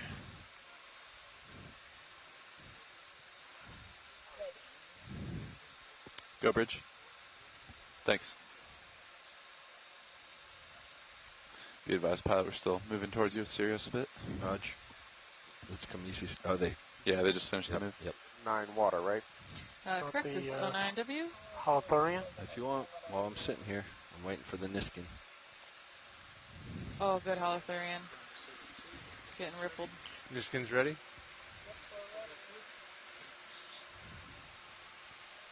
Good. We're ready. I see we sampled a live version of the sponge. 1. That we did. You should come look at it, Bobby. I didn't see the. I didn't see it fire. Let it go. Okay, so we're just going to collect a water sample. 3, 2, 1. There we go. So Maybe. misfire. That's Niskin 4. Yep, misfire on 3. Okay. Got it. Release, good release on 4.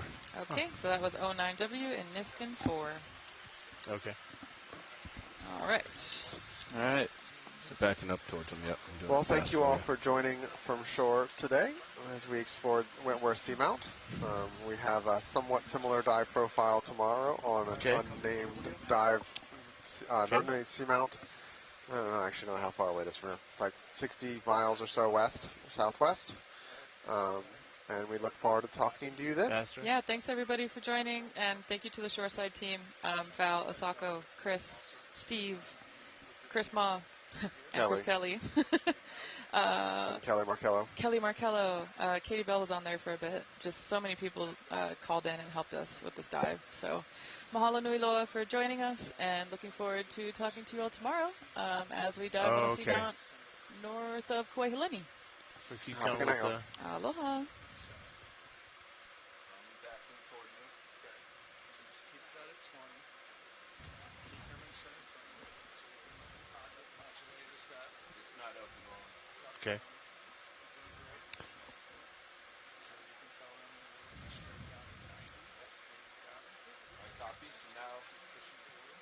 Oh, sorry.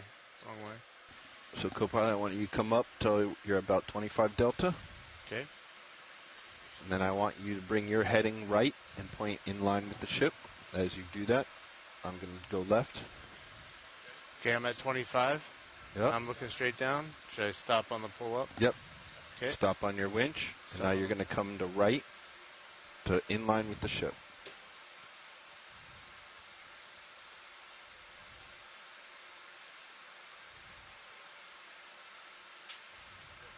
Very good. Okay. Now I'm going to turn left and head out the back end. Okay. Okay.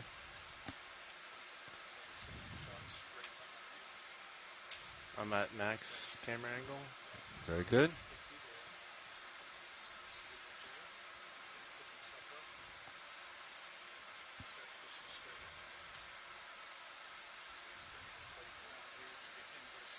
Okay.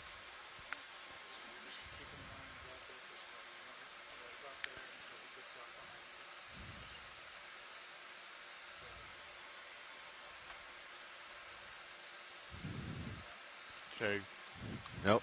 Hold your height. hold my height? Okay, Yep. holding.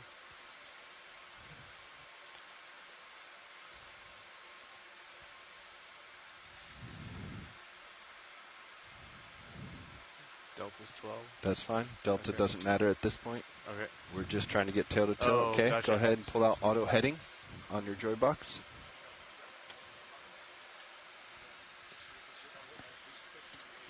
Auto heading off. All right, we have good visual of our tether in both cameras from my end to you and your end to me. Okay. It means our tether is safe. So at this point, I'm going to keep coming up. You can start speeding up to full speed on the winch, which will be about 30 meters a minute.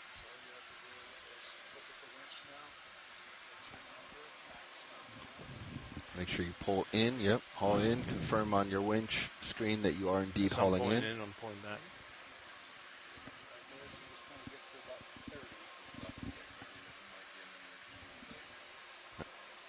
Understood. I'm all the way back. Or not So yet. come over. Yep, come over that tie point.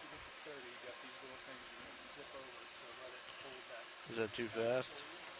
I'm around 30. Let's go for 31. Oh. 31, 32, please. Roll that over so it sits right there, just like that. So then you can push it down. Okay, feather it. Mechanism down a little bit. So you're a little hot. You're just gonna play with it. Get to about 30. Keep going. Pushing it down. You can use two hands if you need to. There you go. Hold that. Let it settle out. And it's just a little fine balance. Try to get it right at 30.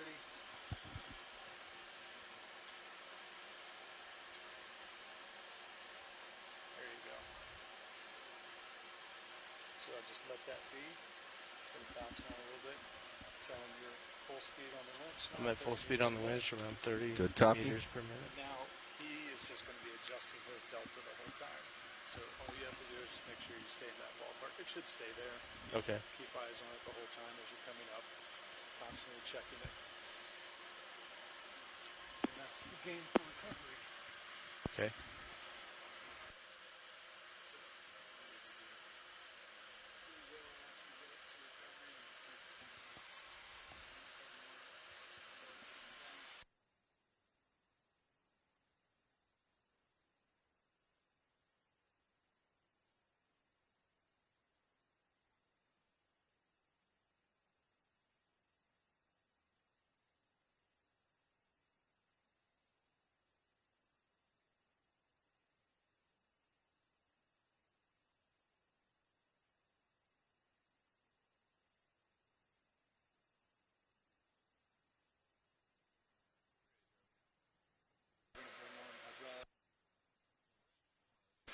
Okay.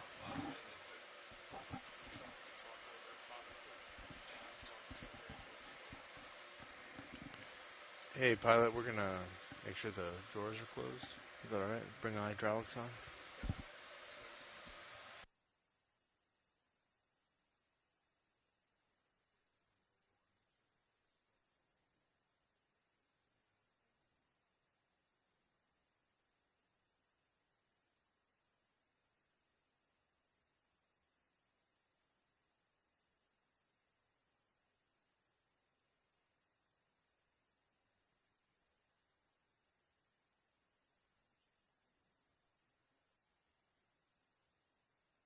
I gave us a little bump. Question is if I can keep up.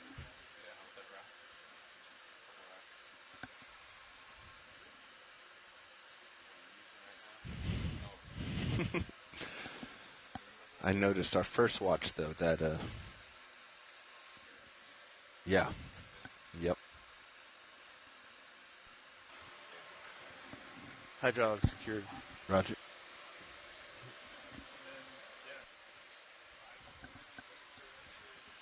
Yep, comps all look good.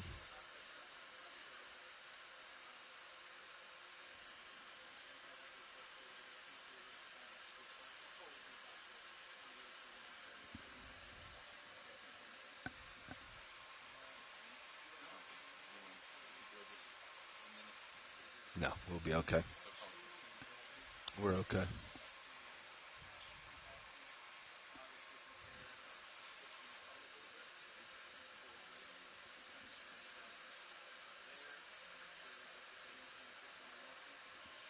Oh, sorry.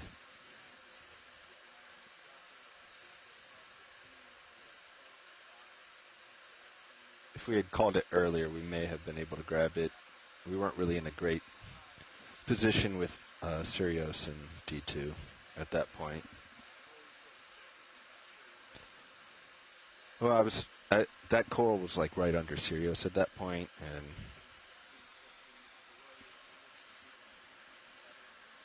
yeah.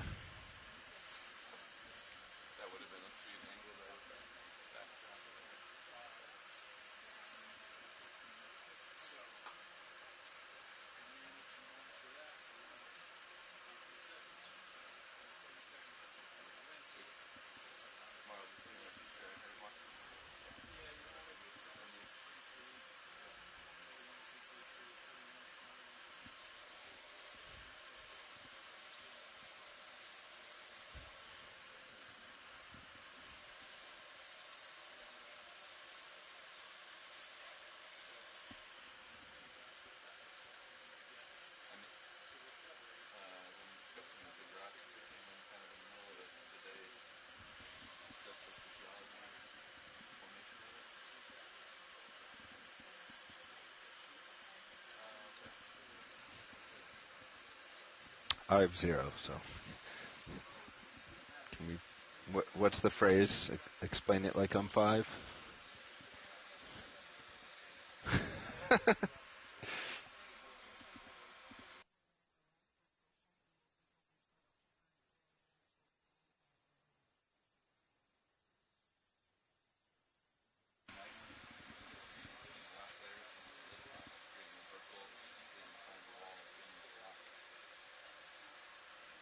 So it goes through, it fills up a canyon essentially, or a crack. Yeah. And it's harder than the surrounding rock. I mean, I can see it right in that picture.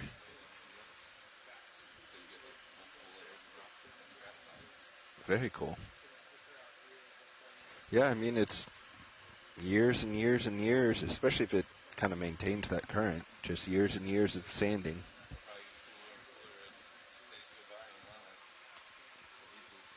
Just sandpaper polishing it, you know.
Bobby, should I adjust this winch?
Hey Bobby, I'm just gonna so you can slide it down. slide this 30 winch degrees. down just Yeah. a touch.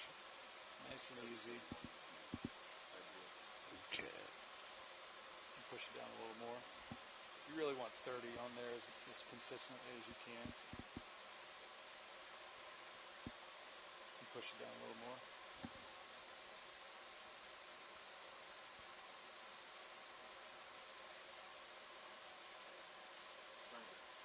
That looks much better. Okay. I think we're there, Bobby. Yep. Good catch, Paul.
What are you looking for in this window to optimize like this?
Now, do you want to switch your monitor back to your CP camera, Copilot?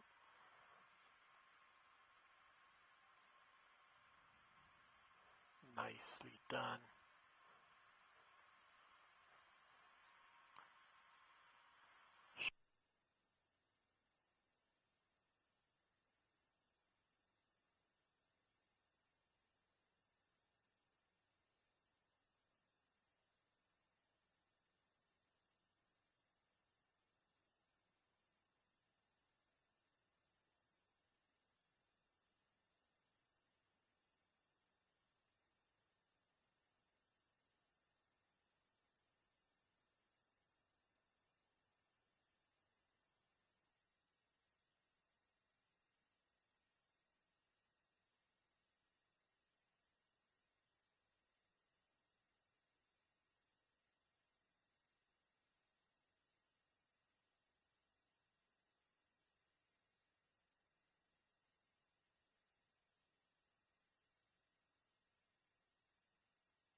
Yeah, so Nav just got us into the recovery setup with the ship. They're going to start coming away, so our job now is to keep a real good eye on streaming, make sure nothing goes crazy while things change with the ship, right? Because up to this point, we've been pretty constant, steady state.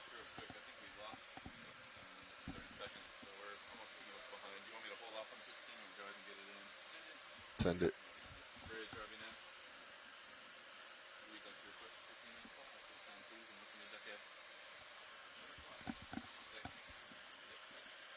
Why don't you adjust that stick up a little bit? Hey, Paul. All right, why don't you pull that winch up? Go ahead and pull it up a little bit more. Get that to like 31, 32.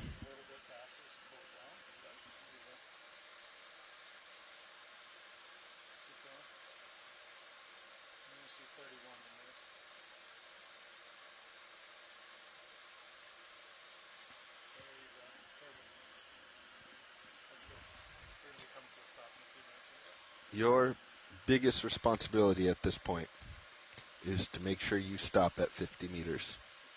So don't worry about any on this. When this gets to 50, we need to be stopped. So don't worry about turning things off or don't get distracted with cameras and lights. Your single priority is to make sure you stop when that's 50. Because very bad things will happen if we don't. All the devices, all the other stuff we can change later, right? Even if they come on, even if they're still on when we come on deck, doesn't matter. So it's real easy in that seat to, get distracted with trying to do other things up in the GUI or on the joy boxes, but that's the number one thing.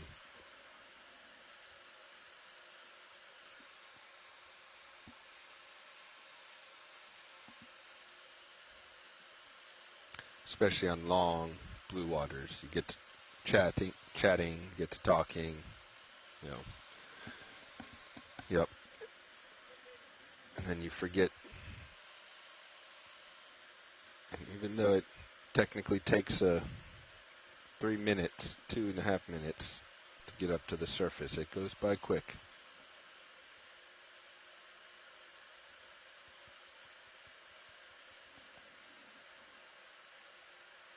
I guess my math was off there. It takes 1.5 minutes. Yeah, even though it takes 1.5 minutes, that can go by real quick if you're distracted with conversations or something.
So to add to what Chris was saying, if you see your speed, if you're unable to watch it count down its speed, like from 30 down to 0, it means you've gone too quickly on the joystick, like releasing it. So as you come down and ease off, you should be able to see it come down 29, 25, 15, 0.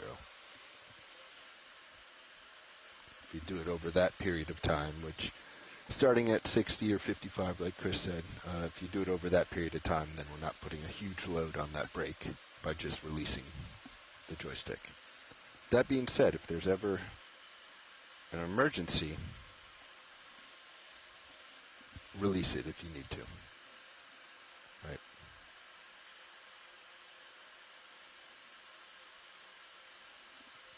But we're talking, someone's about to get hurt or it's about to get locked into the A-frame or something like that.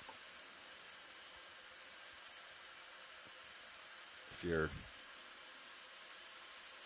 you look down and realize you're at 40 meters, still come to an easy stop, right? That doesn't qualify as a safety emergency.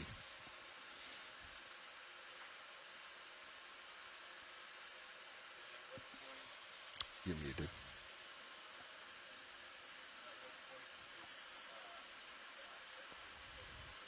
So at 50 meters, we'll do all our pass-offs with Dive Super. So after 50, you won't have control anymore.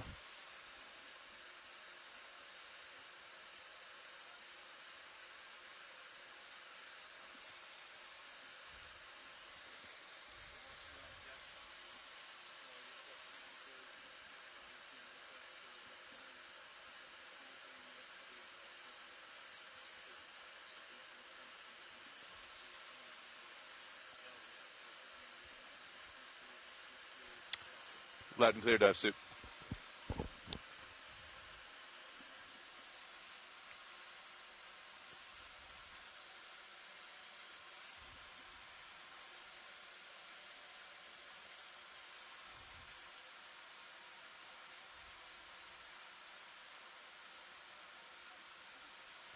Dive Super Pilot, I have you loud and clear.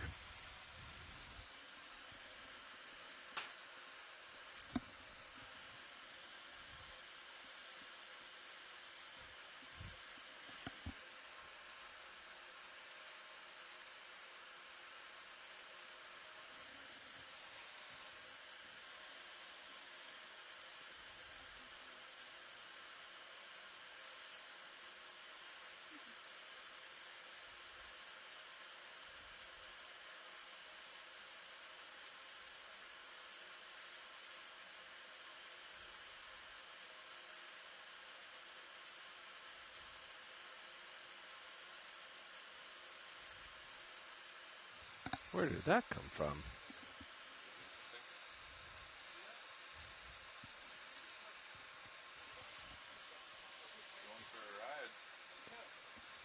He just came from above, right? Up on the light bar? Go ahead, Dive Soup. Certainly. We're ascending through the water column at the moment. Presently about 325 meters wire out. All is well on the vehicle front. The ship is steaming ahead with a heading of 55 degrees. The current remains calm on the surface. There's 0 knots, and we do have about 17 knots of wind, about 1 point to the port bow. Let's see, auto surge is disengaged, port prop and port rudder are disengaged. We left in auto sway for the moment being. Vehicles are streaming pretty nicely right now, just off the port side of the ship, about 10 degrees or so. And yeah, ready for recovery soon. Dive Super has the comms.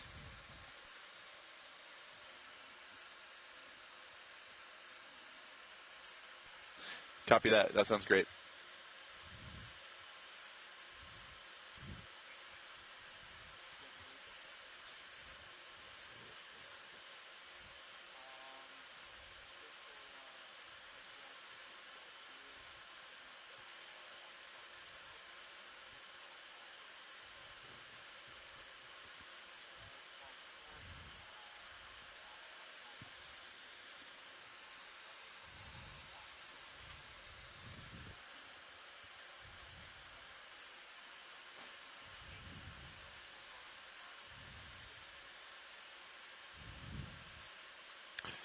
Dive Soup Nav, also be advised, center of rotation is midships.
Go ahead, Dive Soup.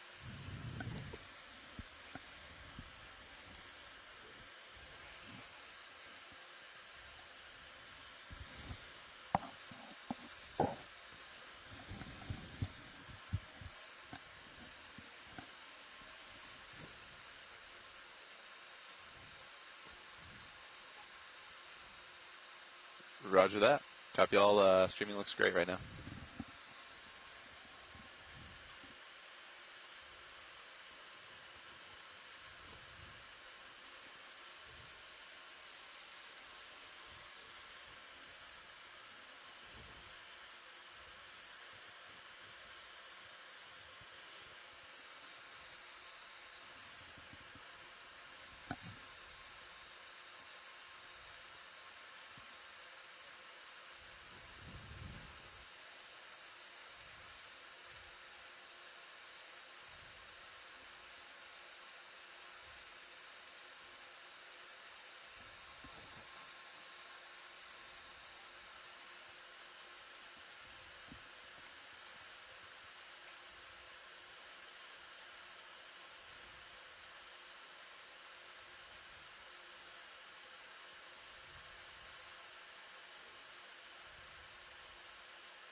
Slow it down yet. No, I know. Ways to go. Yeah. Just twist it. There you go. Slide it out of the way, and then you'll be able to push past it once it goes past the cookies.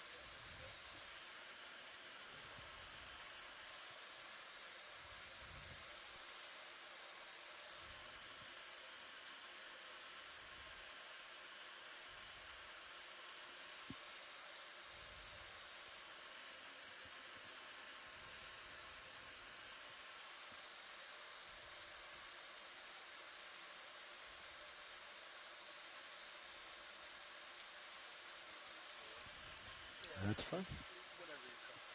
I think that's great for first time.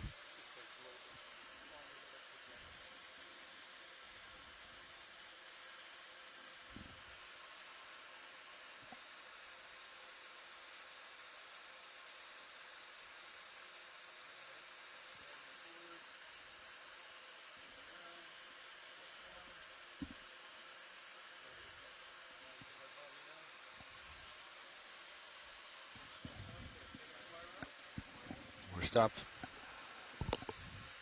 Dive Soup, nav, vehicle's holding at 50 meters.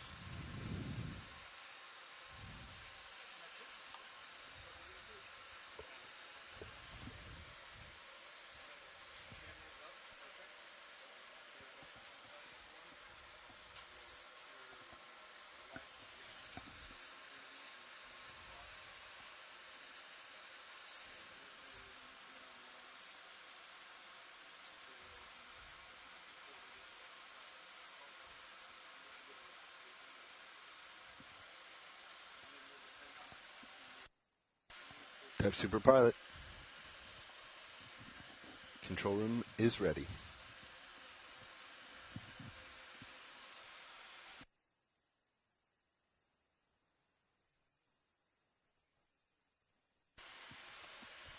Copy, Dive Soup coming out.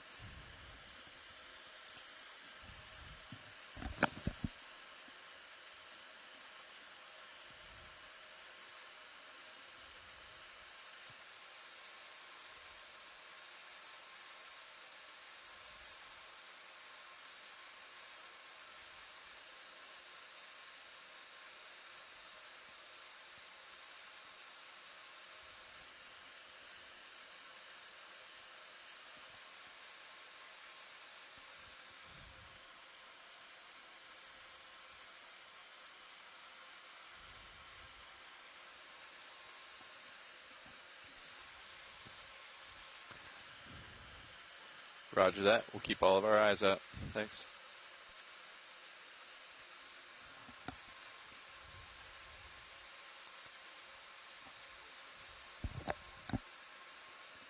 D245, all's well. We have our first eyes on the shadow of the ship, all's well.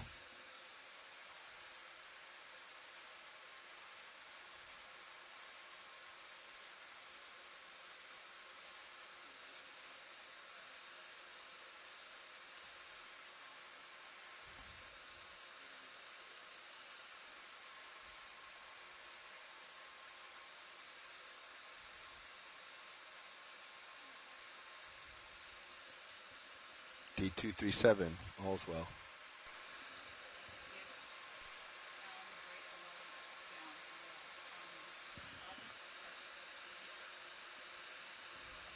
Go for it.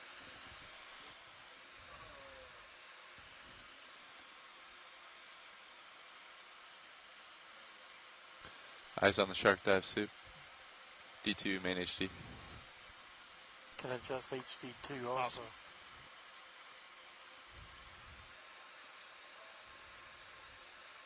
Go for it, Roland. 20 meters, wire out. D229, all's well. Copy, pilot. Starting to get eyes on D2 here.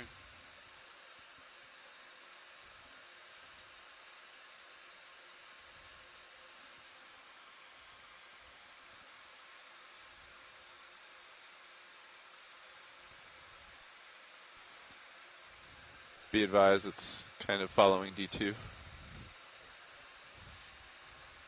Copy that. Yeah, no, 10 meters, wire out. Deck camera set.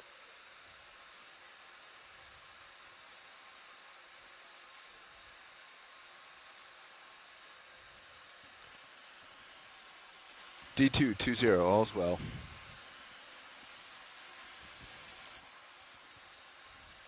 Copy, pilot. Are you doing evasive maneuvers?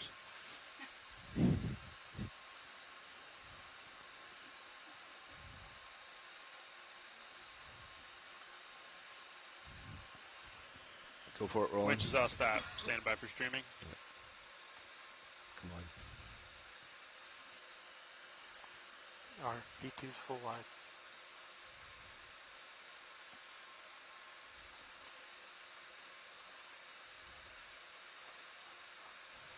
It looks like you're coming up behind the crane, pilot.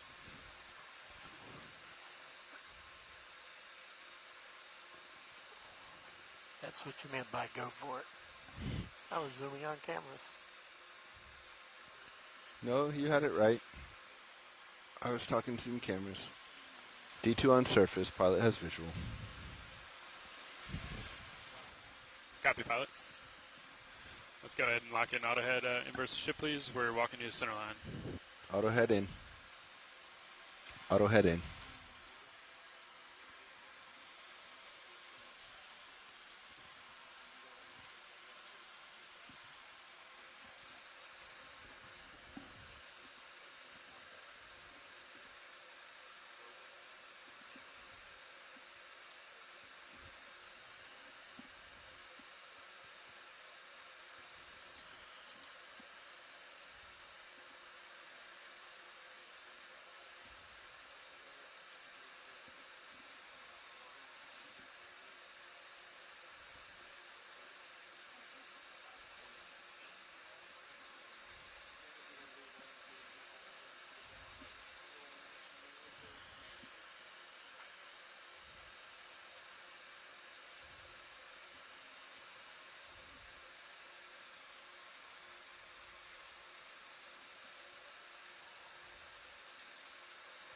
We tilt HT due down a little bit. It's good.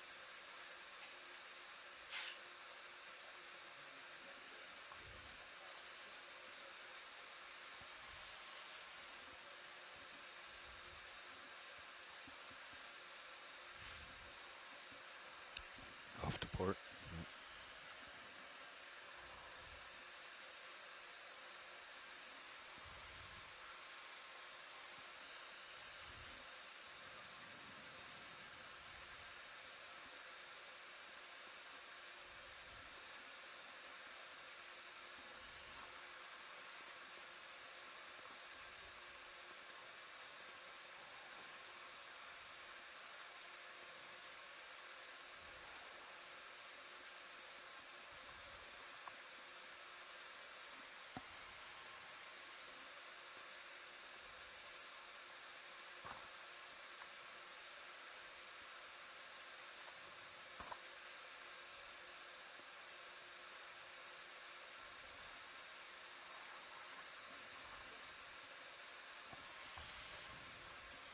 Okay, deck, show me what's good. Let's recover Sirius.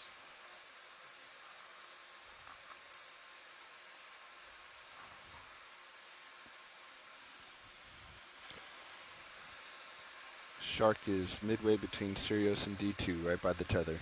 Be advised. Copy, pilot. It has cleared out. Okay. I'll let you provide slack as best you can, pilot. Copy, dive suit.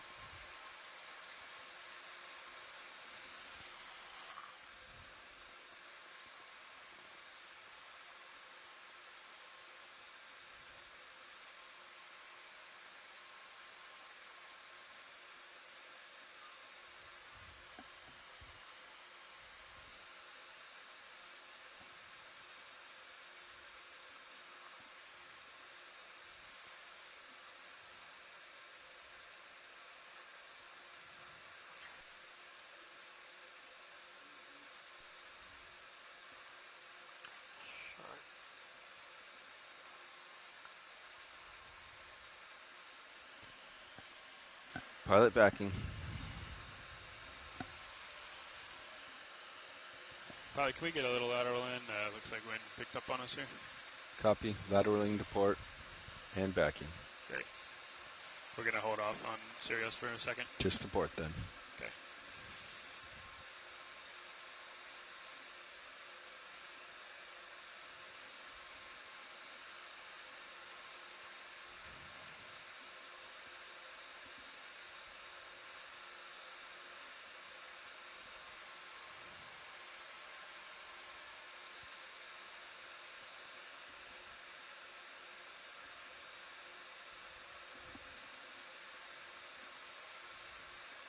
Pilot off stick. Copy, pilot off stick.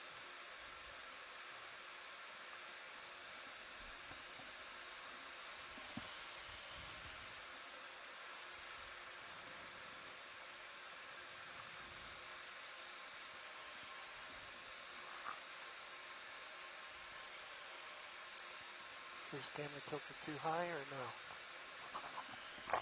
He was off to port side.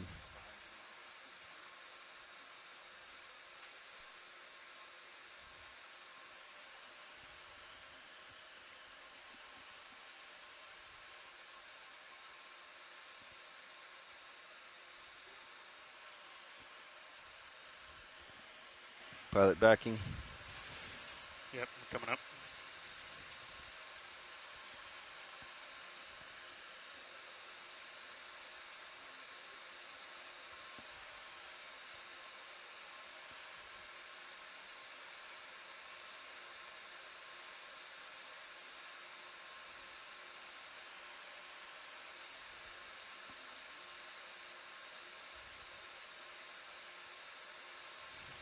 Just give us a little lateral, pilot. Come into center line.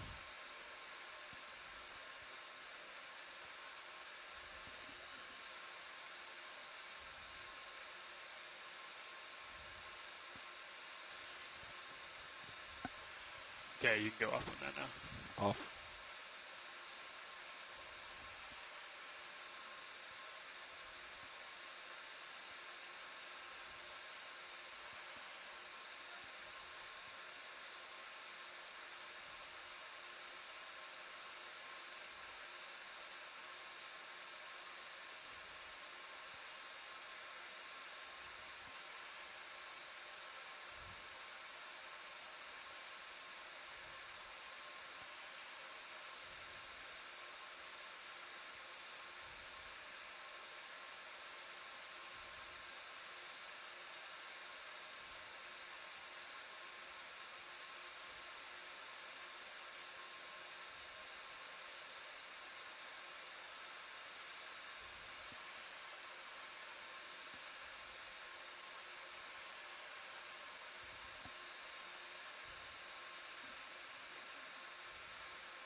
A-frame secure, thank you, deck.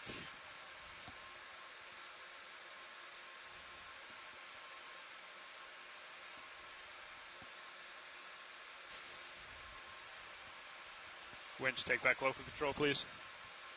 Remote disabled.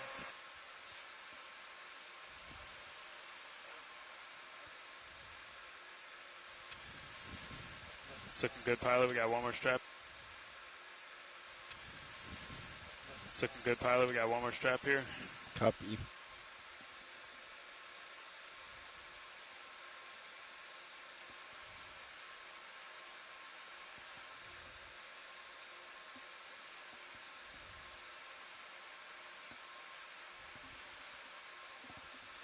All right, pilot, no strap is going on. You can go off stick.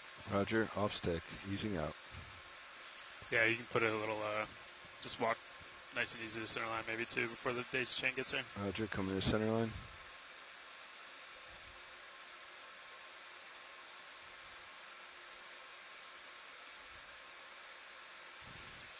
Okay, pilot, we can go off lateral. Off lateral.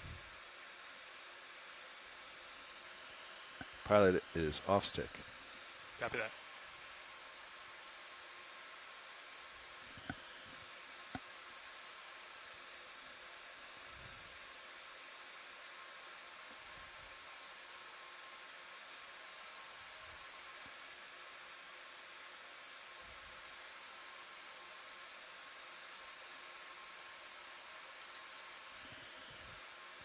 Auto head out. Copy that. Looks like this line's almost clear. Both lines clear. Yeah, nice.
Okay, pilot, looks like you're coming tight to the line now.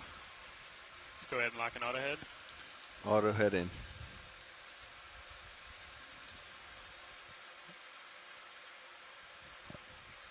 And let's make our way to the fourth quarter, please. Roger.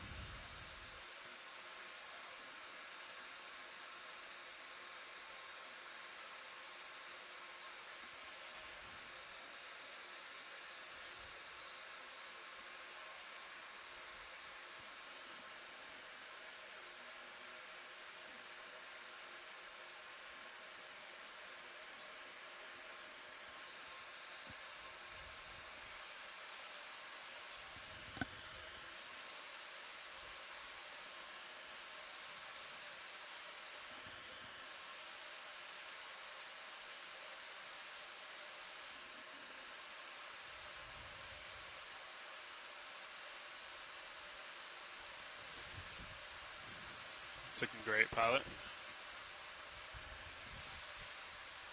Bump into surface as I see line tight. Sounds good. Crane's coming around, following you.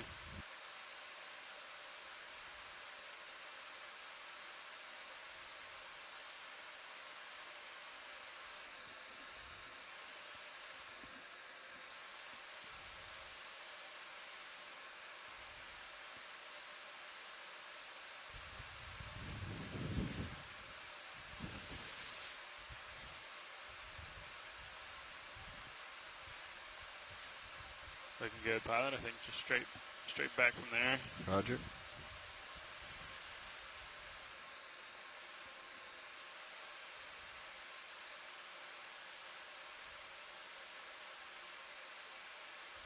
And I'll let you drive under the crane. Understood.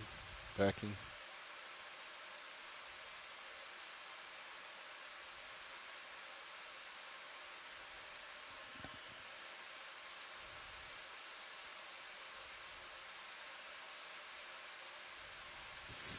Yeah, nice, pilot. Coming up on the crane.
Pilot, secure power. Deck, hangar E-stop. Winch, knife switch. Knife switch. Power meter reads 0. Roger, pilot. Vehicle cold.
Winch, we can go ahead and shut down the HPU. Just hold off on fans, please. Copy.